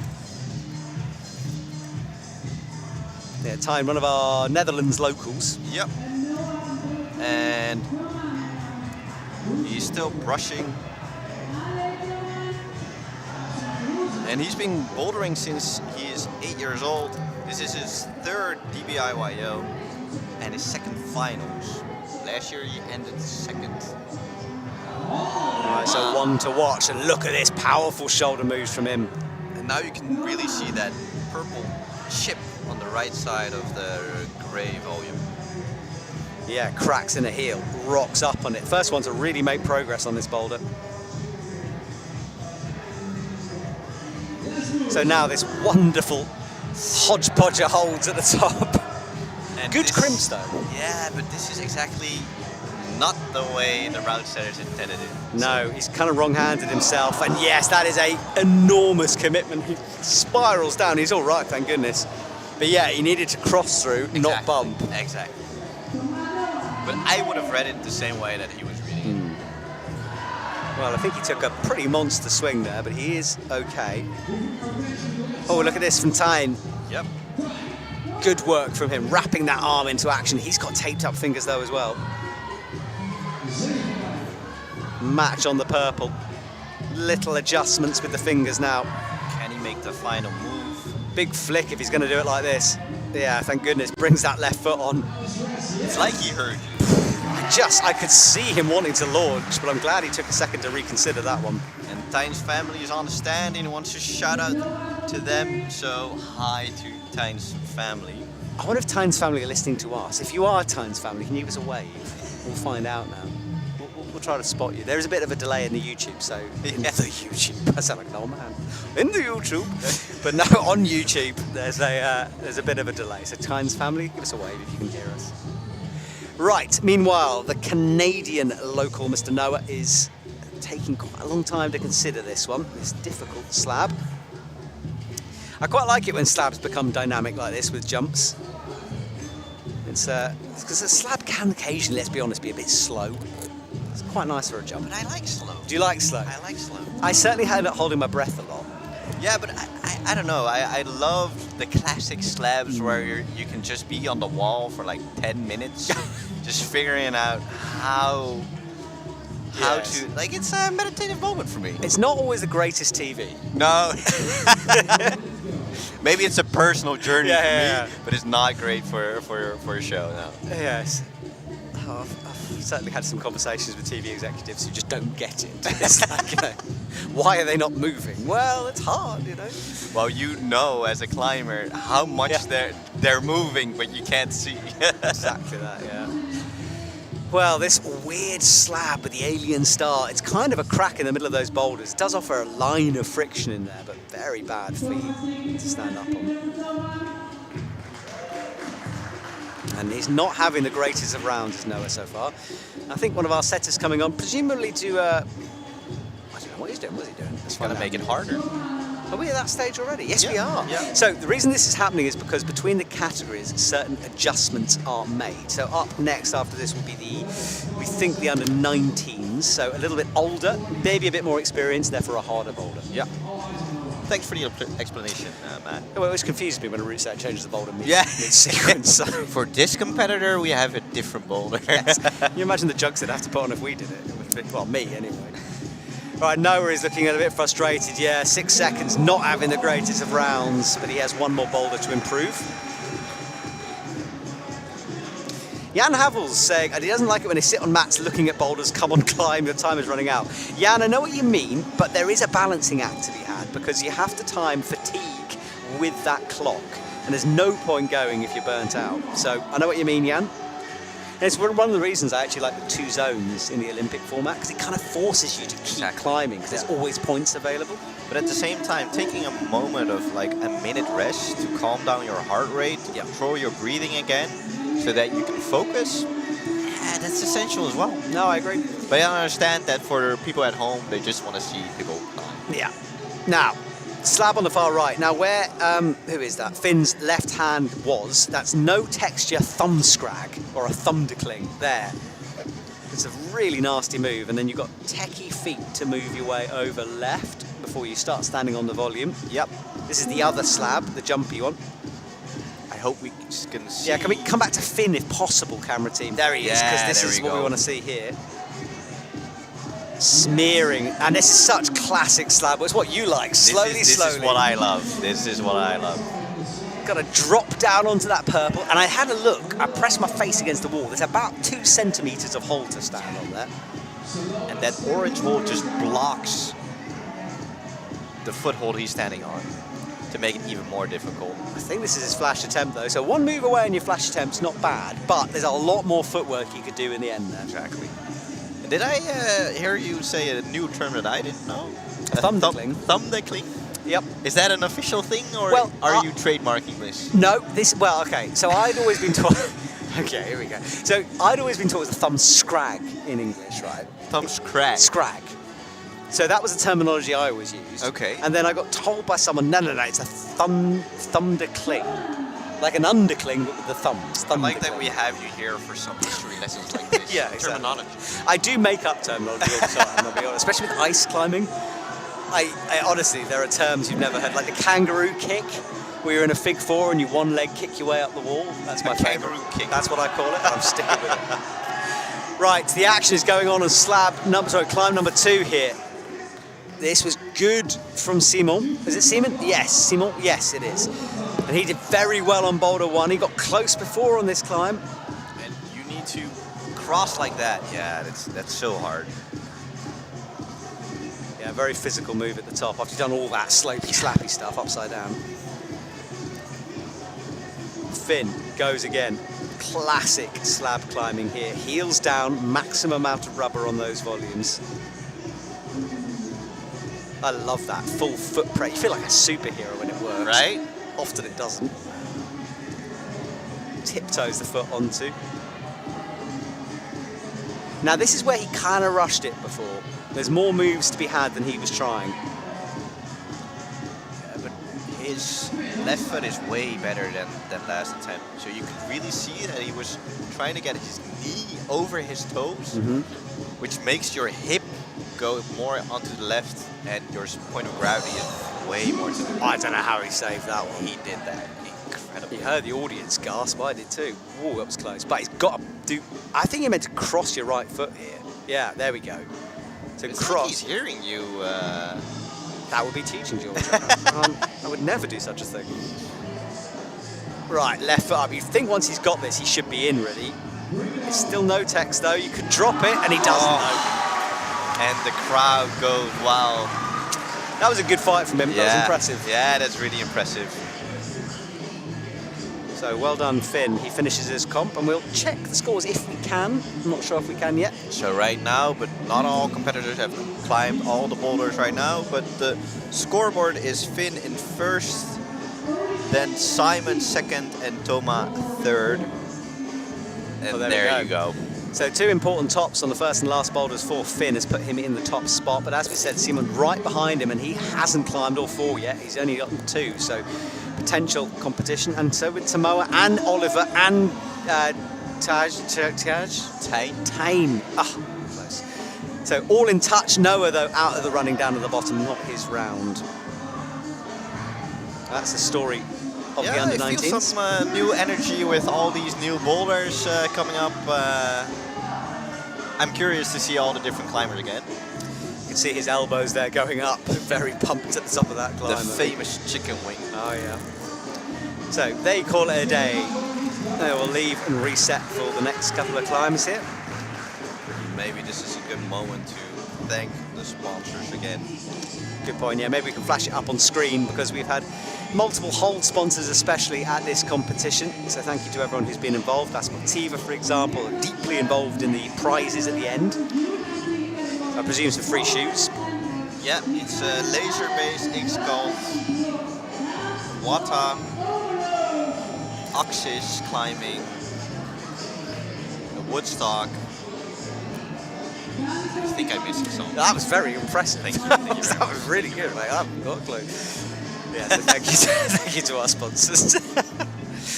Right, now we just saw the under-19 start list. That is because we will have 2 categories climbing at the same time, which can be a bit tricky to keep up with, but we'll try our best with you. And Dan van Uveloop is up, first of all, from Belgium.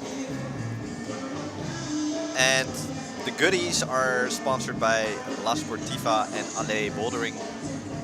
So that's the goodies that the competitors will receive. The brushes is the Woodstock, and the holds are sponsored by Axis, Morpho, and X-Gold. Yes, thank you guys. Without you, we couldn't do it. So Noah is trying to save his competition on the far right of your screen. We've got the slab in action, then Tane is on the really steep physical boulder number 2. And chat, keep your chats coming, will you? It's really fun to talk to you, so let us know if you're watching, if you're enjoying it, what you're thinking, any questions. And if you have got nothing to say, just drop me an emoji of some sort. And here's Tijn, indeed, in boulder number 2. He's looking at his skin, and we already know that he barely has any skin left after the qualifiers. But he's still excited and wants to do his best for the finals. His words, not ours. No, we get this information direct from ISO. ISO is the isolation the athletes are in, so they don't cheat, can't see the boulders. Let's see if Tijn can battle through this no skin. Misha saying, can't wait to see Jelly Peters. Jelly Peters? Jelle. Jelle! And here we can see Noah. Yeah. Now, Noah has not had the best rounds, only 1 zone so far, so he does need to save something here. And to be fair, he had bad skin, and this might...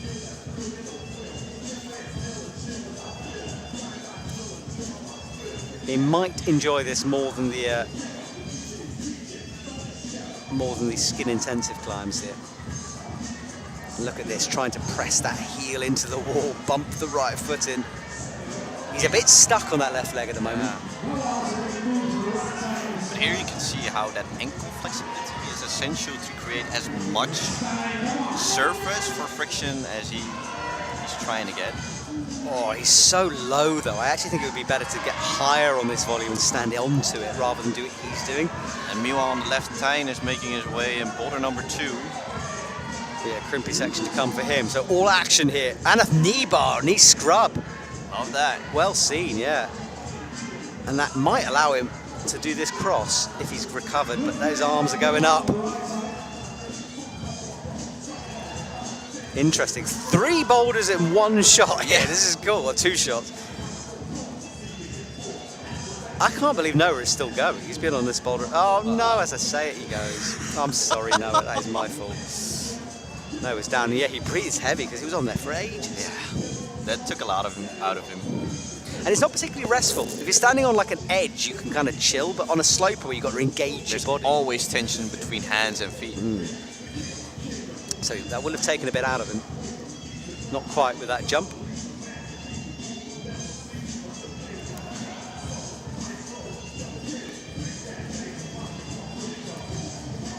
So the chest part of our competition, really, because it's really, really where we start to figure out the climb along with the athletes. And they are just working it out themselves up into this slab. And then needs to get stood up. I think the beginning to this is way nastier than it looks. It's just you don't have any stable footing to stand on, and still he makes it work. Yeah, and he's got to be quick though at the top here. Up he goes, this mantle, awkward when your arms are tired. Just trying to find... Oh, it's one finger on. Can he engage? Remember, he's got to match, and he can't touch that black tape as well above his head. That is deliberately there to stop them doing it. Oh, he bobbled it for a moment. Nearly dropped it. It's so... He's only got 10 seconds. Come on, yes! He has that beautifully. Had to be very careful not to touch the top of the wall Yeah. there as well, because that was very tempting to do so. And staying calm like that, it just shows his experience. Yes, exactly. Well done. What a way to finish off your round.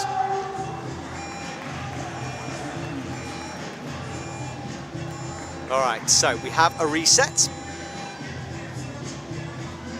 And who have we got here? This is Jelle. No, this is... Dan. Yes. No? No? No? Yes, Dan Van Olp. I think it's Rocco. Oh no, Jelle. Yes, that's what I mean. Is it Yellow or is it Dan here?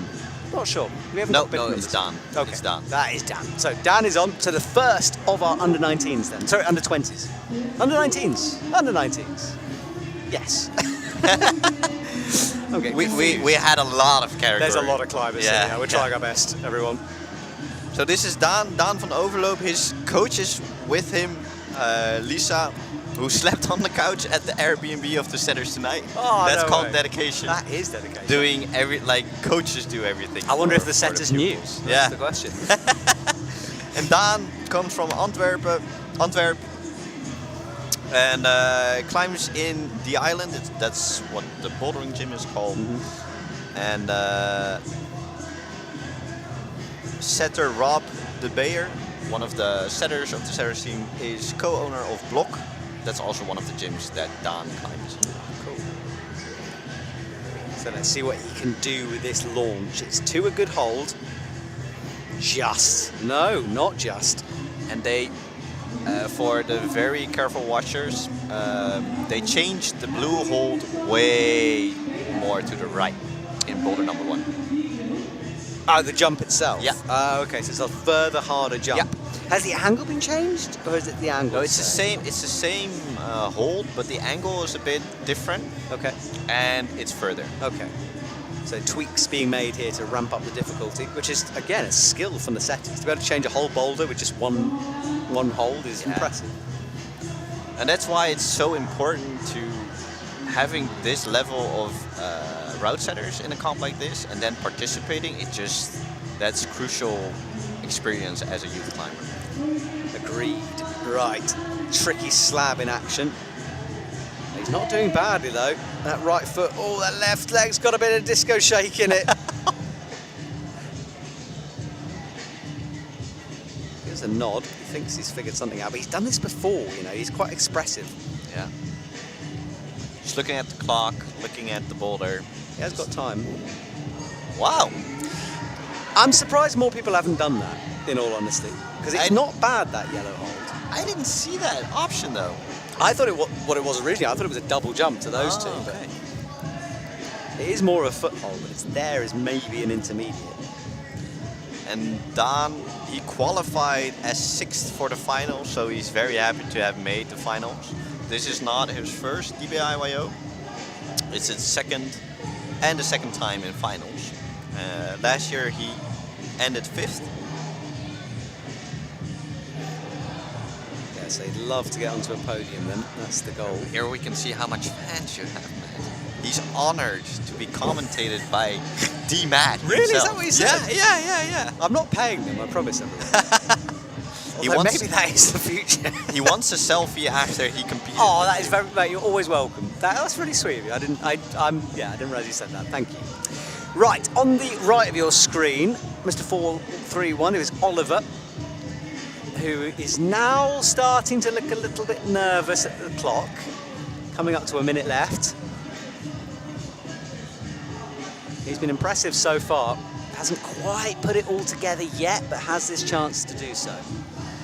And meanwhile, I hear some inside information that Don was pretty nervous, but we can now see a selfie of him, how happy he is that he can make a selfie with you. Oh, there we go. You're more than welcome. Come up to the commentary box. We'll stick you on air. Now, boulder number 1, you know what I said about using that left yellow hold? I actually, having rethought it, I think it might just leave you a bit low in order to cross back into the purple.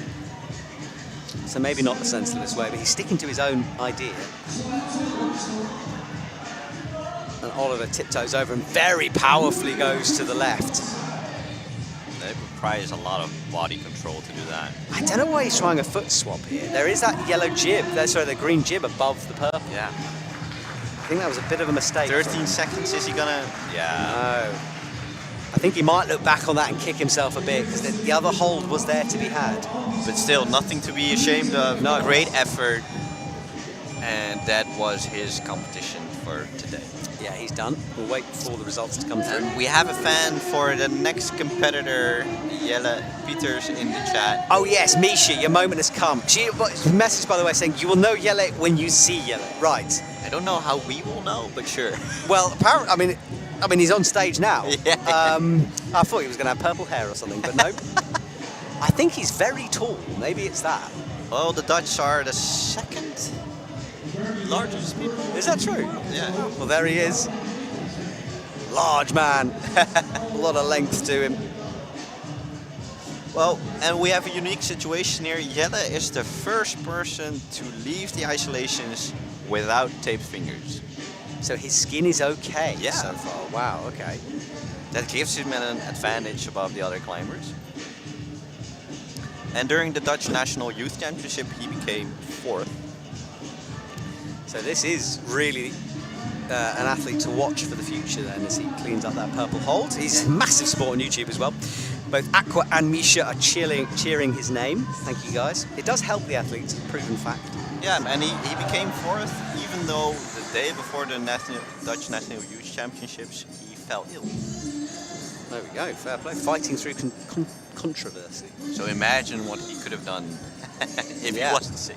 But he hasn't quite got the sighting on that first move yet. Look at the slab, mantle to come, and then this awkward top where you've got to be careful not to hit the top of the wall. And Tijn just trying to engage his triceps to really get onto the hold. And mantle is just, you just want to throw up as you try to press through that move. He still has some time left, so... Yeah, he came heartbreakingly close, and you just have to be rested for a mantle. It doesn't matter how much you want it. If you don't have it in your arms, it's just not going to happen. Nope. Fontainebleau being a big influence on this gym, as we discussed earlier, named after the famous forest, and the boulders are meant to match the difficulty of Font, which is a terrifying prospect for anyone who's climbed in Font. But the gyms here, we were saying I had a climb yesterday, really enjoyed it. The boulders look fantastic, so do come if you're in the local area and check it out. So the home gym of Jelle is Sterk. It's a bouldering gym in Utrecht in the Netherlands. And this I had never heard before, but he hopes on crack boulders. He wants a crack boulder. Yeah, and even said he would go to Fontainebleau as soon as there's a crack boulder open there. I'm pretty sure there are crack boulders in front. Right. They're not. I've seen some. Right, into the techie slab sequence on his last climb now. He's taken a chalk bag, smart from him.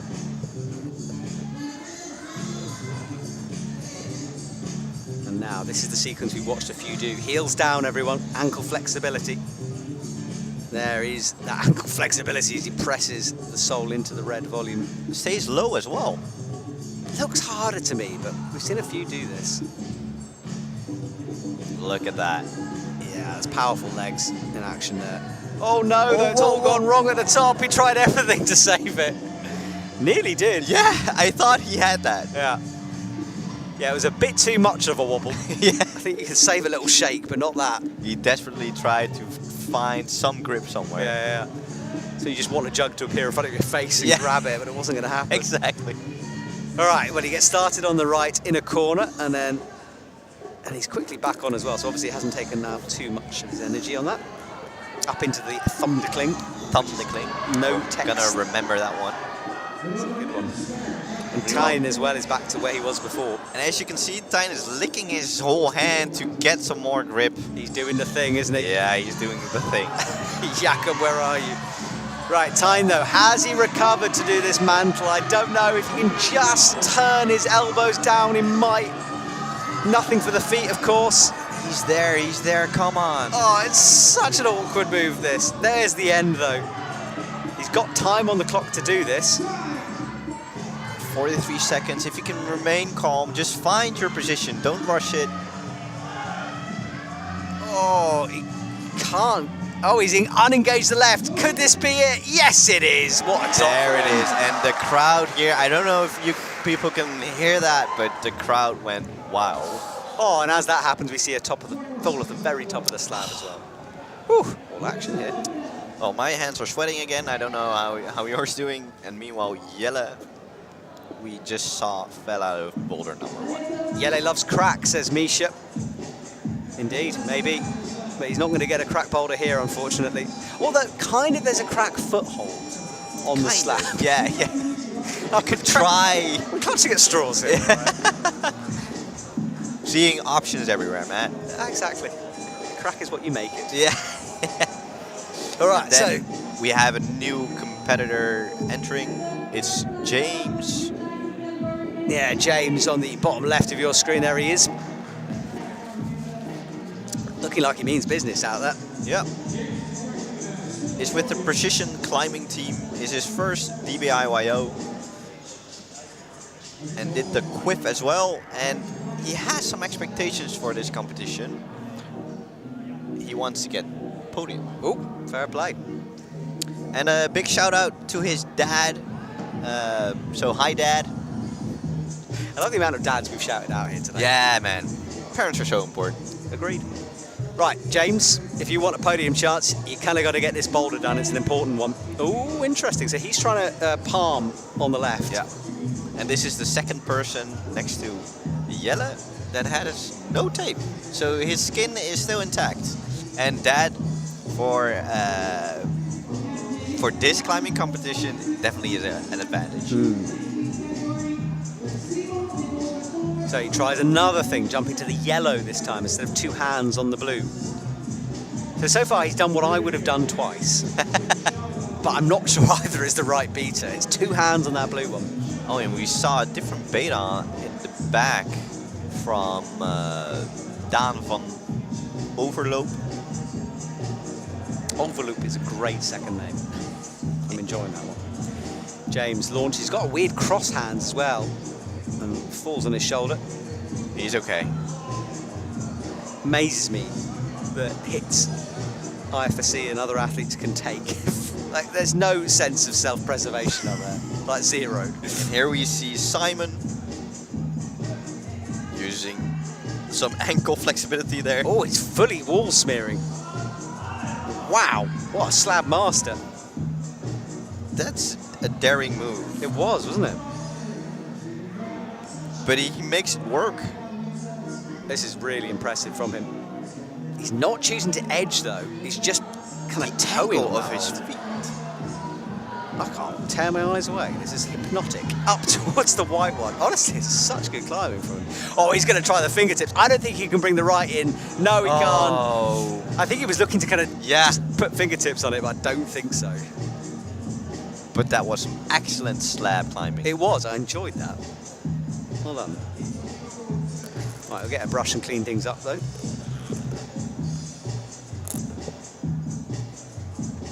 Just a reminder, you can follow the Delfts Bleau Instagram channel to see Lena Drapella's photos, an IFSC photographer, an Olympic photographer. She's really taken some very cool shots of our athletes. And I think there are 3 or 4 photographers present today. And like always, remember, if you use the photos, to tag the photographers. Absolutely, yeah, they work hard. It's expensive, this photography, as a hobby, as a job. So yeah, please support them. Right, well, we are working our way through. We have only one more category to come after this, actually. Yeah. So we're getting there. About an hour and a half to go with this comp.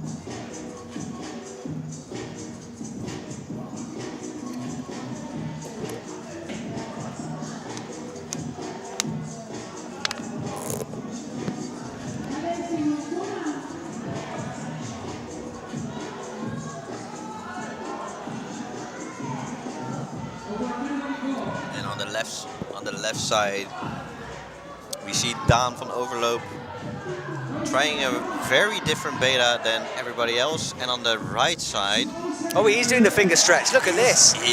I didn't know if that was possible, but he's managed to make it work. That's a top for Simon.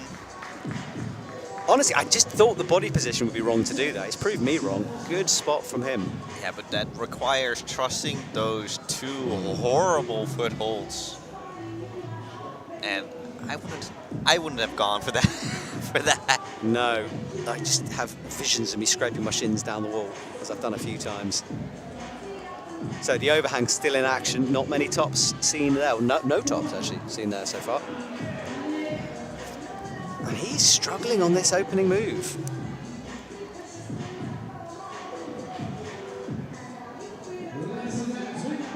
If James wants to have some podium places, then I think he needs to have. This is the boulder and he can't do it, you know. So James immediately up against it. Definitely the easiest one of the set and not climb for James, so he needs to really have a think here before he goes into boulder number 2.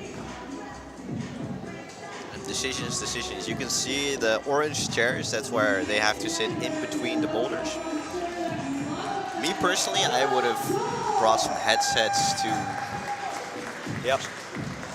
just focus on myself. And here is a local, Olaf Dol. Wears his team shirt, which is special. Yeah, part of this team and a local. And you heard the crowd. And look at this, immediately launches upwards. A bit maybe over launched on that one. It's that slope is so hard to hit when you're moving that fast. He's just enthusiastic to begin. Good way of it's his second DBIYO and his first finals. During the Dutch National Youth National Championships, he was 3rd. And he wants to say hi to his girlfriend, who's watching from London, of all places. So I hope she's there in the chat. Let us know. Yes, are you the girlfriend? Please let us know. And he hopes to find a paddle dyno. There aren't any, are there, really? There's a couple of coordination-y moves. The 3rd boulder, he can have a little bit of a paddle. True. Yeah, I guess so. Right, well, he has a look at the clock. The athletes get 5 minutes per the boulder. Remember, it's kind of a semi-final format in a finals costume. Just about said that dress. Right. I said dress earlier on, and I thought someone is going to tell me I'm being. I shouldn't say that. But you know what I mean. It's 5 minutes instead of 4 minutes. The athletes don't get to look at the boulders like they do in a final. So there's elements of a semi-final, but of course this is a final. This is where things count. And meanwhile... Oh, I think his girlfriend's come on. Helen. Yeah. Helen, yes. Are you the London girlfriend? Hi, anyway. And here we see Tijn on boulder number 4. And there you can really see how bad these holds are. Yeah, that left one especially. Yeah. Gross. And he's going to try to fingertip it, isn't he? He needs to stand. He does it. Wow. Compliments to Tijn. Yeah, well done, Tijn. That was well thought through. This boulder bringing out the best of our slab climbers so far. And on boulder number 1 is Olaf, and boulder number 2 is Jelle. And meanwhile, we could see some setters changing the 4th boulder. Yes, they're tweaking it for the next round. No, they can't. Oh, yes, they are, because we're through on that round, aren't we? Ooh, what are they going to do? Helen is his girlfriend. Thank goodness. I was about to say, if it's not his girlfriend, he's going to have something to answer for when he gets back home. But luckily, Helen is. Thank you, Helen. Good to have you here, and hope you're supporting Olaf all the way from London. He almost had his first top. Yeah, he was close. Needs to get boulder number 1 done. It is very important. And he'll chalks up and resets.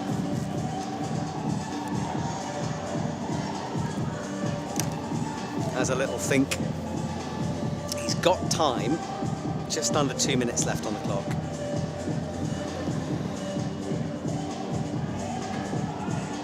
Yeah, he just needs to take a bit of the swing out of that move. Just a bit more static. And of course, that slope is not going to be getting any better. There's a lot of athletes have touched it. There's Jelle looking up at the clock as well. He's this really physical middle section that's causing him some problems. He's trying to compress this one. Which, with a man of arms that long, is a smart decision. You know, it's very, you know, it's just strength, honestly, if you've got arms that big. Just hug stuff. Jimmy Webb is a beast for a reason, you know. Yeah. Absolutely giant of a gentleman. Have you seen photos of his fingers? I've met him. He's quite an intimidating guy, in all honesty. I'm not the biggest of human beings. I was a bit like, hi, Jimmy. The first job I ever did for Epic TV, I went to a competition called Sisu Masters. And you've got to remember, I was a real fanboy then. I'd never done anything like this. And it was Daniel, Woods, Dave Graham, Nale and James, Jimmy Webb, all in one comp, and I've never felt more intimidated in my life. I can understand that. Oh, it was full on. And did you get to meet them as well? Yeah. Hung out with them a little bit. I was really fanboying. Nice. This is before I found some control, you see. Right, the end of the round then. 13 seconds left for the athletes go. Big support for Dan as well, and Jelle, of course, who is getting continuous support from YouTube. Thank you, guys. Keep them coming, please do. Love to see it. And next up, a new climber. It's called Swan Hoof. There is Swan. And his home gym is Monk, Amsterdam. And here we go with the TOC Sega again. He recently stopped training at TOC North as he moved up to the Dutch climbing team. Okay. He won the DBIYO last year, and this is his 4th DBIYO. So can he get the double in 2025? And I think your ego is getting bigger because of this, because also Tuan is asking for a selfie with me. I think he did take a selfie yesterday. Because he was, basically I was falling off a moonboard and he was trying very hard not to laugh at me, bless him. But yeah, he was on his final boulder. Very strong dude. And look at that power boulder behind as well on the slab. Got double toes in the background. Who is that there? That is, I don't know, I've lost track. James? Olaf. No, it's James. It's James, yeah. So James on the power boulder. 2 toes underneath leaves him very stretched out on that sloper. I think it works to get the sloper, but removing the toes means suddenly all of your weight swings. Exactly. Once you swing there, there's no coming back. There you go. Oh, that left hand sticks to the purple sloper somehow. He should be okay now. He's got that foot on the yellow. Here you can see how slopey that hole is. Vince says Dan Dislab King. From Dan, who's climbing on the slab, I guess. Is he? No. Yes, maybe. No. And a small tweak in boulder number 4, which we can see next competitor, is the Thumberkling is gone. Oh yes, it has, isn't it? And this is a very different beta than intended, but if you can make it work, you can make it work. But the swing out... Yeah, removing his right toe now is going to be massive. No! He was a bit low on that hold as well, on the slopey bit. It gets better the more you get to the left. And meanwhile, we also see Daan van Overloop in boulder number 3. Yeah, he's cleaning up the top of that boulder, as you can see. He definitely wants the top of it. Well, interesting stuff here in our competition as we come to the end. We've got a bit of a frozen screen on our end. Hopefully you guys at home haven't got that problem. But yeah, we are struggling to see at the moment, tech team, if you're listening. But hopefully if you're on, yeah, YouTube I think is frozen as well. So apologies about this. Oh, there we go. I think we've got to reset now. So sorry about that. I don't know if you lost audio there, but apologies about the freeze. We're back on action now. And again, here on the left side we see James, and on the right side we see Daan. And there's a lot of support. Lots of support. Chase Cake says, big climbing family support for Daan. And someone's complaining, Belgian Blue is saying, how dare we freeze on Daan? We want to see him. I'm sorry, we do not control the freezing. Although again, what a moment for bribery that would be if we could. So Dan's getting, as you said, lots of support, but we're sticking with James here as he comes up again into the overhang. Has he recovered? He got close last time, but he's choosing very powerful beta here. And you just wonder if he can keep this level of intensity up, and I don't think he can at the moment. Shaking his arms. And meanwhile, Twan is really giving boulder number 1 a good brush.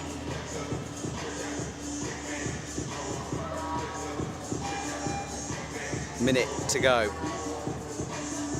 on this rotation here. Time goes quick, doesn't it? Especially for the athletes out on the stage, you know, you blink and it's gone.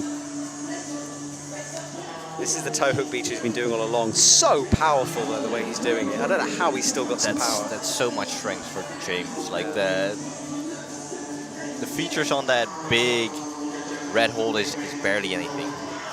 And he's changed his beta, he's tweaked, he's modified it, and it's much better now. Look at this. I hope he can still, come on, get that left foot on, James. There we go. And meanwhile, we also see Twan in boulder number 1. Both climbers giving it them their all. Oh!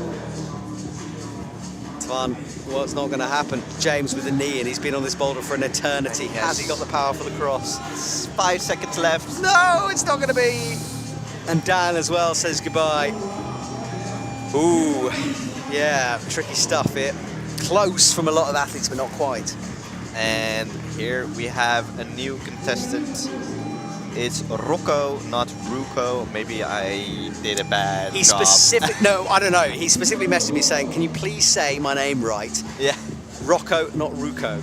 So Rocco, I hope I've read your message right, but there you are anyway. So it's his 4th DBIYO, 3rd time in finals, and ended up 3rd 2 times, and hopes to break his streak. Yes, and he's qualified in a great position for this final, in the top spot for his category. And his home gym is also Monk Amsterdam, so a lot of people from Monk Amsterdam. He climbs now for 9 years, and he loves to boulder in Boulder Gym. The campus, it's in The Hague, and well, this gym, Delfts. Well, there he is. He's brushed up the hole. He's waiting to get ready, and in the background, powerful stuff there from Olaf. Yeah, that was a good first attempt from him. Yeah. And on the right side, we also see Jelle Pieters. But all eyes on Rocco now. Yeah, an important boulder, as we know. If you want to be in touch, you've got to do this climb, or you leave yourself in a very difficult position for the rest of the hard ones. The level here, high for all the athletes. And Jelle in the background sort of jumps Mario style, frozen in the air for a moment, but didn't quite get the range on that white volume. The DJ still going. The DJs have alternated, so we were worried about the DJ's skin. He's all right, fresh skin out there. Yeah, shout out to the DJs. First DJ the whole morning was Guus, and now it's Ivo. Ivo. Oh, that's a nasty fall there. Meanwhile, here we see Olaf, and everybody's going for that compression move. Yes, they are, aren't they? I like this boulder because the setters have allowed some creativity from the athletes. You know, I think there are a few ways through this. There might be a better way, but there's lots of potential methods.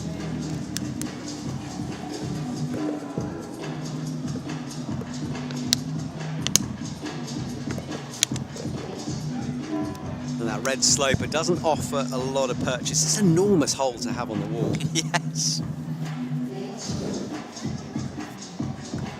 And he's taking his time, as you would, to strain your energy. Yeah, and on the right side we still have Jelle trying boulder number 3. Yellow with a lot of support still on YouTube. Maybe we can. There we go. There's Mr. Yellow.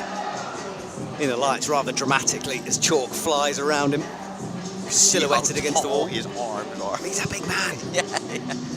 I don't know why he's jumping for this. Just stand up, Yellow. From the ground. I wish I had long arms. Right, here he goes again. And he's also wearing my favourite shoe, I think. Just going to shout out a bit of unparalleled action there. Yes, he is. Good choice, good choice. I love how the judge, by the way, has been in the bottom right of our corner pretty much throughout this live stream. The poor gentleman. If he does anything wrong, we've got him in vision. Of course, doing a brilliant job. Of course. Of course. Essential. Of course. Yele has to find something with 1:20 to go. He hasn't really made progress on this. Right foot in the crack, stands up, hits the left hand, but no, it's blocked as well. It just makes it a shallower hold. He's not enjoying this move at all, and you can see their frustration for the first time. The difference with all the other climbers before him is they put their right foot all the way on top of the crack of the red holes. Meanwhile, it's Rocco. Sticky hands as he hits the slope. Slides down though, no. Tense stuff here. It's interesting to see how the little variation of the same hold but a different angle and a bit further makes it way more difficult. Yeah. Meanwhile, Olaf, wrapping those hands in, drops out of sight. and he looks Skin at his skin. Yeah, when the athletes slide down a boulder. And that's it for Olaf. Good effort by Olaf. And also Jelle and Rocco. So here we have the results of under 17. Oh, we're done, right? Yes. So, how do I pronounce his name? Tyne leading the way. 3 tops, 1 zone means he gets the gold medal. Tomat after that, second place, 2 zops. It's tight, but that extra flash on the zone from Tyne made all the difference at the end. And then Finn, bronze medal, 2 tops for him. Simon in touch, just a couple of attempts below. And then Oliver and Noah finishing things off. Noah with a tricky round, struggled with skin from the beginning and just couldn't find anything. But fair play to Tyne. Good round from him, actually. 3 tops out of a hard, tricky set of boulders. Setters tweaking a boulder once more. We're nearing the end of our comp here. Well done, anyone who's been with us since the beginning of this marathon. Congratulations. We're 1.5 categories away here. And then we have the awards ceremony, which I think me and George will leave you to watch in peace. Exactly, and maybe on the screen you will see the results as well. But after starting at 10:30, we'll watch it from the gym. Yes, we will. Right, this is the slab. Now, the Thundercling, as you said, is gone. You can see it there. Not well, you can't see it because it's gone, but it was on the right. That's up there with the stupidest things I've ever said. Oh, man. But regardless, he got through the big. George got the gills. So, yes, that's one for my show reel. Yeah, remember that thing that was there that's not there anymore? Genius. But the hold was in this section. You stood up into the Thundercling. It just means it's a bit more on the feet. Yeah. More balanced. And you gotta trust both dual text holds. Now I don't want to put pressure on Dan, but a lot of people are saying he's the slab king. So let's see Dan. Don't get downgraded to Prince, sir. Get it done. Let's see what you can do. It's good so far. He's doing the low method. Oh, I'm not sure how accurate that left toe is. Now that's better. all those micro adjustments. Yeah, it makes a difference, doesn't it? Gets stood up. Dan brings the left foot in. He's oh no! What? I don't know what he did then. It's like he put his foot on, and then almost took it away, but thought he was still standing on it. But did he think he was standing? I don't know. It was bizarre. He tried to put pressure on it. I have no idea, but that was unusual. And Dan will breathe deeply down there. Taking a moment for himself. Wow. I know we can't have replays. I'd love to see a replay of that. Anyway, on the power boulder, onto the sloper with the right hand, up with the left hand, makes the adjustments. This is Twan climbing, going back. He's going foot first. I'm not sure. I think he might have burnt out here a little bit. He's gone for the toe hook. Oh, forget what I'm saying. This is super powerful from him. Matches the gross sloper. Left hand as low as you can get on that hole, but he needs to bring it a bit higher, surely. He finds the left foot. No! Oh. Yeah, we both, as he hit the bottom of that hole, both of us went, oh no! Yeah. He just wasn't in the right place. And it's exactly like the setter said, if you have that right toe correctly, it just saves so much. Yeah. And there's Don with one hand, he tops it. The Slab King lives up to the hype as he gets it done. And he's hyped for that. Yeah, as he should be, and that will help his score as well, I tell you. We'll let you know when we know. Right, on the slab though, this is James. He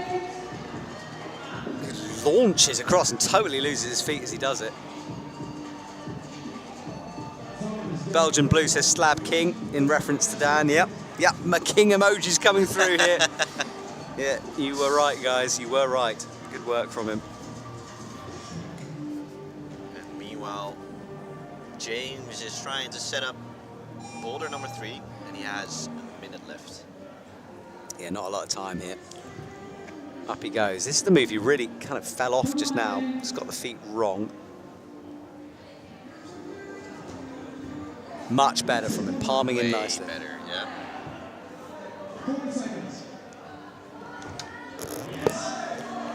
Up he goes, mantle to come as he got something left in those triceps. Oh, almost wants to squat down on that blue hold. And he's just on his hand right now. Somehow he gets a heel engaged. Don't touch the top of the wall though, James. He's really going to be high on this. Good work from him. Good on him.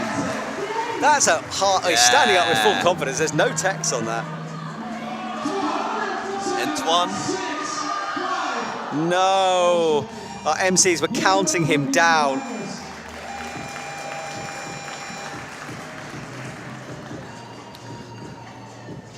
All right, so after Rocco, there were some adjustments made again to boulder number 1.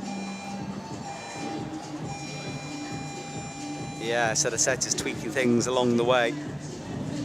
Just one category remaining. I think we might be bringing them out, surely, quite soon. The under 21 men. Yeah, so there's a small break of 5 minutes. Oh, No, No, straight through. Yep. That was wishful thinking. That's Forget what There's a else. break of 5 minutes? Sadly not. Well, we're enjoying it. Right, who is this? Olaf. And his girlfriend is in the chat. Oh yes, supporting Helen. him. Hello, Helen. It is your girlfriend. Actually being caught out on the live stream, that would be awkward. Right, Olaf. Now, we said before, it works if you get your foot high up on this crack, isn't it? Oh, limping back a little bit there. I hope he's all right. That left leg looks like he's banged it, or knee or something. I hope he's all right. Yeah. Yeah, and in the chat we see some support from the girlfriend of Olaf. Hello, Helen. For Olaf, and there we go. He sticks the first move. Yeah, Houdini swap with his hands, and now this. Yeah, we've seen so many people do that. there's no text. I mean, you can see how shiny it is in the lights. You can also see the rubber paying off there. And they're cleaning it with a towel now. Oh yeah, he's brushing that rubber off, isn't it? Yeah, you would think the rubber actually makes it more sticky, but it doesn't. It kind of rolls on the no-tex. You want to clean it off. Twan goes again here. No, this is Rocco. Oh, that's Rocco. Sorry, Rocco. That's all right. That's all right. There's been a lot of climbers so far today. Yes, it's slightly awkward. We haven't got all the bib numbers, so I'm trying my best here, but I've got to write it as we go. We started off with bib numbers, but it helps that I know the guy because he's been participating. Well, you 5 watched times, him I win think. last year, didn't you? Yeah. Big, powerful cross through. Oh, the palm holds it. Good opposition to press in there. And now matches, but no one has managed to put it together from here. Knee in.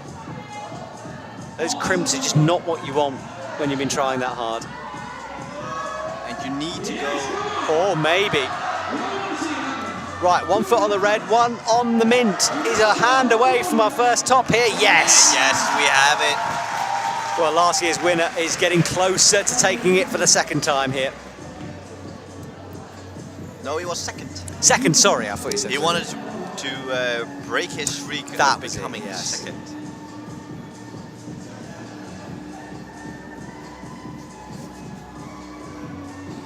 All right, well, the brushers still, I can't believe they're still brushing. They've got the most pumped arms in the building. Thank you, guys. We're close to our last set of athletes here. 6 more men remaining to come on, under 21s, I think any moment now. Olaf, meanwhile, will climb up to the first real tricky move on this slab, this jump over to the right. Jump off a no-tex, foot slips, doesn't hit it. He still has 1 minute and 30 seconds left. Yeah, hopefully we have got 2 slabs in action. We've got Jelle down on the right-hand side, so hopefully we can get him as well. And there he is. Oh, no, not him. This is This Olaf. is Olaf. Yeah, Jelle is resting currently on another slip for Olaf. He's not enjoying that purple, that orange surface. And here you can see him trying to clean the holds. There is Jelle now, into the corner. Face down as he presses up. 1 minute left. Not a lot of time on a slow slab, is it? You got to push away from this corner. This is where the Thundercling would have helped, but obviously removed for this category.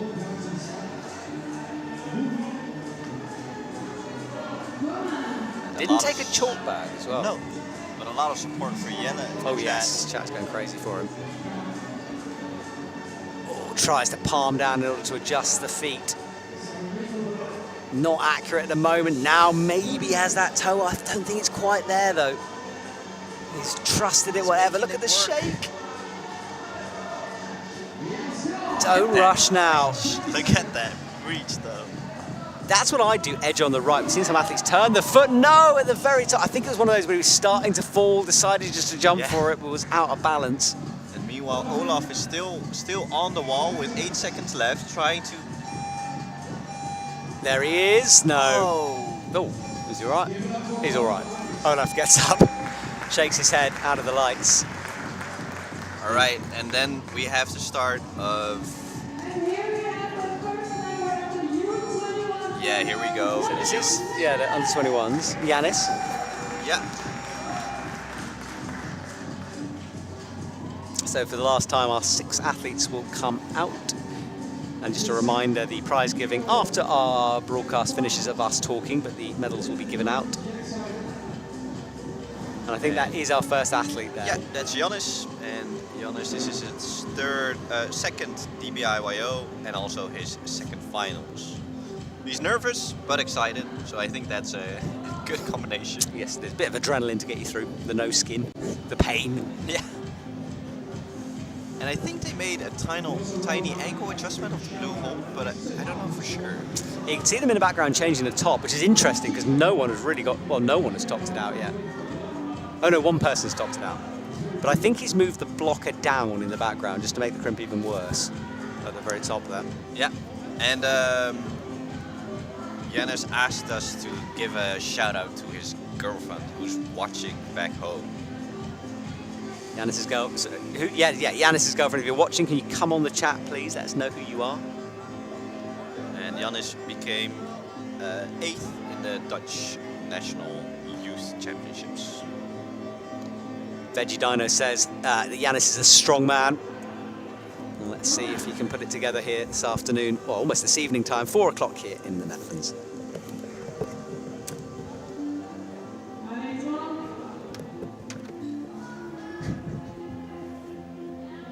And meanwhile, in the back, we can see Tom on boulder number 3. But now, yeah, there we go.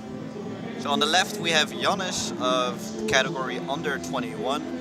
And on the right side, we have the category under 19, and that's Twan Hoof. And to give you guys an idea of level here, I was talking to the setters, and it's pretty much under 21 level. It's pretty much a European Cup standard level of boulders, which is high. I mean, you're talking IFSC, you know, World Cup standard athletes here. So hard climbs to finish things off. Did Twan skip the first part? I didn't see. I'm sorry. Did he? Did he just go immediately? No, right? Oh, he's got up, I think. Mantling now. Oh, pressing. He's going to try to sit on this, but it's very slippery to sit on. It has no texture. It's a dual text hold, so it's all slippery. This could be good, though. The chin pressed against the wall as he gets stood up. And yes, he's in. Yeah, that's the top. And meanwhile, on his right side in boulder number 4, we have James making his way through the boulder. And maybe we can see Giannis as well in boulder number 1.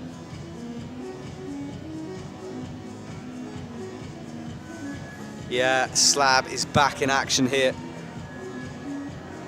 He has the time, 1 minute 47 seconds left. And he just slipped with his right foot while setting up for that jump.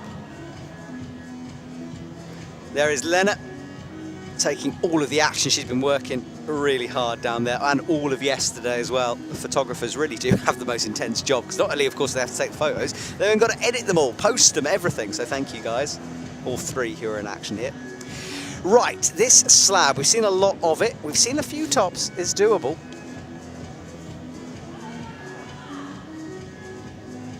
Back leg on, brings the right foot up.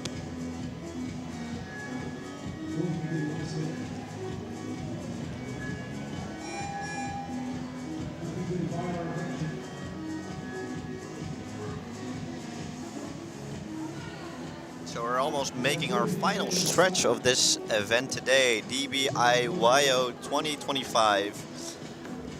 Pleasure to have you here, Matt. Oh, it's been so much fun. You too, you're the experienced one. I've basically come and stolen your gig, so I'm really sorry about that.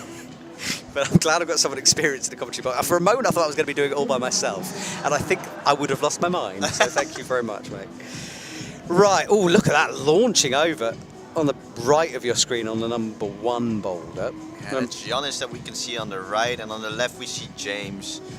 He slipped when he tried to set himself up for the last jump.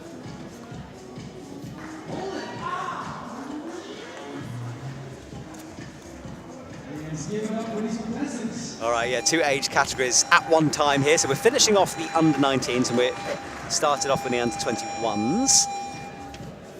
13 seconds to go. The buzzer just went absolutely crazy for no reason. I'm not quite sure. I think the round is done, right? I don't know. What? Well, the buzzer went crazy at about 15 seconds. Oh, yeah. I think someone might have pressed the button multiple times. All right, and we have a new climber. It's Manu Rogiers. First DBIYO.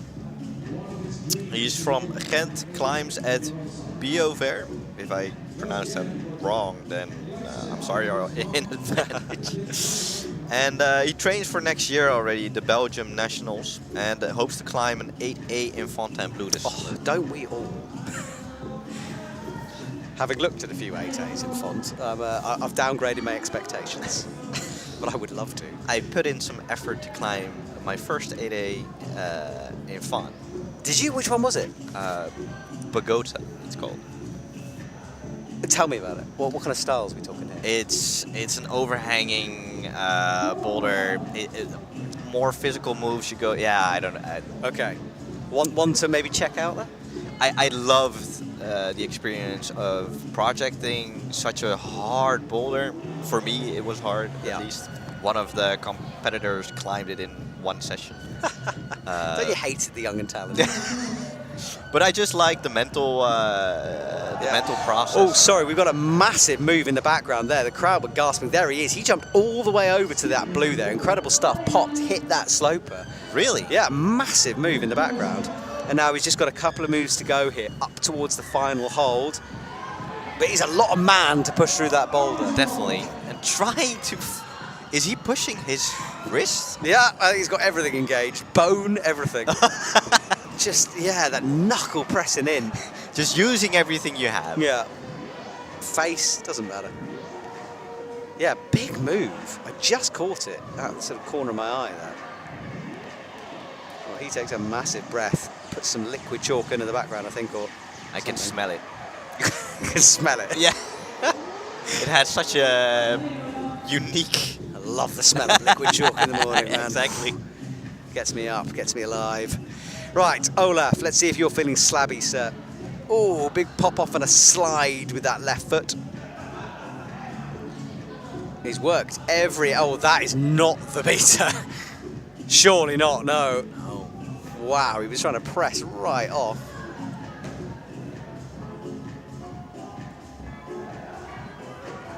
So the last climb for Olaf here.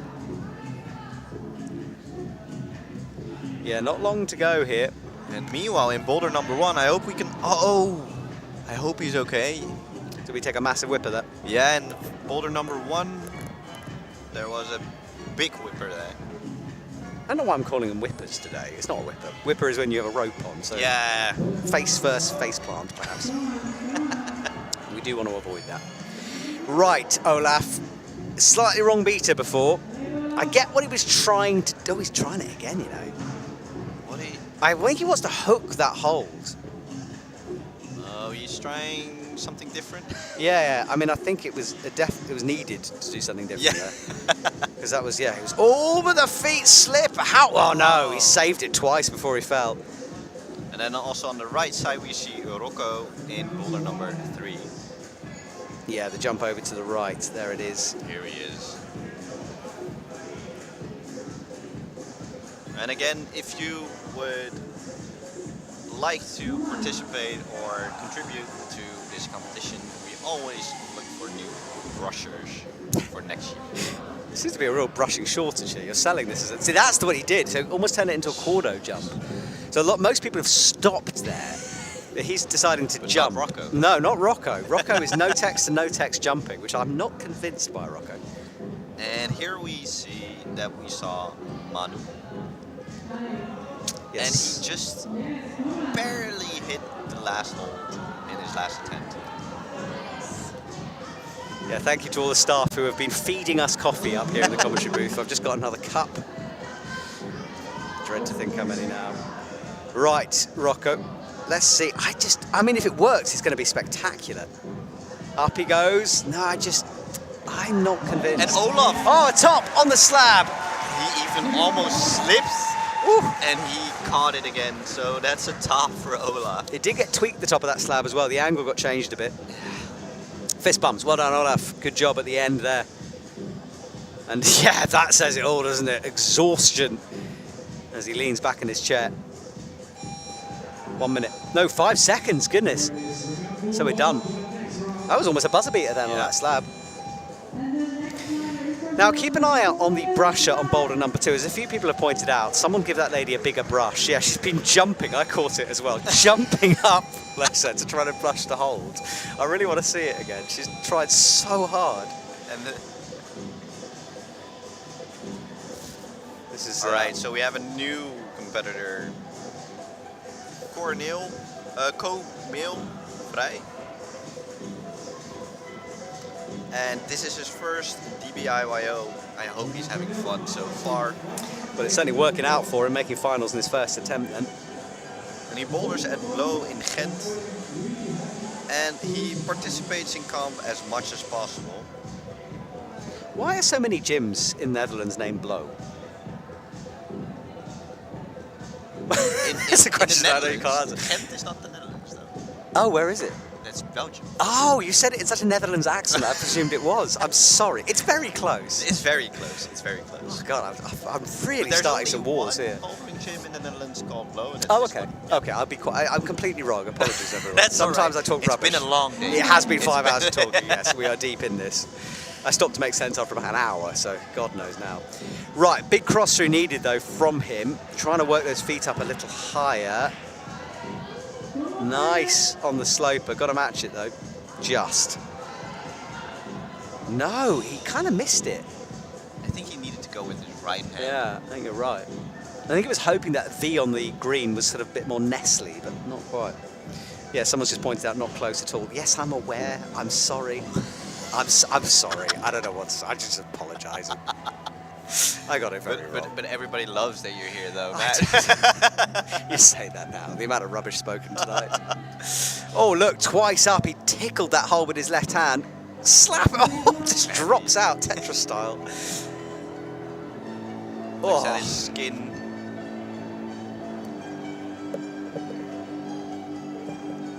Yeah, I felt every part of that climb then. He just dropped out of sight. Yeah, just pure tiredness from him.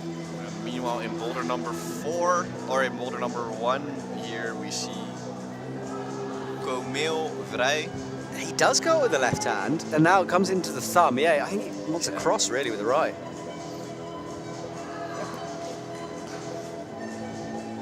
Checks the clock, focus on his face. And also, Komeel here wants to get a podium place, but he's already happy with getting to finals. That's a lie. I mean, we all want to be on the podium, right?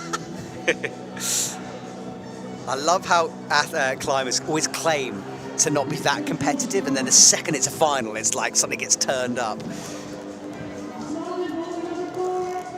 got some slabbing action in the background there, over on the far right.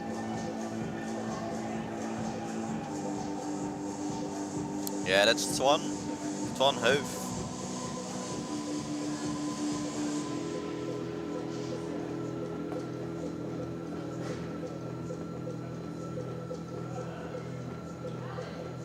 Twan setting himself up for another go. Yeah, there we go. So the two boulders, left is the slab, right is the overhang. So if I'm correct, if Twan managed to climb this boulder, he's in first place. Right now he's in second place. So this is an important one here, isn't it? Yeah. Right, it's looking good. Oh, that was close as well on the opening boulder for Cornel. Right, come on. We've seen so many good slab climbers on this boulder. He's going very high. Oh. Or is he? No, yeah, it drops down. I thought he was going to chip his way all the way up and down, but no. He still has a minute left. Twan Hoof climbing here in boulder number 4. If he managed to top this boulder, he's in first place. Careful, careful as he gets stood up. His heel's still high though. Oh, that was nearly gone. This is massive for the comp. Right foot through. This is his attempt. If he climbs it now, you can see what the setters have done. They've changed that stretch and the left foot isn't good enough for it. Oh. Does he know? He'll know it's going to be close, but I don't know how close. 24 seconds, I don't think that's enough time as well. We could have seen that gold medal slip away in that attempt. I hope we can see the standings after. Yeah, can we see boulder number 4, please? There he is. Yeah. Right, 6 seconds, really close. 5, it's not going to be enough time, even if he jumps. Oh, that could be the goal. Well, it is the gold gone. And he'll look back on that and just think, oh, that's how close I came. 1 hand away from a gold medal at Delfts Bleau. Sometimes it's inches. Yeah. DBIYO 2025 putting on a show for us here today. And we have a new climber in for boulder number 1. It's Felix. There is Felix. Yeah, Felix, it's his first DBIYO, and Big Depot Climbing Leeds is his home gym, and he participated at the Quiff. Yeah, so a local then to Northern England. Leeds is another kind of Northern England hub for climbing. Sheffield obviously being a big one, Manchester as well. And in the back in boulder number 2, we see, I think it's Manu. Yep. And in boulder number 4, in last of the category under 19 is Rocco. Yeah, Rocco leading or finishing things off for us here in the under 19s. Looking down at his skin, says ow to our camera, yeah. There's some real friction dependent holes and the skin is thin after yesterday. Here we see Rocco. Looking good on the slab. At the moment, trying to find a foot somewhere in the sea of red, but there's not one to be had. Drops down now. Gotta trust the rubber on your shoes on this. Tiptoe, there we go. We've seen so many people do that. Just barely. Oh, this is ugly, isn't it? Oh, that the left drop knee, what is going on there?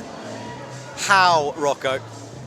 Oh my goodness, well, he fought his way through that shaky sequence. That looked, oh my God. Yeah, I hope you're cringing at home. We are in the commentary box. That was close, but this is a big jump off a bad foot. Got to be precise with that left. It's not at the moment. He's not enjoying it, and no.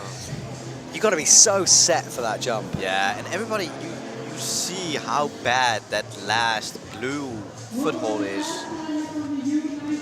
Yeah, nasty there. That's the one they're cleaning.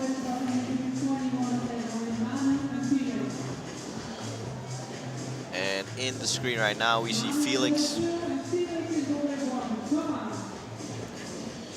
Yeah, Felix looking at all the possible angles available on this climb. And we've seen quite a few ways the athletes have tried to do this. Boulder number 2, one of the hardest in the whole set so far. Yeah. We've only seen one top so far. Yeah, I don't think the moves are necessarily that hard individually, but trying to put that together and then that cross through at the end is a big ask. It's a real power endurance boulder right there. Exactly. Half the time gone, 2 minutes left here.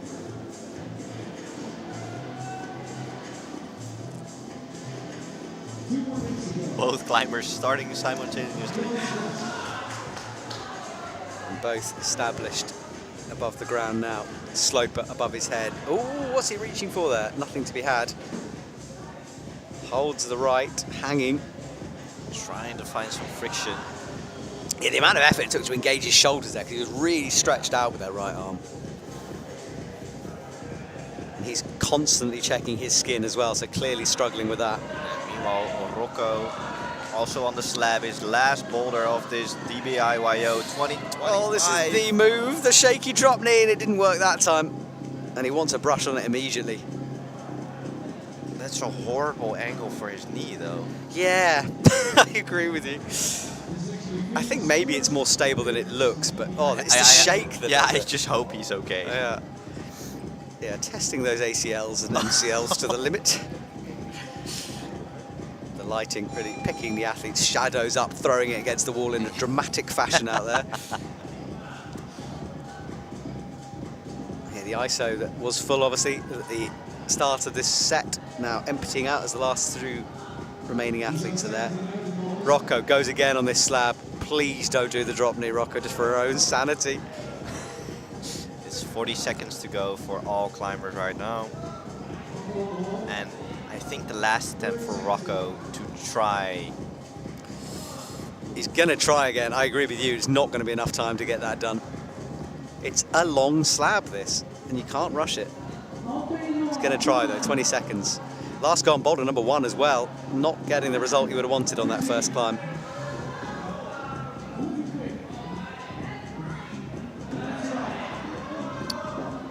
And meanwhile, in boulder number 3, 2. Rocco does a less of a drop knee. It's not going to be enough time, though. And that's it for Rocco. And with that, there comes an end to the category of under 19. I hope we can see the final standings for under 19. Yes, true. Yeah, because under 19s are done now. So when the scores are updated, we hope we can show you that just to find out and make sure of our winner. There we go. Twan leading the way, just one top on his way to victory. But zone's all important for him. And Rocco, well, that's all about boulder number 1. If he'd just got that done, I think it would have taken the victory. And Dan, the slab king, in 3rd place. And it was all about that final slab climb that secured him the medal. Olaf close, but no cigar for him in 4th. James Ainge down. So 1 top on boulder number 3 for him, and Gele had a lot of support, but that support didn't quite relate to boulders, and he only got 2 zones. And 6th place, a learning opportunity for him. So that's the under 19s. We are done with everything apart from the under 21s, and we are quite a way through this, George, as well. And our mistake, we thought Twan, because he didn't top boulder number 4, wasn't 1st place, but as you could see just now, he still has that 1st place. And here we have Mark. Mark lives in Tilburg in the Netherlands and left for vacation.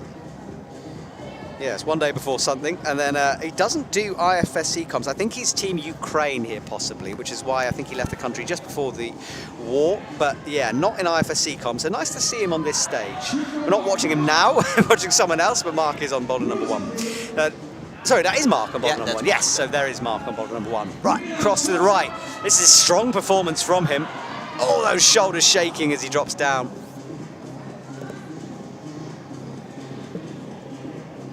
And a sort of shrug of his shoulders, he looks at the clock to check the time. And there is a Felix, no? Yes, no. Comil. Comil. Yeah. Comil. And the slab as well in the background, just holding that swing with the right arm, flapping out. All go, as usual here.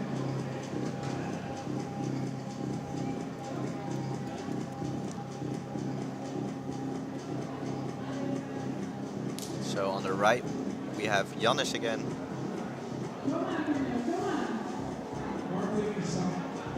Yeah, there is Jannis. We haven't seen too much of him actually, but he's been quietly putting things together.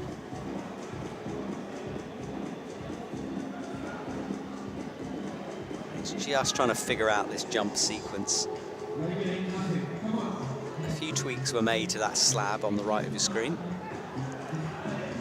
Mark, close again. Oh, this time much better from him as he makes the match. And Perfect start. Yeah. Yeah. Yeah, and I think he knew he needed to get that one. Relief on his face, and that will, it just settles you down. You know, you don't want to go out and fail that first climb. Exactly. Just great start helps with the mindset. And meanwhile, on the right side we have Jannis, and on the left side we have Comil vrij. Doing a really tenuous toe hook on the blue volley, which is probably the worst one to hook. In fact, your purple volley, your purple hold has been removed. You know, George, you were talking about on the overhand. on the Yeah. grey volume. So I think it has anyway. So it forces you to do a different kind of toe hook. And I'm sorry, I think we pronounced the name wrong, and it's Corneel vrij, not Comil. So thanks for the correction. Yes. Thanks. I was about to thank the person who corrected it. I can't say his name. Veerlen. Veerlen. Yeah, those are very Dutch names. I'm just butchering the Dutch language. Apologies. I won't be able to get out of the airport tomorrow, I tell you. Right, well, Corneel is at the bottom of boulder number 2. And you just, yeah, moving, I think it's gone that jib, but then what on earth is he holding on to? So maybe it hasn't. No, it's not. It's still there. Yeah, it was just that camera angle made it look like it had gone. And in that case, yeah, that's a better way to do it then. Can he hold the swing though? Yeah, once his toe hook goes, yes, he can hold the swing. Kicking that leg in. Yeah. Right, 35 seconds as our MC reminds us no, and that is not going to be enough time to go again. Certainly not to rest and go again. He's thinking about it though, isn't he? But no, sensibly, I think, with 2 to go, I think you've got to call it on that. Yep. Meanwhile, we still see Jannis right there in boulder number 3. I think he just wants to try and get this zone. Ooh, he's done that a few times, that Yanya-esque move where you sort of hang your body weight backwards, but there's not going to be enough time as well, so he will go. That's the lady with the brush in the background. Bless you. Like the whole comp they've been doing that. And then just... Oh, it makes me good. Shout out to all of the brushers. Someone give her a brush. It's a very good point. She's been jumping like that the whole way through. Okay. And our last competitor of this DBIYO 2025 is Tom Jenkinson. This is his second DBIO and also his second finals. He ended third last time, and his home gym is Home Gym Depot, Manchester. Good gym. Good gym. I filmed there. Very good gym. Shout out. Shout out Depot, technically. Is that where you used to work with? No, I used to work in London, in Climb London, when it existed back in the day. It's gone. I honestly don't know what it is. It was a bit of a weird one anyway, but there are other gyms now. But yeah, there were not many gyms when I lived in London. But Tom doesn't care because he lives in Manchester. So up he goes. He's doing very well on flash attempts. Is this second go maybe? No, I think it's his flat. Oh, misses the kick though. Yeah, you got to land really precisely on that green volume and didn't quite do it. And meanwhile, in boulder number 2, here we go. It's Felix. Go on, Felix then. Hits the sloper. That toe hook is available, remember. On the edge of the volume. No, not quite. It's one of those boulders where you need a few attempts to figure it out, but that drains all of your energy if you do figure it out. So it's tricky, this. Got to balance it. There's a lot of climbing going on since in boulder number 3, if we can see correctly. Yeah, boulder number 3, whoever that is being lectured by a judge. So I think it's Manu. So Manu, not quite in the correct starting position. We can just see him there, 8:06.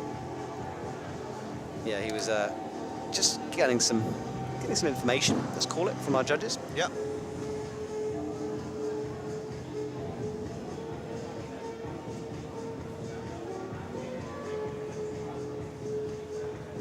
And these are lovely multicoloured boulders. A very deliberate choice by the setters. Usually we get sort of boulders of one colour, usually colour blocks, which has been the style recently, which I do like. I find it's a bit disorientating seeing it with all these different colours, but having, every now and again, I think it's a really cool idea. Why not? It's a good variation. Yeah, exactly. You don't want to see it all the time, but I like it. Went up with the right hand instead of the left on that slab start. Yeah, we see some climbers do that and then make the Houdini switch. It's called a Houdini switch because you disappear a hand or a foot and bring the other one in. I didn't make that one up, I got told that one. Oh, and an important shout out from Tom, who is climbing still boulder number 1, is hi to his mum. Hi, Tom's mum. Yeah.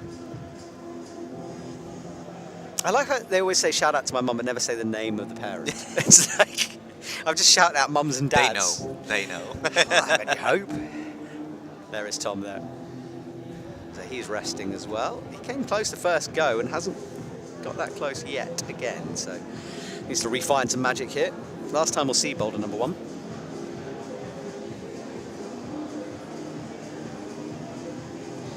Yeah, it's been quite an event. We started at 10:30 and we're almost in the end stretch, or we are in the end stretch. Yeah, last few.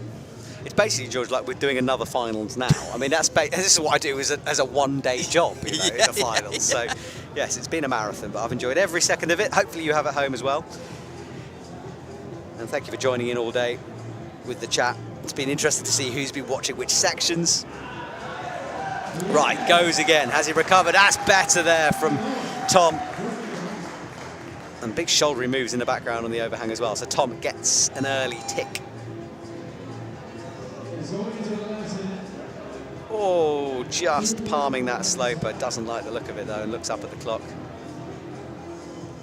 He also looks at his skin. I think it's He struggled from the beginning with that skin. We keep seeing him. He said ow at our camera at one point. Oh yeah, at boulder number 1 indeed, yeah. So definitely struggling. He's going again though, he has to. Only 35 seconds. Sam S is saying Twan is a goat. Yes. Well, I don't know if he is the goat. He did end up first, so yeah. That's pretty goat-like. Yeah. big slip there on the bottom right of your screen, missing that white volume.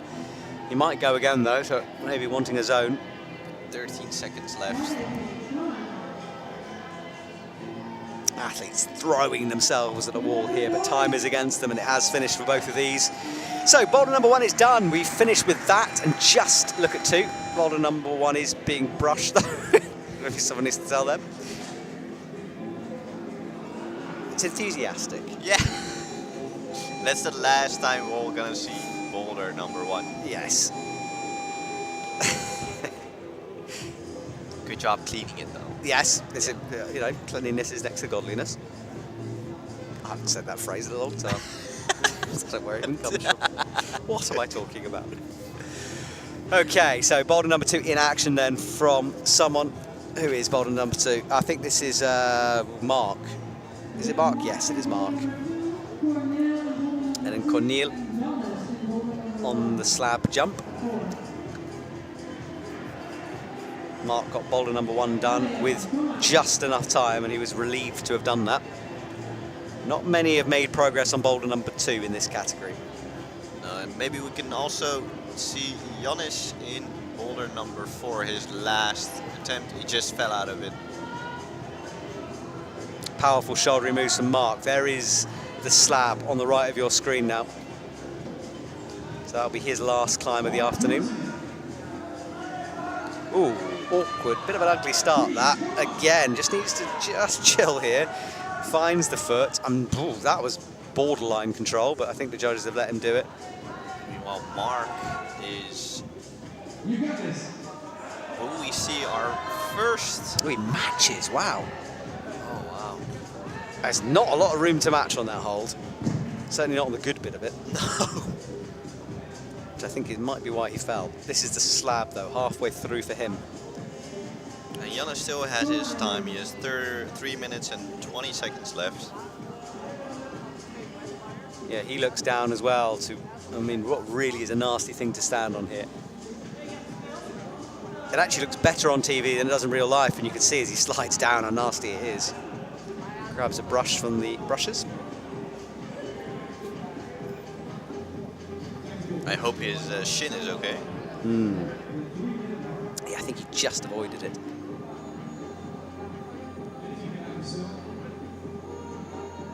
So making sure of all the holds here, because he did struggle with the starting sequence. Not quite sure why, to be honest. Everyone else has made that look quite straightforward down at the bottom, but he really couldn't bring that left foot into play. And here you can see the small little jib of a hold on the right side. He's where Oh everybody's yes, there. standing on. Yeah, white. Yeah, much better from him that time. I think he just kind of missed it. Yeah. And it is blind. Right, gets stood up. Better performance from him now. Looks down left, brings the right foot up to smear against the wall. And then quite an easy step through on the first of the volumes, which is a bit easier. The red one's where the business end is. I think he needs to go low as well. Yeah, it's been the meta here, hasn't it? So there is the low stance.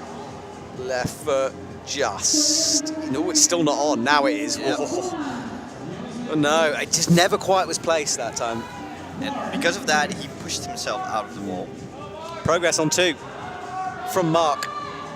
Strong performance by Mark. This is where he tried to match. Surely he's got a cross. He's not high enough to cross yet. And no, not quite.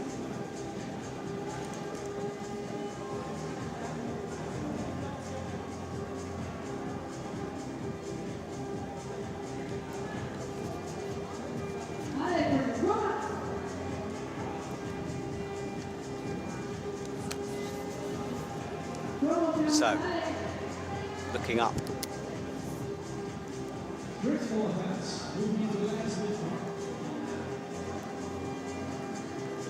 So this is the last slab again. This is where he slid down before.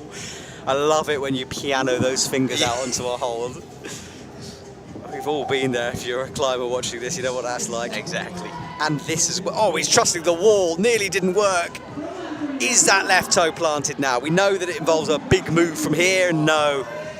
problem is you've really got to unwind up and through your own squatted leg, which is hard. Progress on the final slab, by the way. Hopefully we can see that, tech team, because, oh no, he's now fallen. Don't flick to it. Don't flick to it. Ignore me. And Mark comes down. Also comes down.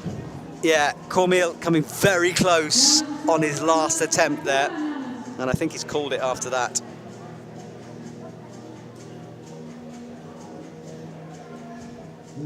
Ooh, this is what he tried before. It's very risky. Hey, too risky. And that's the performance by Giannis. That was his last boulder. Do we know scores? We've got updated scores at the moment. George is the score king here, just checking it out. It'd be interesting to know how close our athletes are coming. There we go, on screen. So Mark leading the way. Very low scoring round, as you can see. Mark and Tom are the only ones with tops. Mark one zone ahead, and then Cornel, we saw him. That would have made a big difference, and he came close on slab 3. But no go for him. Giannis down, we saw him. So very low scoring. Yep. Sort of cagey. Minimal differences between everyone to get to the podium, basically. Yeah. One good climb might be all it takes. So thank you for that, tech team. That's good. Right, let's get underway then. In the background, we've got Tom pulling on to his on slab number 2. Number 1 done, of course. Out onto the slope now. What method is he going to use through here? He's looking right, he's looking left. He slaps up left with a toe hook in only, and then, oh, big campusy move out towards the right as he hooks those fingers over and then gets the right toe hook in. It's very interesting that everybody goes for that compression move with the big red hold. Yeah. I just think that red hold is the nastiest one I've seen. I don't trust holds when they're that big. No, I didn't think that anyone would try and fixate on that one. Yeah, it's a nasty slopey hold, and it's being well scrubbed by Tom there. Last couple of climbs to go. There are sponsors down at the bottom. You go on, you shout it out. You've been pronouncing them properly. It's X-Call, Axis, Round Edges, Wata, The Woodstock, Laser Beast, and Morpho. So a big shout out to these sponsors for helping this event take place.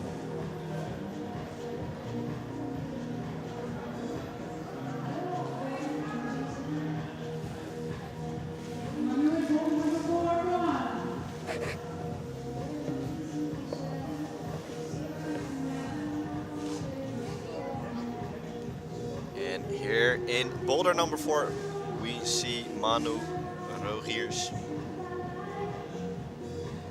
His last boulder of the event. And is he also going for the beta down low? And just slips on the red section.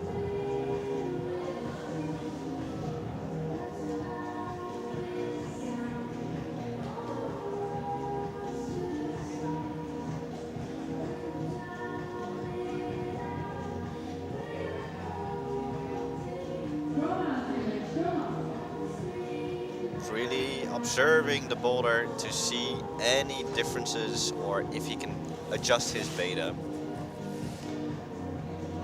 And he's up on the boulder again.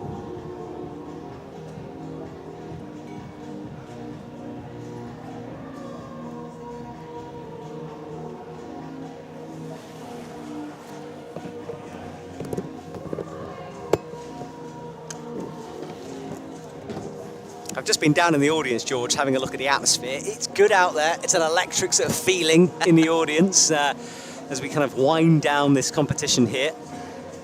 And I love watching athletes' faces, the sort of thinking faces from them. And here it's Felix in boulder number 3. Yeah, boulder number 3 has been a real thinker of a climb.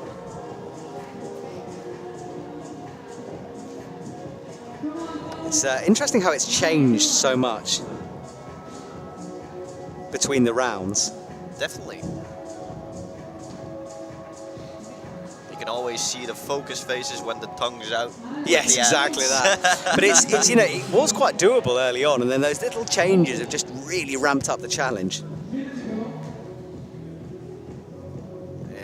on the left side, we can see Tom. Yeah, here we go. And are we gonna see our first stop of boulder number 2 after some micro adjustments? No, the right ping, didn't it? Ah, you could just see the fingers rip off that left hand, or that right hand. Oh, My and he's doing what you were doing there, looking at his fingers. My hands Firing are off. starting to sweat as well, and I hope his skin is intact. George, I don't know how you got any moisture in your body left. You've been sweating since like hour 1. Yeah. Have you had enough water? I'm worried about you now. You might be dehydrated. With all the coffee that we've been drinking, I think we are dehydrated at this point. I think I'm on 8 cups. How disgusting is that? Like caffeine levels through the roof. I'm still at 5 though. That's much better than me. Oh, he's only got 4 seconds. He's going to get timed out, and he does. He doesn't want to say goodbye though, does he? Look, he's going to carry it down. Well, he leaves. Tricky. And that's a fun thing though. After the comps, after every year, we always see competitors that didn't top the boulders. Yep, coming back on. Yeah, like they can't get enough, even though their skin is already empty. Yeah. I feel sorry for them because it shows how time is such a factor, because often they can do it.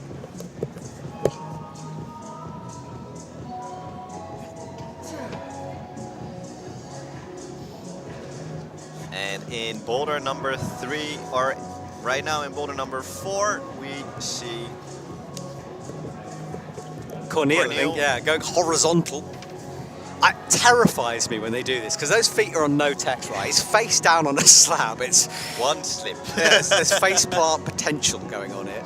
But luckily he stood up now. He's on some friction on with his left foot. Takes a deep breath before committing to this left foot. Up he goes, no.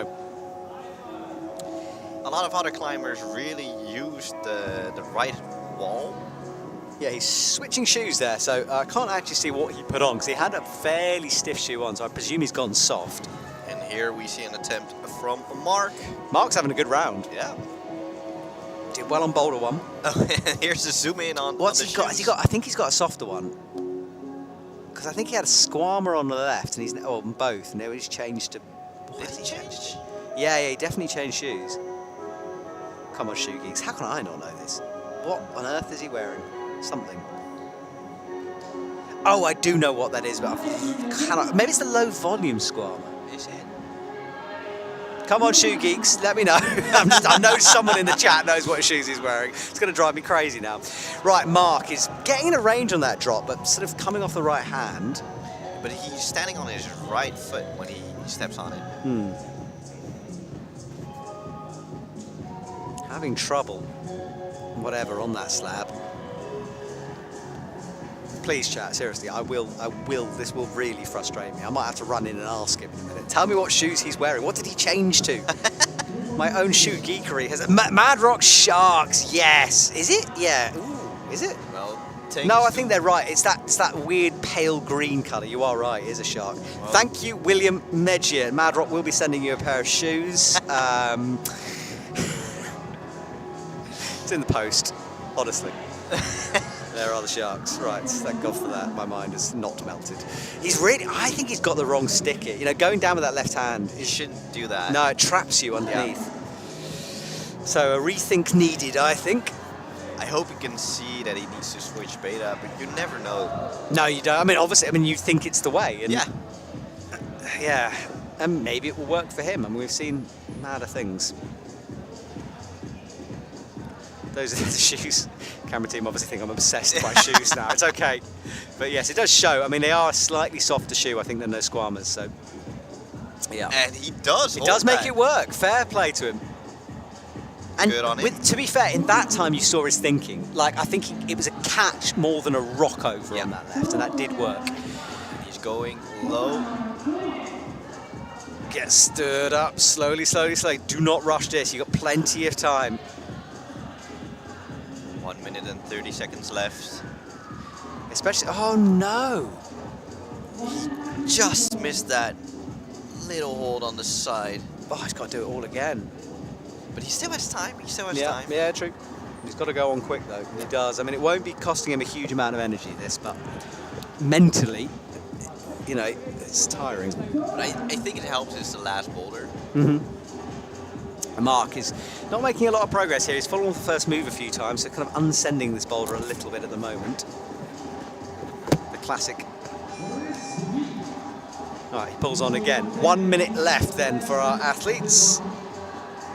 And 2 slab climbs.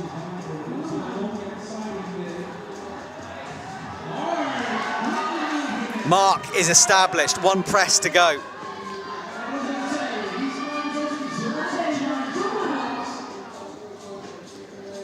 Pressing with those arms, looks left, has to trust the no-tex with that left foot. Big bump up as he starts to find the press.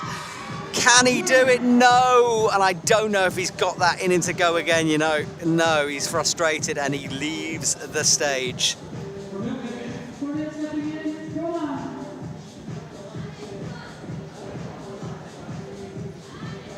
Well, and this is the slab down on the right. Oh, he hasn't left 6, 9 seconds left, so he's 1 last chance. God, he's going to have to go quick then.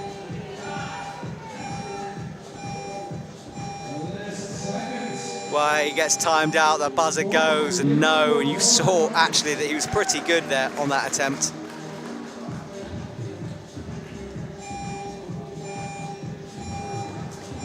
So, buzzer goes. We reset, last couple of climbs in action here. I think we're done with 2, aren't we? Yeah. So Tom Jenkins on boulder 3, Jenkinson, sorry. And then down on 4, Felix finishing things off. Chat, what have we thought here? Have we enjoyed this? It's certainly been a long day, but it is fun.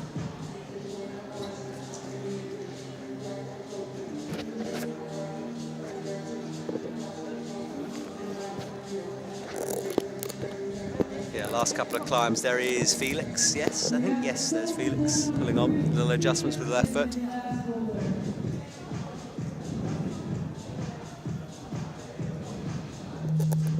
This is good from him, actually. Confident stuff at the bottom of this. Taking his time. Yeah, chalk bag in action here. Left hand on. Looks left, peers around the corner for an invisible hold. Maybe it's blindness, you know.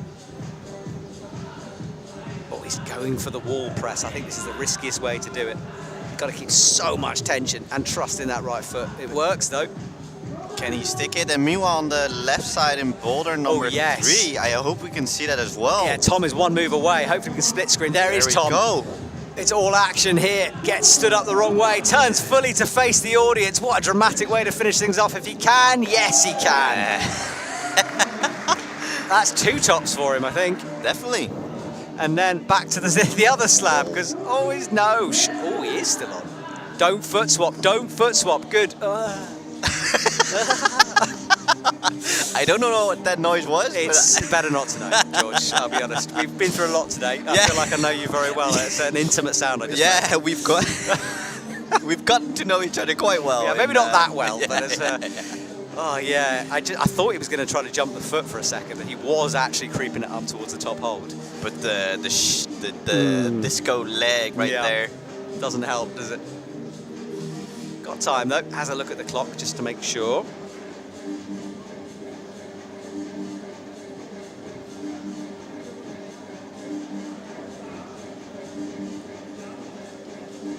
All right, looks down, chalks up, resting a little bit here.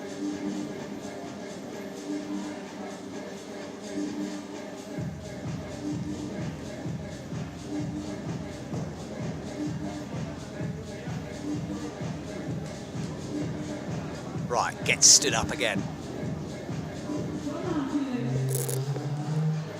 I think he has time left for like 2 attempts. Yeah, I think so. And he's climbing it pretty quick as well. Like, he's not hanging around on this. I think he knows. I mean, he's really cruised the bottom. I think he's aware that the crux is at the top here. Very few athletes have done it after that final hole was moved a bit to the left. Almost slips, but gets his left foot on. No, coming off. It's just suddenly the balance goes. Kind of out of nowhere almost. Cleans the green hold though, looks down at his hands. He has got time, as you said. I think he is 2 attempts is about right. Maybe a 3rd rushed one.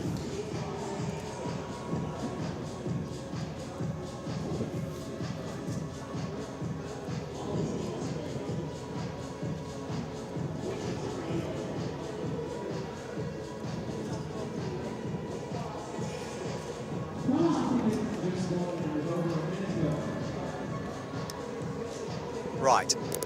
Again, 1 minute on the clock. Not a lot of time here. And here we can see the focus face, tongue out, fully in the zone.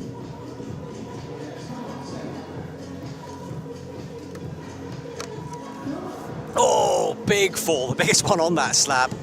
Tricky stuff. I hope his shin is okay.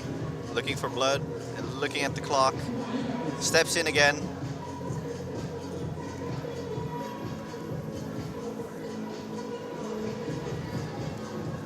Right, he took a nasty fall. He has left himself with enough time though. 26 seconds on the clock because he brings that right foot down. Teeters the left out. It's not established yet. He's off that hold at the moment. I don't know if he realises it either. Oh, he's trusting something nasty. He's right in the middle of that. There is, as I said, about 2 centimetres sticking out there. That's all there is, and he missed it that time. But he has a laugh. I think he had fun. And that was his final boulder for the DBIYO 2025. Yes. Last few boulders here. The photographers gather on the mats, getting the best shots.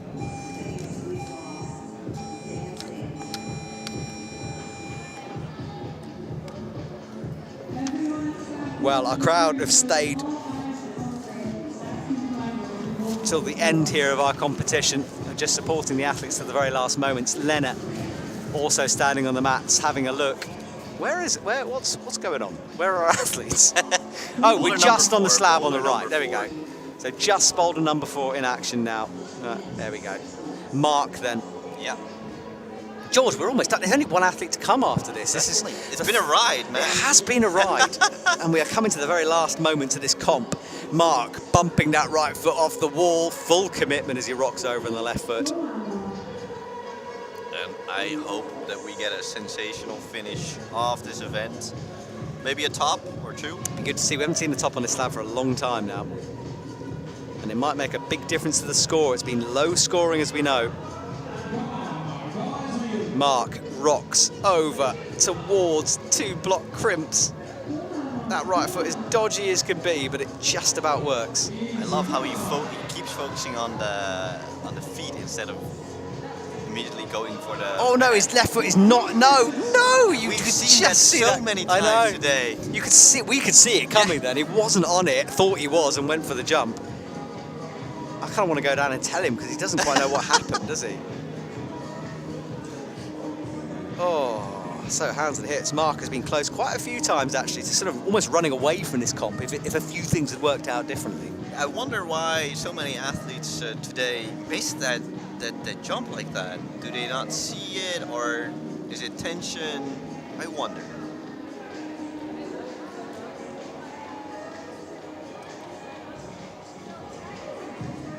Yeah, exactly. It's strange. Well, Mark will reset. He should. I mean, he won't know how close he came then. Obviously, the athletes don't get to see each other's attempts unless they catch it out the corner of their eye. But he was about as close as you come there. He looked very solid until he missed that left foot. And he was good at the beginning here as well. Very positive, kicking up that wall. Almost bridging, stemming between the angles of the wall. Impressive stuff. Right, careful with the feet. Also using his arms to balance himself a bit more. Going down low again. Yeah, that's good.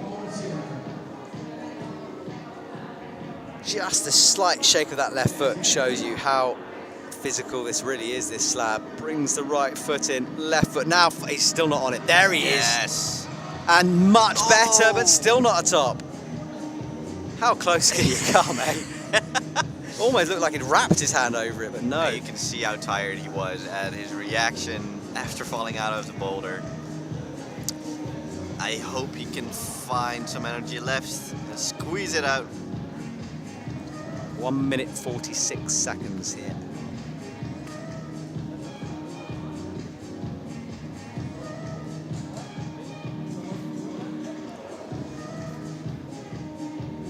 So last chance for him to make an impact on our podium. Up he goes with the right leg. We know he's solid on this first part. He still has time left. Yeah, maybe time for 2. He does this beginning so fluidly, so easily. Ooh, kicks that left foot in. It's a bit more shaky this time as he starts to perhaps rush a bit here.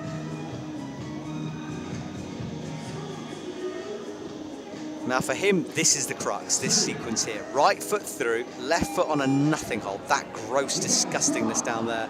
Jumps, no. You could see with his legs there, he wasn't quite set for it.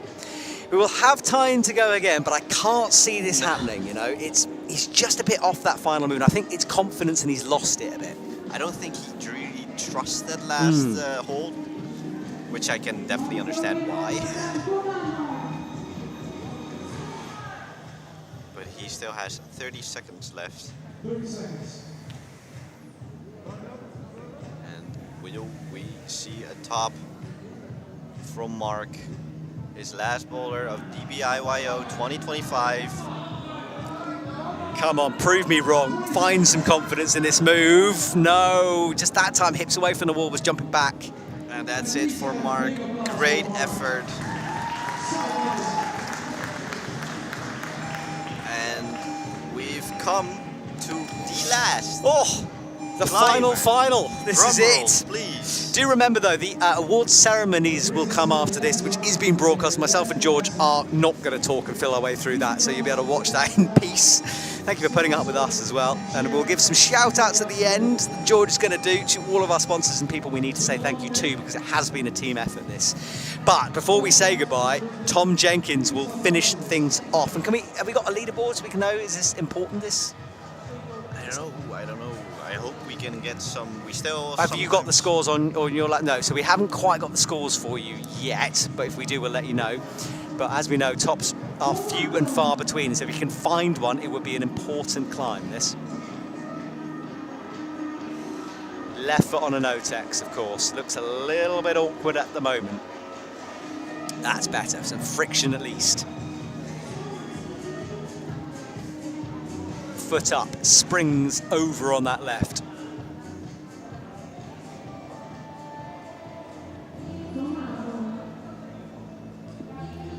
And DJ drops a bit of a tension tune in the background here.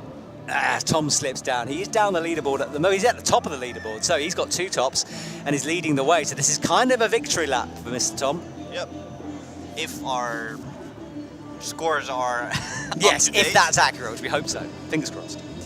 Yeah, he got the 3rd one in 3 Here goes. we Yeah, go. there we are. So confirmation there. So victory lap for Tom Jenkins, and the order will stay the same in that case. So Mark taking the silver, and just with zones, Cornel. Not many tops. This, No, maybe a tweak too far. Yeah. Setters there. But yeah, struggling here. Right, Tom. He'd love to finish things off with a bang, and of course he won't know he's won this competition. So for him, this is very important. And we got some Fred again in the house. Oh yeah, what a tune this is. Right, drops down his knee, battered and bruised from slides. Finds the left foot, better from Tom.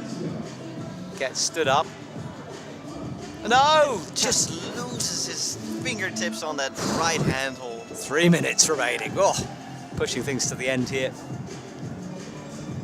It's been so well cleaned, that red slab. There's almost no dirt on it at all, because it's very hard to stand on. I hope everybody at home is at the edge of their seat. At least you are, man. As I can I see. literally am, yeah. I'm tipping my seat forward. It's true. DBIYO for 2025. I think we're returning for 2026. Hope so, anyway. Yep. The youth will be back. The exact date is still unknown, probably somewhere in March. So if you want to participate and gain some experience, you are more than welcome. Get yourself to the Netherlands, yeah. Right, Tom, again, easy through the bottom, rested well between attempts. Finds the left foot, he's super accurate with the toe box there. Now pushes through that left leg, heading towards the crimps, finds the crimp, right foot on. Oh, just rotates that heel through and finds the left. Right, needs to get set. He's a move away. This is looking good. No! He'll have time. But what do you find of that? Tape off, yeah. A lot of tape off. So he takes a deep breath. He knows he's close to this. I don't know how he's going to unlock this move. I don't know how anyone can. Left is just maybe a bit too bad. Yeah, maybe it's just the amount of climbers smudging that already bad left foothold. All right, drills the foot in, brings the right foot up, face down now, bridging across the gap.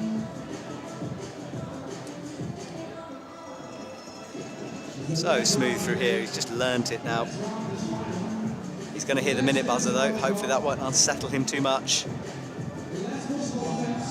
Goes down low this time. Slips, just about got that left foot on to save him.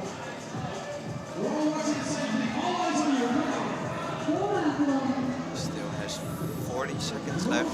This could be his last proper go. He might get another rushed one in, but this is the last time he'll be able to get himself set. No, it's gone. It's gone. And you can see it happening in slow motion almost. He's going to have to run straight back on. This is what I mean about being rushed. Yes, he's got time, but not to be precise. And he's got 30 seconds left. Trying as fast as possible.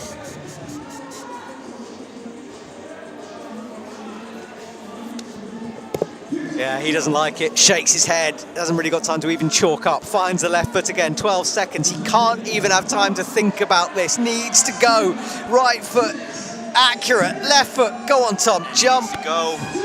no!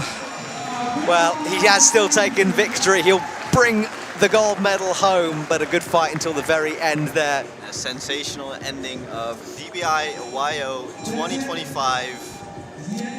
Right, George, I know we've got a lot of thank yous here. Do you want to get involved in that? There are a lot of Dutch names, so I pass the responsibility over to you, sir. So the final thank you words. Maybe you can first see all the sponsors as well. Here we go. We have X-Cold, Axis, Wata, the Woodstock, Laser Beast, and Morpho. And next to that, the cameras and live stream is done by Build Mentaliteit. The camera handlers, Tommy, Georgia, Leon, Tom, Yoshi, Marcel, and Raf. The photographers today are Sietse, Lena, and Ashwin. The judges, Maarten, Onno, Erik, and Lieve. Yeah, those are really Dutch. They're tricky, aren't they? I had a look at them and I thought, you know what? I know my talent base and it's not Dutch names. And the jury presidents are Dave and Wieger. And shout out to all the brushers, the crew behind the bar, the DJs Ivo and Guus, and the commentators in the building itself. And a huge shout out to the setters Christoph, Rob, Don, Jesse, and Michiel for conjuring so many amazing boulders. And of course, like I said, last but not least, the team from Delfts, Bleau, and the owners of the gym and the people who make this whole event possible, Yolanda and Sander. I hope we can still see them at some point, but they like to be in the shadow.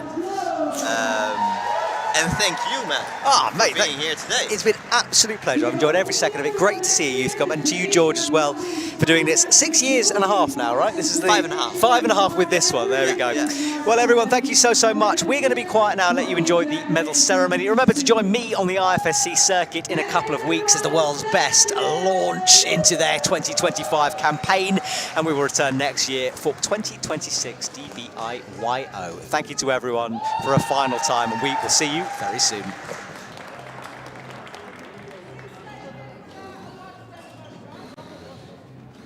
Yeah, so we're going to go ahead with the award ceremony in a couple minutes. So feel free to stay seated. It's the moment we take a little bit of a bathroom break, maybe. Get something to drink. It's time for beers. It's time for a little bit. Stay tuned.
for the U17 men.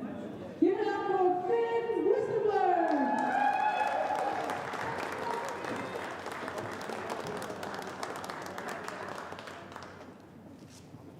And in second place, we have Tona Kroon.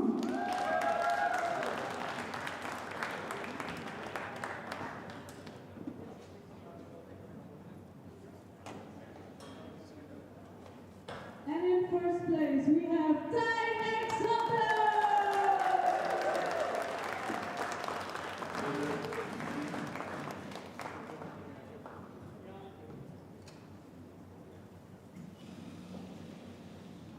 Yes, let's give it up for the boys. Cheers.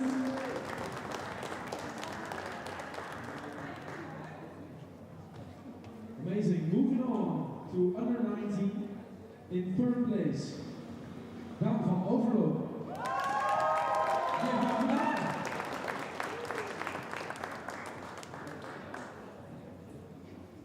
In second place, Twan Heuf.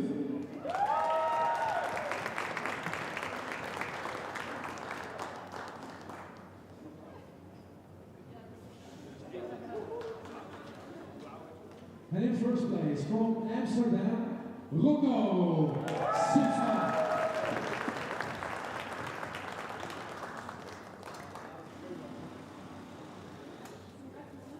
We lachen naar de camera. Applaus voor deze heren.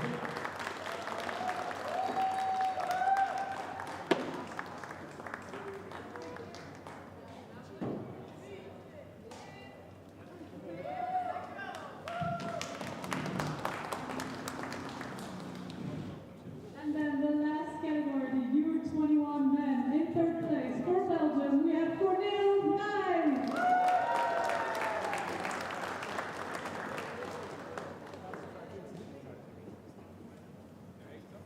In second place, from Tilburg, we have Mark Schucker.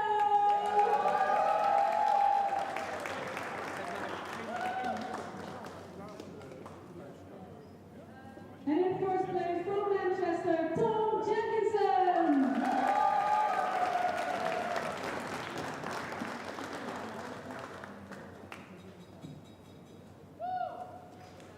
Now let's hear it for the U21 men.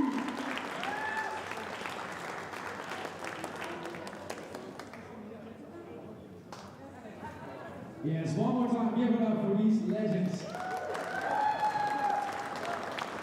And I think we're at the end of this day. I want to thank you all very much for coming, and hopefully we'll see you next year.